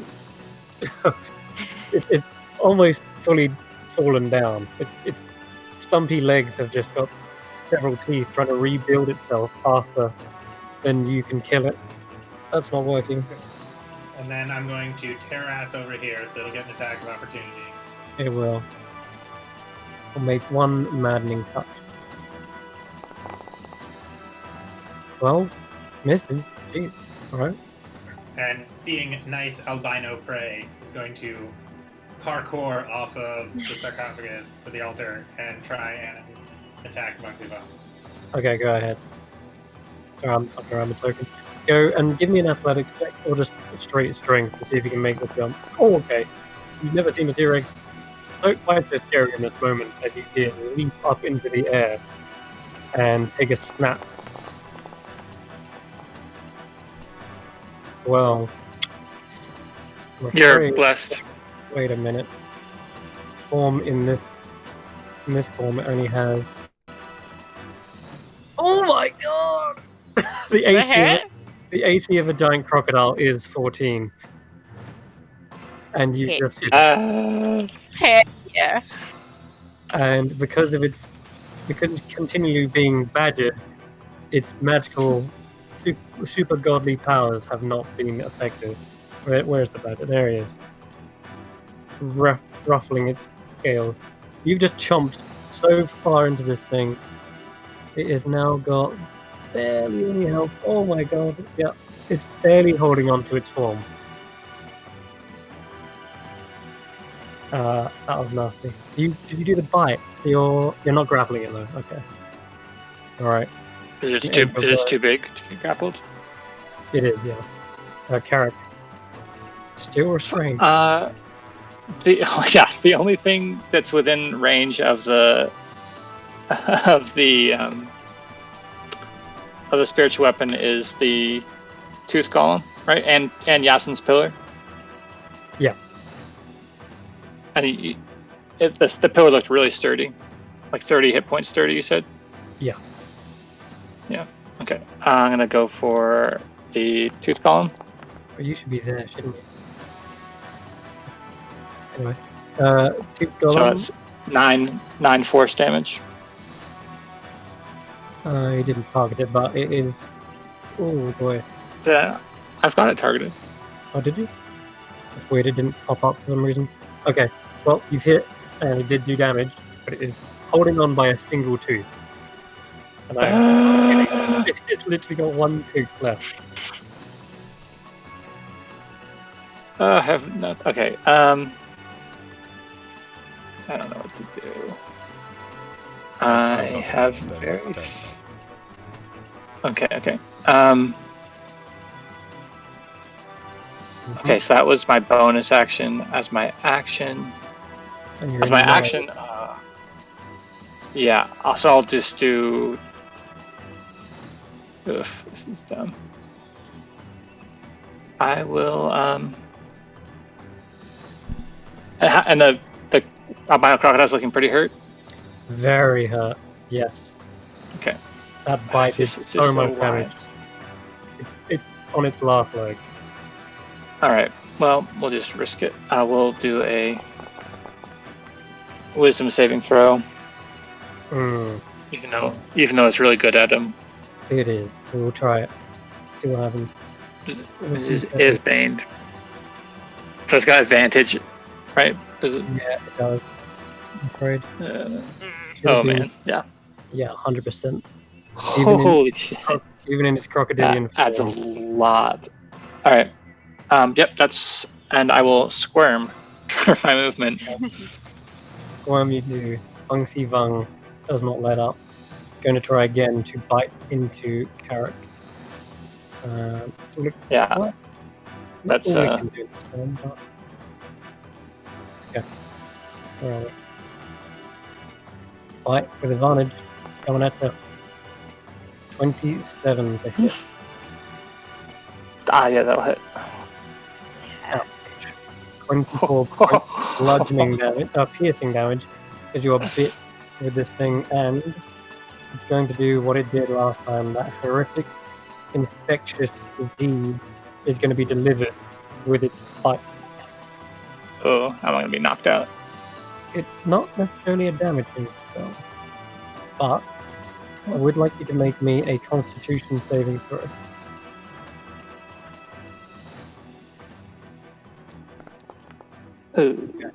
You failed. You are poisoned. Okay. Oh, and I'll make, and this is the con save for the damage, so that Jess passes for the bite damage to hold on to bless. Okay. Right, because it's half the damage. Yep. All right. So that would be, I needed to be the 12, and I rolled 13. And because it did the spell melee attack, Oh, it didn't do a multi-attack. So you're spared from the tail in this instance. Cool. So, that'll end its go. And Jason. That door is buckling open probably in the next 6 seconds. Yeah, I wish I could help you, Garrett, buddy, but I'm a bit stuck. And I'm then gonna a frat. cast. Can I cast Shatter at like this thing's knees at the base of my Yes. pillar? If you do that, it's dead. There's no save that can help it on It that. would have disadvantage, I assume, because it's made of teeth. And your pillar takes 14 points. In fact, double that because it's a structure, right? Materials such as stone, metal, crystal. Yeah. I will say It that has a the. disadvantage on the saving throw. Well, okay. Well, in this instance, I will say because it is a structure, I'm going to say you deal double damage regardless. It's not enough to break into 4 pieces, but you can feel it. You can feel it like fissuring up the center. Ruby. And that's all I got. That's my action. Okay. Still restrained. Righty ho. It's your turn. Okay. This goddamn sconce is back on, isn't it? Yeah, it is. Right. But he didn't seem to take an action. I should have taken an action against you, but Carrick was looking too tasty. All restrained up there. More so because his AC. I want that AC. I tasted a little snack. Did I roll a d4 for that? I should have. It should have been a 24. That was the. Right. Can I use one To attack hit me, yeah. Yeah, that was. Can I use one attack to smash out the sconce Yeah, again? you can. Just roll an attack, don't roll a 1. The one. Oh, really? Okay, yeah, you knock out another sconce. Shrouding in darkness once again. Move a little bit. Okay.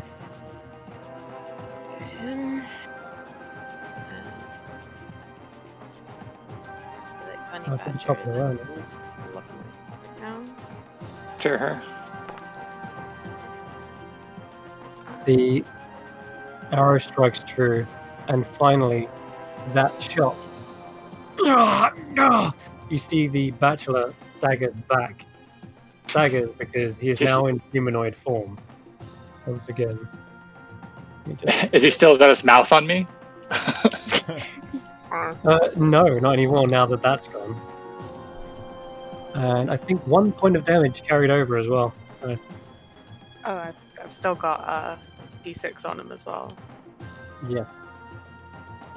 Nice. And another 6. Okay, an extra 6. He's looking rough. Adding Uh, up. The bloodied form of Vung Si Vung has got blood all over his gals because he's just been tearing into Carrick, and that seems to have passed over onto him.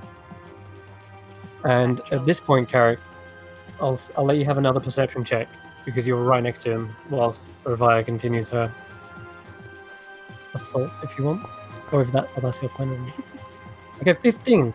You notice something very, very striking and intriguing, we'll say, because he is missing a single finger, much like you.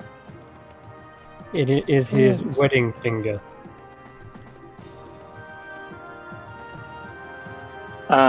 Twins, yeah. Yeah. Okay. And he has yet to notice that you have missing a finger as well. Igna, you're up. Oh, wait, please. Before that, sorry, I keep forgetting my layer action. Okay. In that case, we're going to... Well, Vungsy Vung turns to the sconce and is about to light it once more, but just as he does so, the door suddenly buckles open, and what pushed it open suddenly disappears and vanishes like it was a spectral... All you saw was perhaps a spectral fist slam into it, and 3 individuals charge in. The chief This bitch. and 2 of his most faithful guards. The ones who were not terrified. These bitches. And he says, I have come to your rescue, the Bachelor. We will slay these do-gooders once and for all. You can eat their souls and ascend to godhood. It's time for a feast. Yes? Men, take them out. They charge forward, but before he gets a chance, Ignir, you're up. Seeing how effective it was the last time, and now there is a tiny unscaled morsel sitting in the rafters, I would like to run amok on this altar and then leap up again with my Okay. bite. Go right ahead. Make me another athletics check just to see if you can make the jump. +7, baby. 7. And blessed. Oh yeah, roll the blast. The strength of a T-Rex is wildly impressive. Alright, you make the jump. You can take a bite attack. Good lord. Oh my god. Oh, good lord. And I think he's a medium creature, right? He is a medium creature. Is his AC so he- still that low though? Because that was a 13 to hit. So long as the Bachelor has been hit with one of the weapons of bone, then yes. We're 13? There's stuff on your budget. In his And humanoid blessed. form?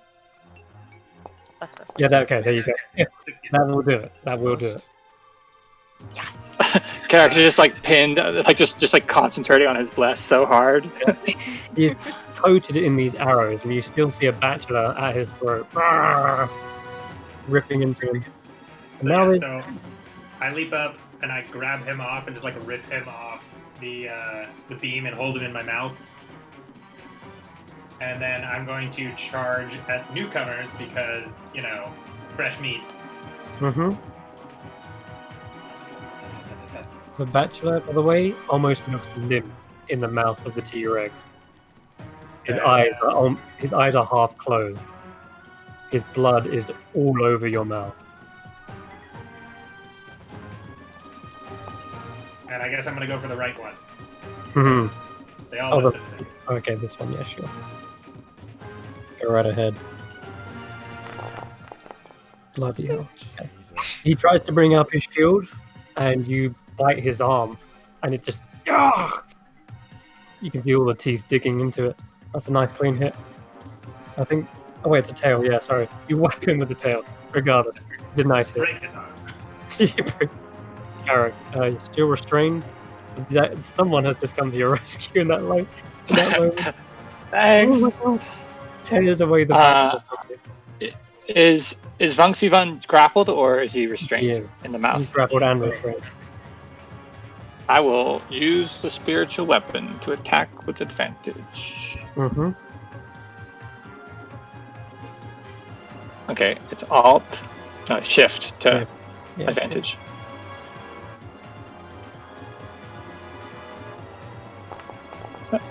Mm-hmm. 19 That's a hit. and damage. I don't see him, so I couldn't.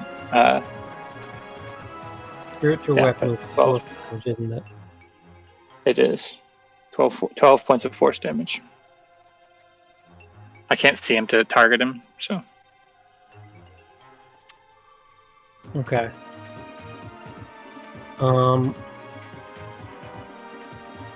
Well, that's a bugger. I can't resist it.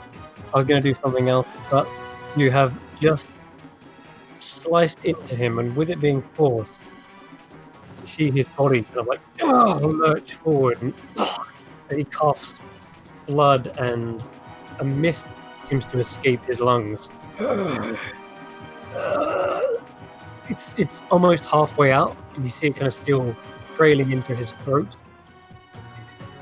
But he's almost breathing his last. He's basically breathing his last breath in this moment. So he's still alive.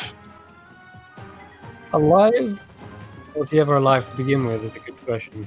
But right now, he is his still body something. is limp. Is he still something I could target? You can if you wish, but you reckon at this point something is happening to him that looks in effect. Like the spirit's leaving him. Yes. Okay, so we need the body. I'm going to channel divinity at Vatu Sivatu. Okay. 3 dots. So that's a wisdom save.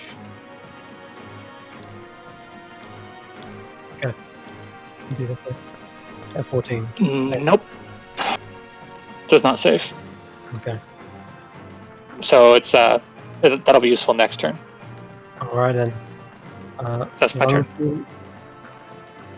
Vang Si Vang is unconscious. However, on his turn, he will make a death saving throw because that spirit is not yet out of his form.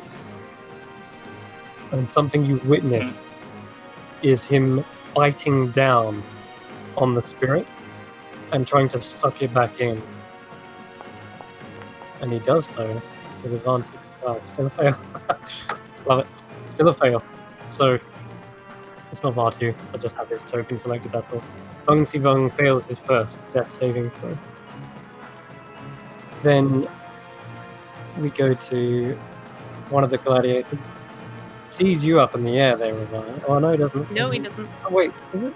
Actually, it's gone south. Yeah, it's gone. Alright. The T-Rex then. Let's go. Let's boogie. He's scared to run behind you. That's boogie. And he's going to go for his multi-attack. Nice shield bash. Medium or smaller. Well, that's never going to work. You know, just for flavor, I'll do this anyway. He's going to try and, like, slam into you. 11 doesn't even hit. He's like, shit. He tosses the shield aside, realizing he's trying to knock a T-Rex prone, and he's going to go in with two-handed spear attacks instead. Why am I rolling advantage? That was supposed to be... Oh, still shit. What is happening? Oh, wait, 13 is just a hit. Fantastic. Alright. Take 15 points, and then another spear. And that's going to end this guy. Barely hits again. Alright. They have got flanking, but I don't think that would have helped her. I would have. It wouldn't have. Can you find a picture of that? 13. Yeah, we've done it. Your AC is 13. I think then that first hit is a hit because he's flanking with Yeah, Vatu. so I'll take another 10 off. Yes, please. Okay. Likewise, this guy runs around. No, wait. Yeah, he can run around. The tail didn't knock him prone or anything, did it? No, it just hits him. Okay, cool. Alright, 3 attacks. Coming right up. 1, 2, 3. Why am I rolling advantage again? Okay, but still 24 hits, 15 hits, and 10 misses. 10 misses, alright. So there you go, I've undone that one. Alright, you see the soldiers fighting on, stabbing into this beast. And finally, Jesse, you're the better. Okay, how many hit points did you say this pillar had left? Like 4 something. How many, sorry? Like 4 or 2. I'm going to have to deal with this situation sooner or later, so I'm going to whip the pillar. Okay, go ahead. Just roll an attack. You've only got to get 5 AC. That's it. Alrighty. Whipping down that fissure, cracks it in 2, and you see a pile of bones begin to collapse around the dinosaur on your feet. You are falling 25 feet. No, I'm not. I'm riding a T-Rex, motherfucker. Oh my god. Fuck yeah. I'll have the rule of cool. Go ahead. You jump from the remaining pile, which is just just barely collapsing beneath your feet. You take a leap and land on the back of Ignore. Yeehaw!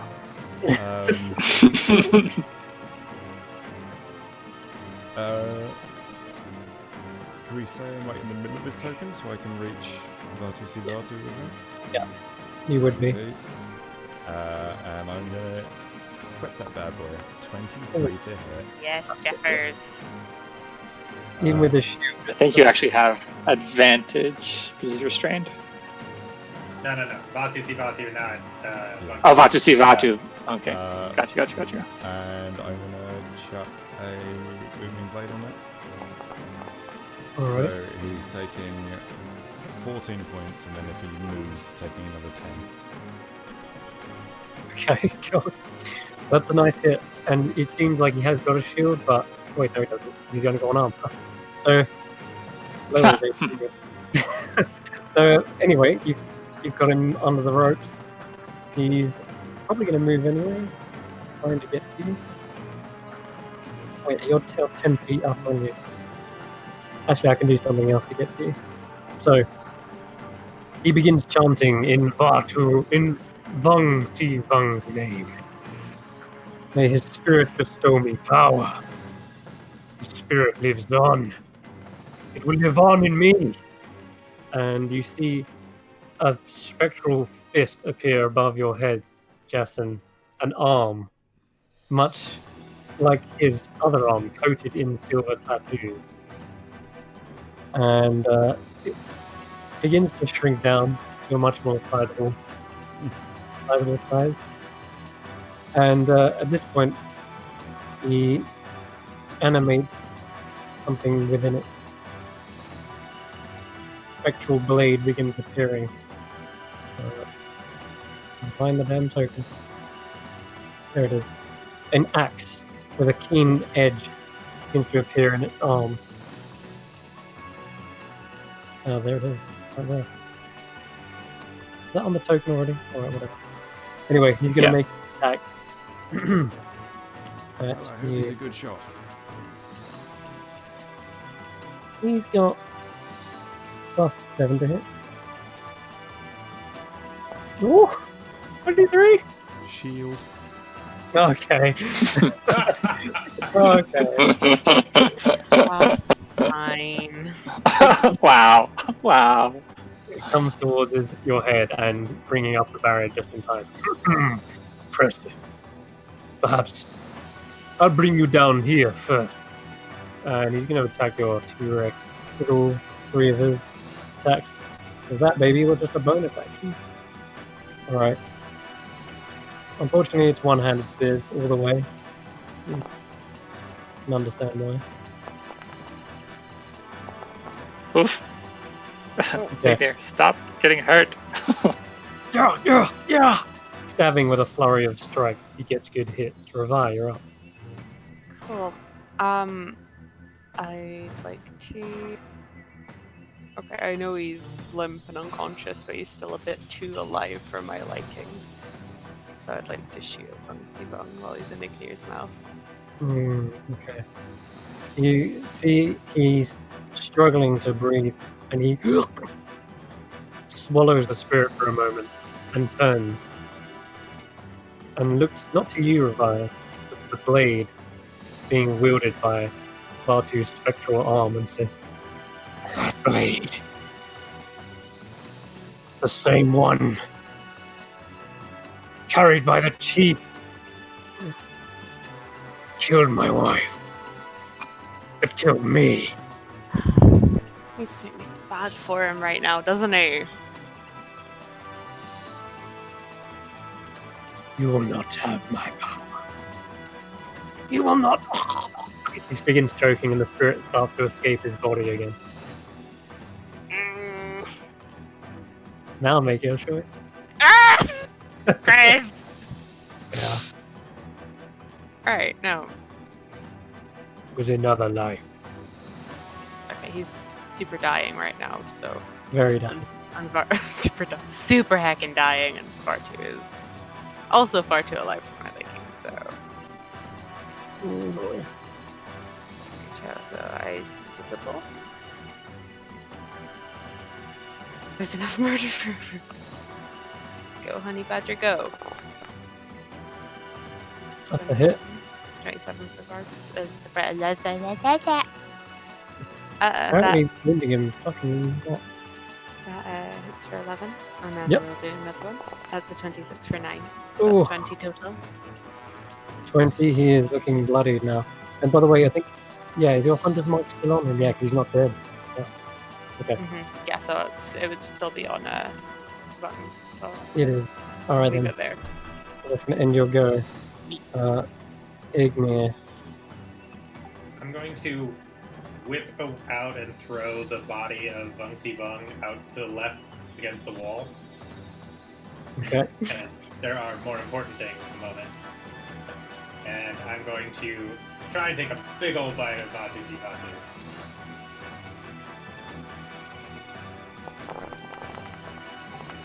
Chomp. Do it. Munch.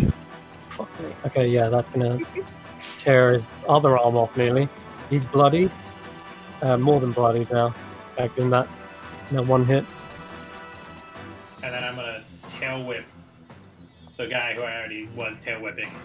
Okay. Because he's not broken yet. Ooh. 29 is a nice hit. 19 points of damage. He's looking bloodied. I'm not going to put up much And, of a fight. Vatu Si Vatu is currently in my mouth, restrained and grappled. Oh man, nice. Okay. Nom, nom, nom, nom, nom.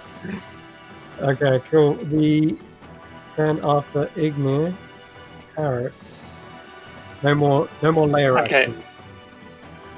I will end my action on my channel divinity to cast suggestion for free on Vatu Si Vatu Okay. and say, Vatu Si Vatu, we all know what you've done. I suggest you apologize for your crimes and accept judgment from Vung Si Vung and the Bachelor. Bung, I've done nothing but serve you. I've sated you. Those gifts, the fresh meat. You have known me. I am not the chief that killed you. Bung is like, his spirit reincarnates in you. Souls do not leave my domain. And this isn't Bung talking, you can see the spirit exiting his throat has turned into the mouth of a crocodile and says, no one leaves my domain. Souls here linger until a new life has been born that it can possess. Your line is that chief. And Vung's vengeance still stirs in his heart. That blade is proof of such. And Vatu, And then Carrick's going to say, then see your vengeance wrought out and use bonus action, spiritual weapon book face to him, to hit. to Vatu Si Vatu Mhm. for 7 force What? damage. He says, Vung is weak. The Bachelor, take me as your new vessel. Together, I will avenge the other spirit. I will. Oh, and he gets hit by that again. And the suggestion spell. Carrick will say, next chapter. Oh, alright. Okay, I was going to end his go. Vung Si Vung is rolling a death save. With advantage. Come on, natural 20. Nope. Stopped it being a natural 1 though. So, he is failed 1, passed 1. It is Gladiator's go. He's going to go for a quick successive strike. Make this quick. Oh, that's supposed to be two-handed, but that's a hit. That's a hit. And finally, do you pop He My pops. god, I think that popped him. Yeah. I think that pops and knocks him unconscious because Ignore only had a hit point left. Oh god, Ignore! Oh no. Where did he go? He's gone off the tunnel. He's just gone, nope. I Yes. think I'm under Jason. Which was fitting because Yasin was riding him. There we go. That's true. Oh god. Ignore, you just fall down and I'm afraid unconscious. The two gladiators have bested you. But god, did you put up a damn fight. Oh, hello, boys. Ah! Charge! They rush forward towards you, try to shield slam you, and Jason, you're adept at fighting these already. You recognize the fighting style immediately. I think I met you in clay. Impossible. Yep, this seems familiar. He picks up a shield, slams it into you, realizes it's no avail. Comes in with a one-handed spear. Oh, I'm gonna have to shield that. Okay, do so if you wish. Aren't you already shielded? Aren't you shielded No. from? It ended. That's a new round. It did. Can I have that damage back? Yeah, you may. You're on 11, right? Oh, Uh, God, that's so crazy that that's what your 11 looks like. however, that 26 is gonna hit me. Oh shit. So you're left on 4? Left on 4. Yeah. But, you know, Well- I'm either up or down, so... Right. Still, this has brought you to the very cusp. Fighting for your very life here at this point. Justin, it's your go. I say... Okay, boys. Looks like we're having ourselves another party. I use my action to cast Blur on myself. Okay. So all their attacks are Disadvantage. with disadvantage. Okay. Alrighty. Batu, he's no longer restrained and he'll get up from prone, rush towards you. What was the suggestion spell again? You said the wording was ask for forgiveness. And then accept judgment. Okay. He goes to strike at you, Justin, but as he does, he falls to his knees. The spectral arm, also floats and hovers above your head.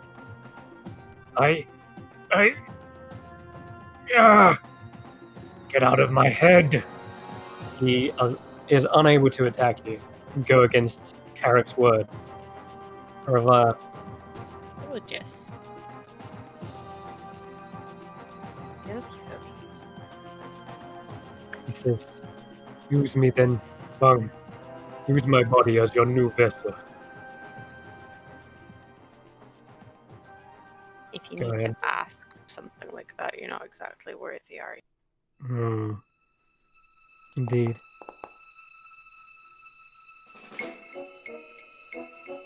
Oh, hold on. That's a hit. And he's still alive. A couple more hits to do it though. Yeah. Can't He is a tough pass. really just this guy can't this guy can't have this one. God damn. We might need a crit a crit might finish him, but I don't think. Tempting fate. Yeah. You got triple advantage. I mean, it's possible. Alright, Chris, if I roll 3 nat ones, we're gonna have such an issue. It is twice Mhm. now. so close. It brings him- Honestly, it's so close. it's going to bring him very close, though. He had the 100 mark. Could I? How close to death is this man looking? Vatu. Mm-hmm. No, Batu or Vang? Abatu. Vatu is he's on his knees, but he is not down yet. He's very close. Could I use my movement to drop 25 feet on top of him? If he takes damage from that. I know I'll take damage as well, but You can, like drop kick him. yeah, just Cannonball. From the top cage. Oh, watch out, watch out. Okay, I want to know. Yeah, go ahead. Roll me like an acrobatics check. And it's still dark, so I'll still be like invisible. All right, you 17. land clean on his head, taking 8 points of damage in the process, but also dealing 8 points of damage to Foundry. He is. Where is he? Oh my god, he's still going. He's still going. He's on death door at this point, though. Well, he does have It's a. down to the cleric. Come on. I can't even count anymore. What the? There we go. No, I don't have 5. Wait. Shut up, me. You can Is roll he with attacking? advantage as well. Roll with advantage. Oh, that was. Wait, what am I talking about? Why did I roll something? Stop. I'm getting thrown as well. Alright. Carrick, is that your is it your turn, right, River? It's me, yeah. Okay, go on then, Carrick. Wrap it up. Bonus action is going to be to Healing Word. Healing Word Ignir. Okay. So Alt there. Healing Word. He's prone. He's up. Third level. At third level Okay. for 17. Nice. And then Ignir's not on the that was card, the but- and so I accidentally got him off. he was Yeah, after. he is dead, I think. Apologies. Put you back. And then I'll damage Toll the Dead. Roll me one death saving throw, Ignor. I did. I rolled an 8. Okay. Alright, you're back up now. And then that's 20 necrotic damage to Fatu Sibatu so from Toll the Dead. That's blowout. How do you kill Vatu Sivatu? What is it? Yeah, Carrick will just kind of this, like, while still pinned really awkwardly with his toe to earth, just kind of like flick his finger at the tiny, like the Toll the Dead, because he only can move a couple digits probably, and yeah, just say it tolls for thee. Oh. And it does. You see his body begins And to yeah. no, no! Rather than wither like you've seen other alive recipients of this spell, he starts to like flake away, and his form almost looks like it's burnt paper, kind of burning and burning, and a soul begins to escape him as well. It's pushing upwards, and this soul is also missing an arm, similar to his. The spectral weapon over here begins to conjoin with it, and it's almost like he kind of locks it on and fits it to his form. And then that spirit begins to vanish, like a breeze is just wafting him away and disperses it. The rest of his body flakes into pieces and joins the bone pile.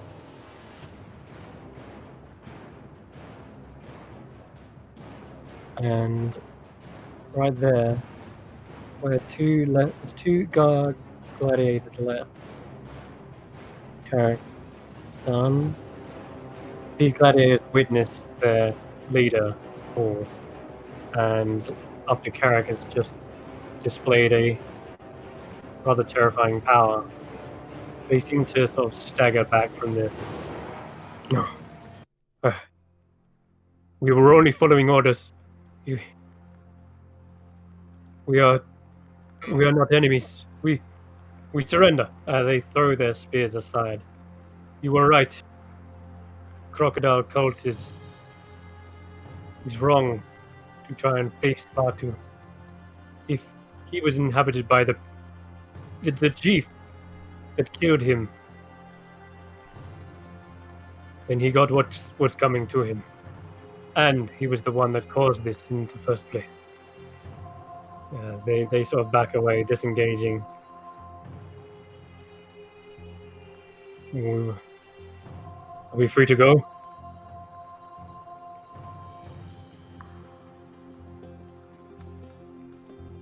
A lot of bastards have always hidden behind just following orders, but I suppose. We will deliver news to the other Finns. They've run. They don't even start to give you a chance to change your mind. Okay.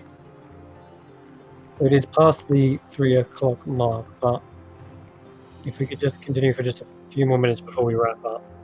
If that's cool with everyone? Fun to me. Okay. Yeah. We come to Vung's go. He is on currently 2 saves, 1 failure.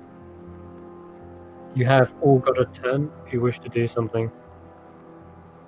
Probably get Carrick down. I would like to shamble over and stab his body with the spear. Oh, merciless. Roll to attack. Wait. My wife. She is. You stab into his heart. Oh no. I'm sorry, I couldn't hear you. Oh, God. I think there was a chance there. For Getting something. 2 death saving throws. Vung Si Vung, the man, is dead. His body lay limp in the bone. She said he had to die. I'm only following orders. I thought that was the theme of the episode. Oh, Yeah, you're God. not wrong.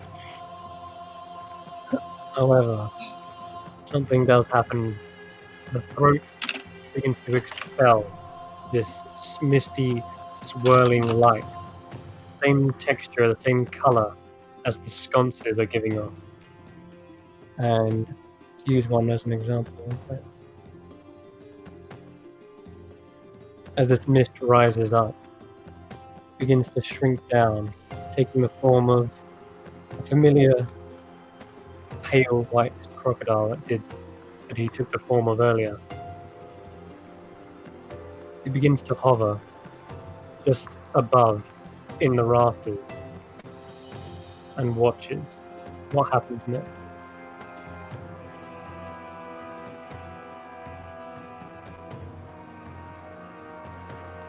Hovers there, not moving against you. We should find out what We he need to was get him about say about to, his wife. Do you want to? We could just have him talk to his wife. What if, she was behind it all along or something? Take the mask off and it was all. I'd like to hear it from him. We should probably get Carrick down then. He's no threat to us at this point, Yeah. so. I'll need to be a little closer. I'll activate the shield And, and throw it up towards Carrick so that it hits the 20-foot mark and suspends itself. and I'd like to look up at the cloud and ask, so you're the Bachelor? It hovers there, silent. If it's But any you can- consolation, the next step on our journey is to go and pay a visit and hopefully bring an end to Asarak. Sorry about what happened here, but ultimately we are all on the same side.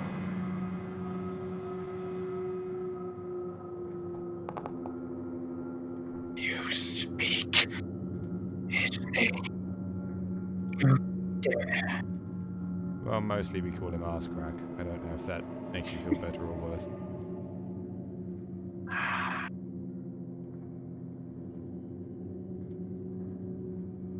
You have strength.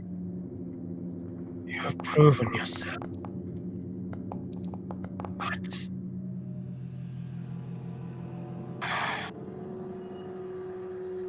I am the only one. If destroy Acerak, I would have done it long ago. My kin, they're imprisoned, taken, tortured most likely. Imprisoned, you say, not dead. We are all dead. But you can still be Even Wong?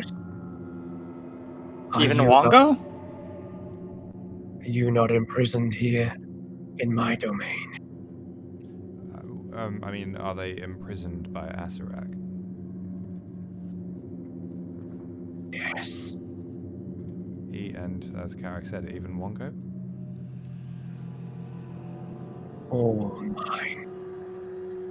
Are they in I'd the like temple? Jaslyn and Ravaya to make a insight check with advantage as well, because the emotion that he's portraying is one Ooh. step 20. close to you, Ravaya.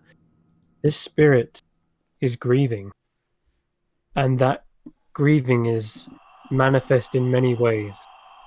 Everyone copes with this differently. This creature is lashing out. It's angry. It's vengeful. But what it wants more than anything is to free its kin.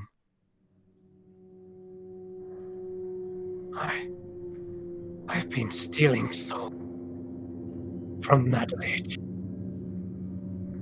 so that he cannot feed whatever ungodly thing that is in the maw. I hoped to slow down its progress, but I'm losing against this tide. Inevitably, that thing will be dead, fully grown, try to swallow powerful souls and attempt to slow it down. By that same merit, find one strong enough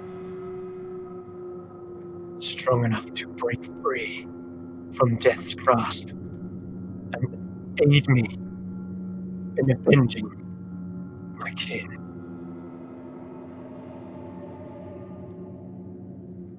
Well, you found more than one. We're a package deal. Might just be strong enough to pass over. But some of you are not. Some of you are not even dead.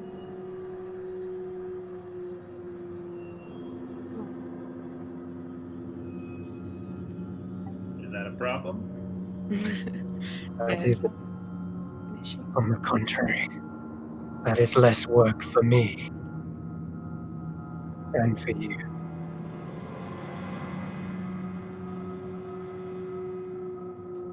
You are free to leave if you are still alive. Those who are dead, there is but one trial left that I must aid you through, if you wish to make it back through the river.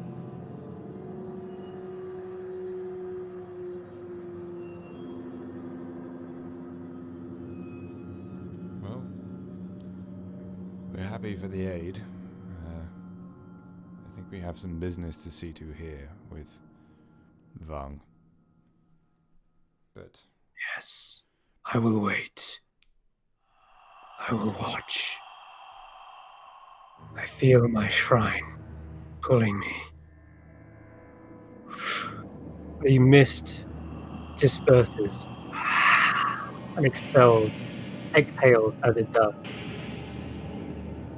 You must find me. Where? Where do we find you? It has dispersed.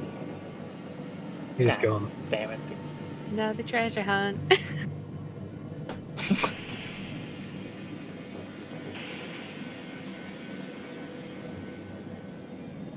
Okay.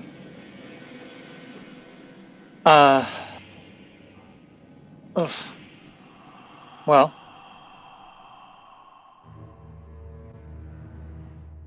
here we are. At least there's. Did you want to talk? I think, yeah, I can talk to him once. If we wanted to do it, or if we want to do that later.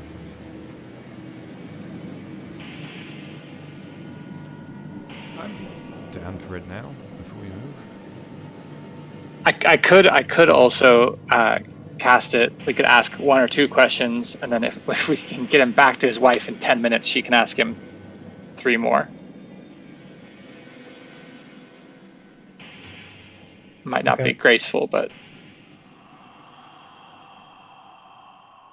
I don't know if we can get there in 10 I don't even. Yeah, I don't even know what we want to ask him. But I'll find out what he was going to say about his wife. yeah, okay, that's a good starting point. All right, we're doing it. Hang on. Everyone, There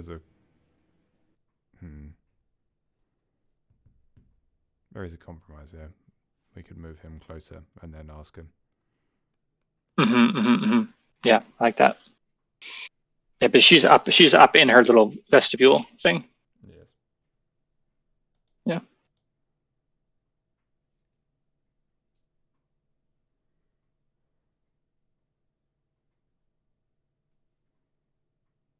You were a Tyrannosaurus Rex. That was pretty cool. Yeah, that wasn't terrible. Though I really struggled with the self-control thing. Yeah, and I didn't need to give up my immortal soul to be able to pull that off. Just, I didn't. Stay in school, kids. I mean, I see what you did there. Ignite Revire, when that last breath was spoken from the Bachelor, he mentioned those living are free to go. As he said that, your eyes were directed perhaps to the very back of the room. There a small light would illuminate, perhaps even one of the sconces would have hovered over to it. And it just illuminates this ladder at the back of the room. It's quite hard to see, I know, but it's there. In fact, just drag your tokens over there, you might see it a bit clearer. But it does lead up and into the rafters. Up, up, up. Carrick, as you go over towards it, even though you weren't even kind of notified to it, bizarrely, but you see Revire going over there and you follow along. And as you look up into the ceiling, it ends with just a wooden roof. But Revire, you see a trapdoor. And it feels very much like the same experience earlier, doesn't feel like anything, but it seems to be of the same oddness in the way you saw a whirlpool, but Carrick didn't. Well, it's good to know that there is a way out, but we're leaving here together. I know that my track record of trying to save people from this place is pretty awful, but there's a chance that you can make it out as well. I think that's the best option for us at the moment. Yeah, I don't think leaving now, but there's definitely a little bit further on this path to tread. So where do we think the Bachelor's shrine is?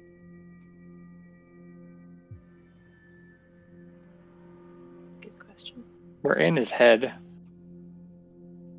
I don't know. I feel like, I mean, if we wait a day, I can also just talk to him, but... Well... Either way, we've got to carry this body back to... Yeah. Okay. Back to the heart. For the sake of brevity, Maybe call it there. This happens. Your badger friend still on the body. It's like, You're not leaving him for me then?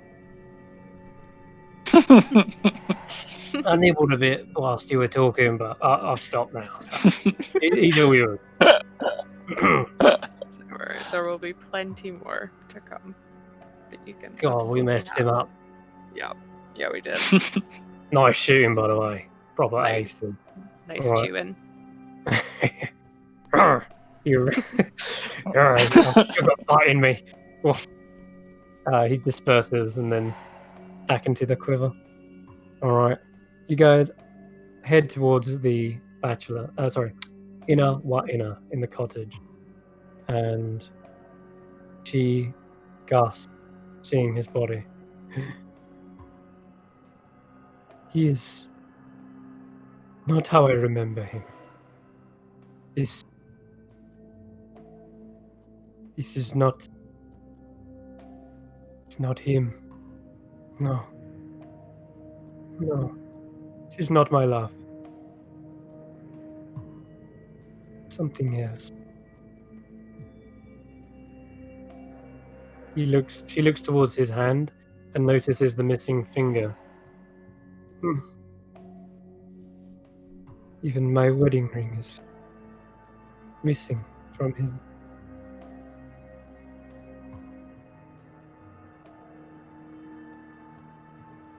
What is this monster you have brought me? Who is this man? I'm sorry, this is what you ordered.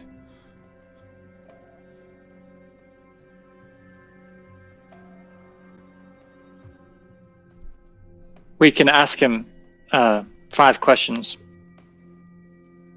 I think he probably has some things he'd like to say to you, or if answer to you. Very well.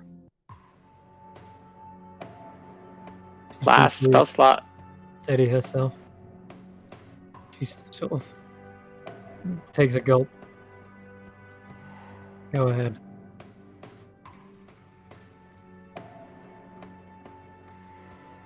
Ooh. I have 1 first level if we want to do marriage later. No big deal. Uh, But I can't speak with that. a ceremony is a ritual, so you can actually cast it without. Is it? Okay. Yeah. So is this, isn't it? Is it a ritual? No, this is just a thing. Okay. Right then. So speak with dead. The mouth opens and yawns. You hear the guttural sounds of a crocodile, but it's distant, echoed. And the eyes dart open again. Those eyes, however, whereas before they were kind of darkened in black, now they are pale and milky.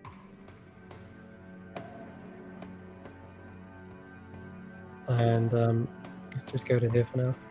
So, ask your Fang question. Sivan, what were you about to say before you drew your last breath?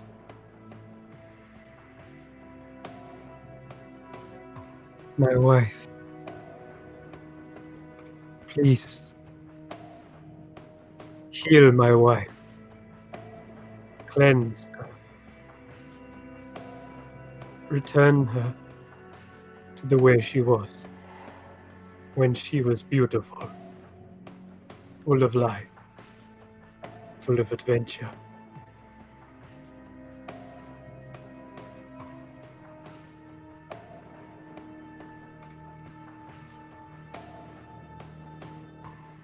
He said, "Heal my wife." Yeah. Okay. I heard kill. I heard kill too, and I was like, oh, fuck.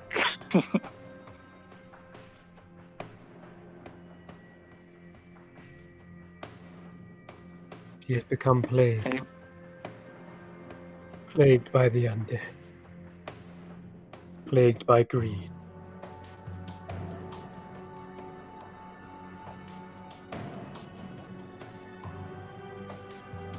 Is she reacting at all while he's saying this? She looks confused.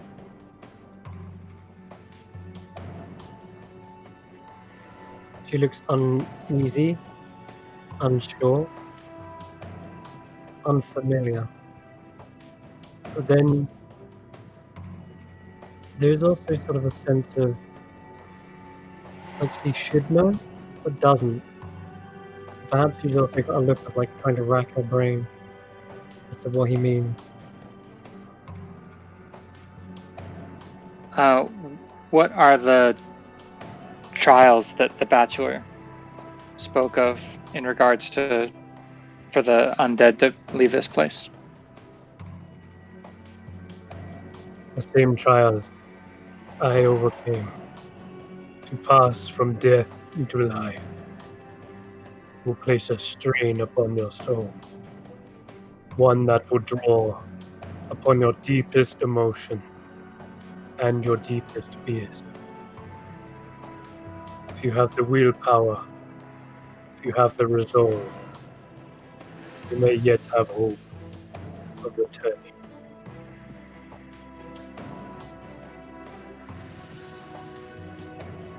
Where is the Bachelor's shrine? I do not know.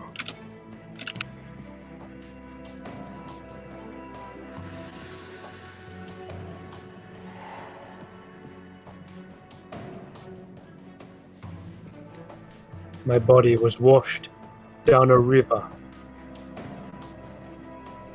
The shrine must be on that river. That is all I remember. We didn't check if anyone's okay with me asking a question.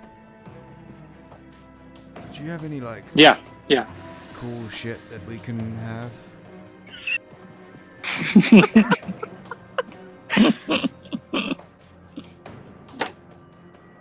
When I died, my body was tossed into the river. Anything I had would have been taken by that chief.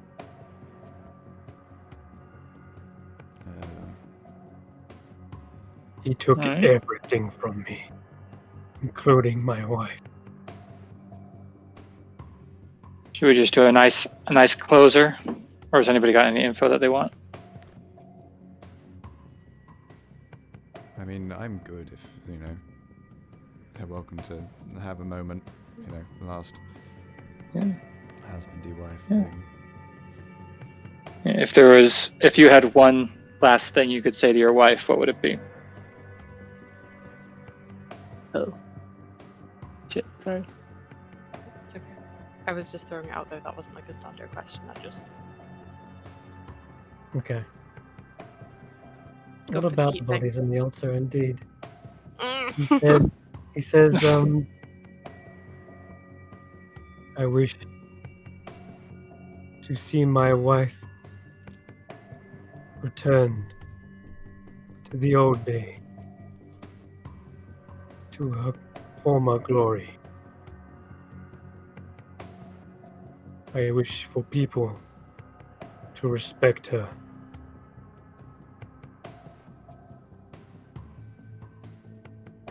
Someone put an end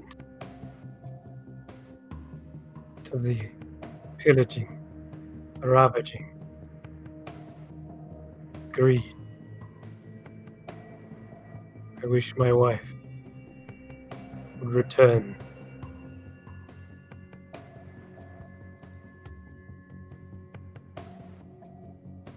And I'll close his eyes and lay him in a dignified position. Do you think that his wife is presumably in that crypt coffin? That altar? Do you think that was a hollow thing? I think, I thought her body would have been on the top, but What? Something was there. Apparently they were never buried, and we found her spirit at the stone by the side of the river where they were killed. Mm-hmm. I don't know if there were remains there, but when we asked the people at the singing hoopla place, that's where they were killed. And he said that his body was flushed down river. But I suppose if his body was flushed down river, it could have gone into the mouth because where they were killed, if the river flows down, the next logical place would be the mouth. So maybe that is them. Yeah. But what is I it feel like we about? gotta go back to check out that altar. Yeah, We didn't do that, so.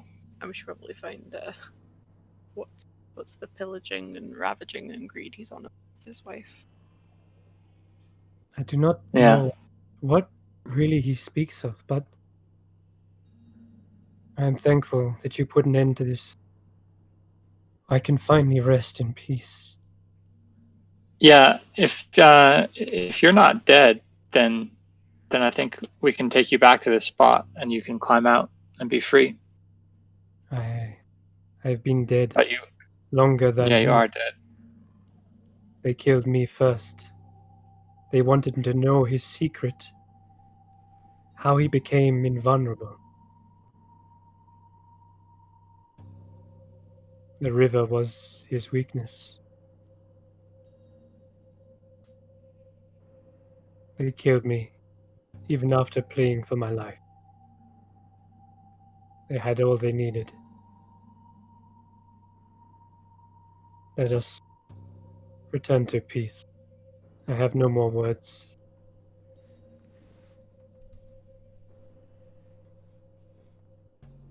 You see her stand up, and she begins to walk fatefully towards the head.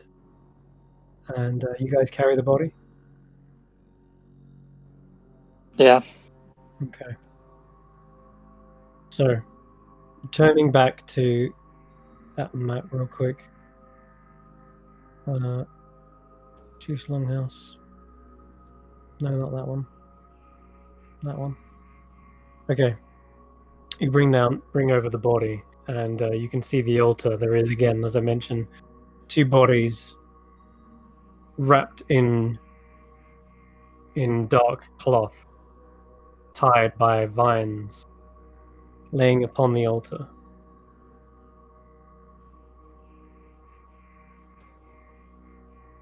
She looks over them. These are our bodies.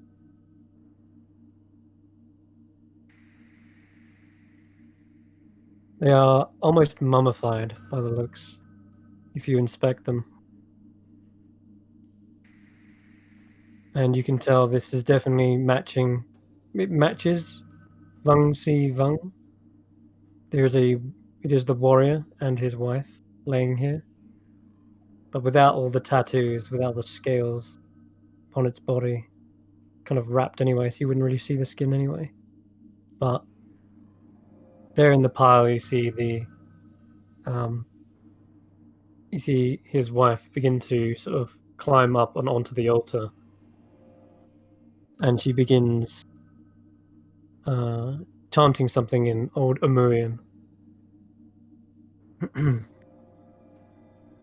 sounds like a song of forgiveness, one of death. And she begins attempting to lift a curse. Oh, we've got that soap. You have Give her a wash. Yeah. We'll go up and Carrick will go up and like kind of, you know, like a funeral rites kind of ceremony. She says, the spirits must hear the song of Vang Si Vang. And know that his thirst for retribution is satisfied. That his thirst for vengeance come to close. They will observe all sacred rites.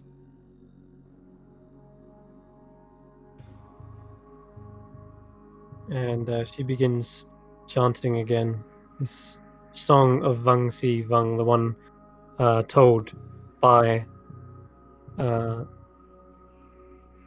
by Syndra Sylvain. And of course, it's that same feminine voice you heard, the one that possessed her. This is her voice as she sings it. It says Ina wa Inas.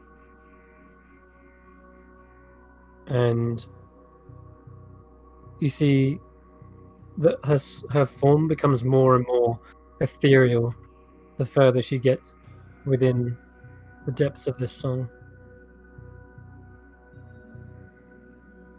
The bones on the ground where the ashes of Vartusi Vatu were slain, she goes over to them, clutches a handful of them, and she seems to almost like crush the dust, crush the bones into like powder, and the ash sort of flutters from it again onto the corpse, onto the mummified corpse of Vang, sorry. And she sings this song to its full completion. And you start to see her ethereal form begin sinking into the altar itself. O warrior in death, go you now in peaceful form as man to visit the afterlife. Your enemies slain, justice fulfilled. Let it be so from this very day that we know peace. The last words seem to be an alteration on the song of that, of Vang Si Vang, and the last words become a whisper as she begins to fall into the body here. And as does Vang Si Vang's, becomes sort of this ethereal spirit and sinks into the body here. Hopefully ending their curse. But there's something you see about their spirits as they sort of meld and fall away. The spirits have their tattoos kind of melt away. They kind of form into much more of a natural state. All their jewelry, all their belongings and clothing seem to be just doffed. And as they sink, they sort of begin to like hold one another in this kind of embrace. And you start to see the almost illusionary image of trees, jungle trees, sprouting from the form of Ina wa Ina. And in the form of Vang Si Vang seems to be manifesting some sort of skull helmet. Seems to be that of a dinosaur, probably a great predator. It seems to form over his head. And as they grip each other, they collapse into the and sink away into the mummified bodies.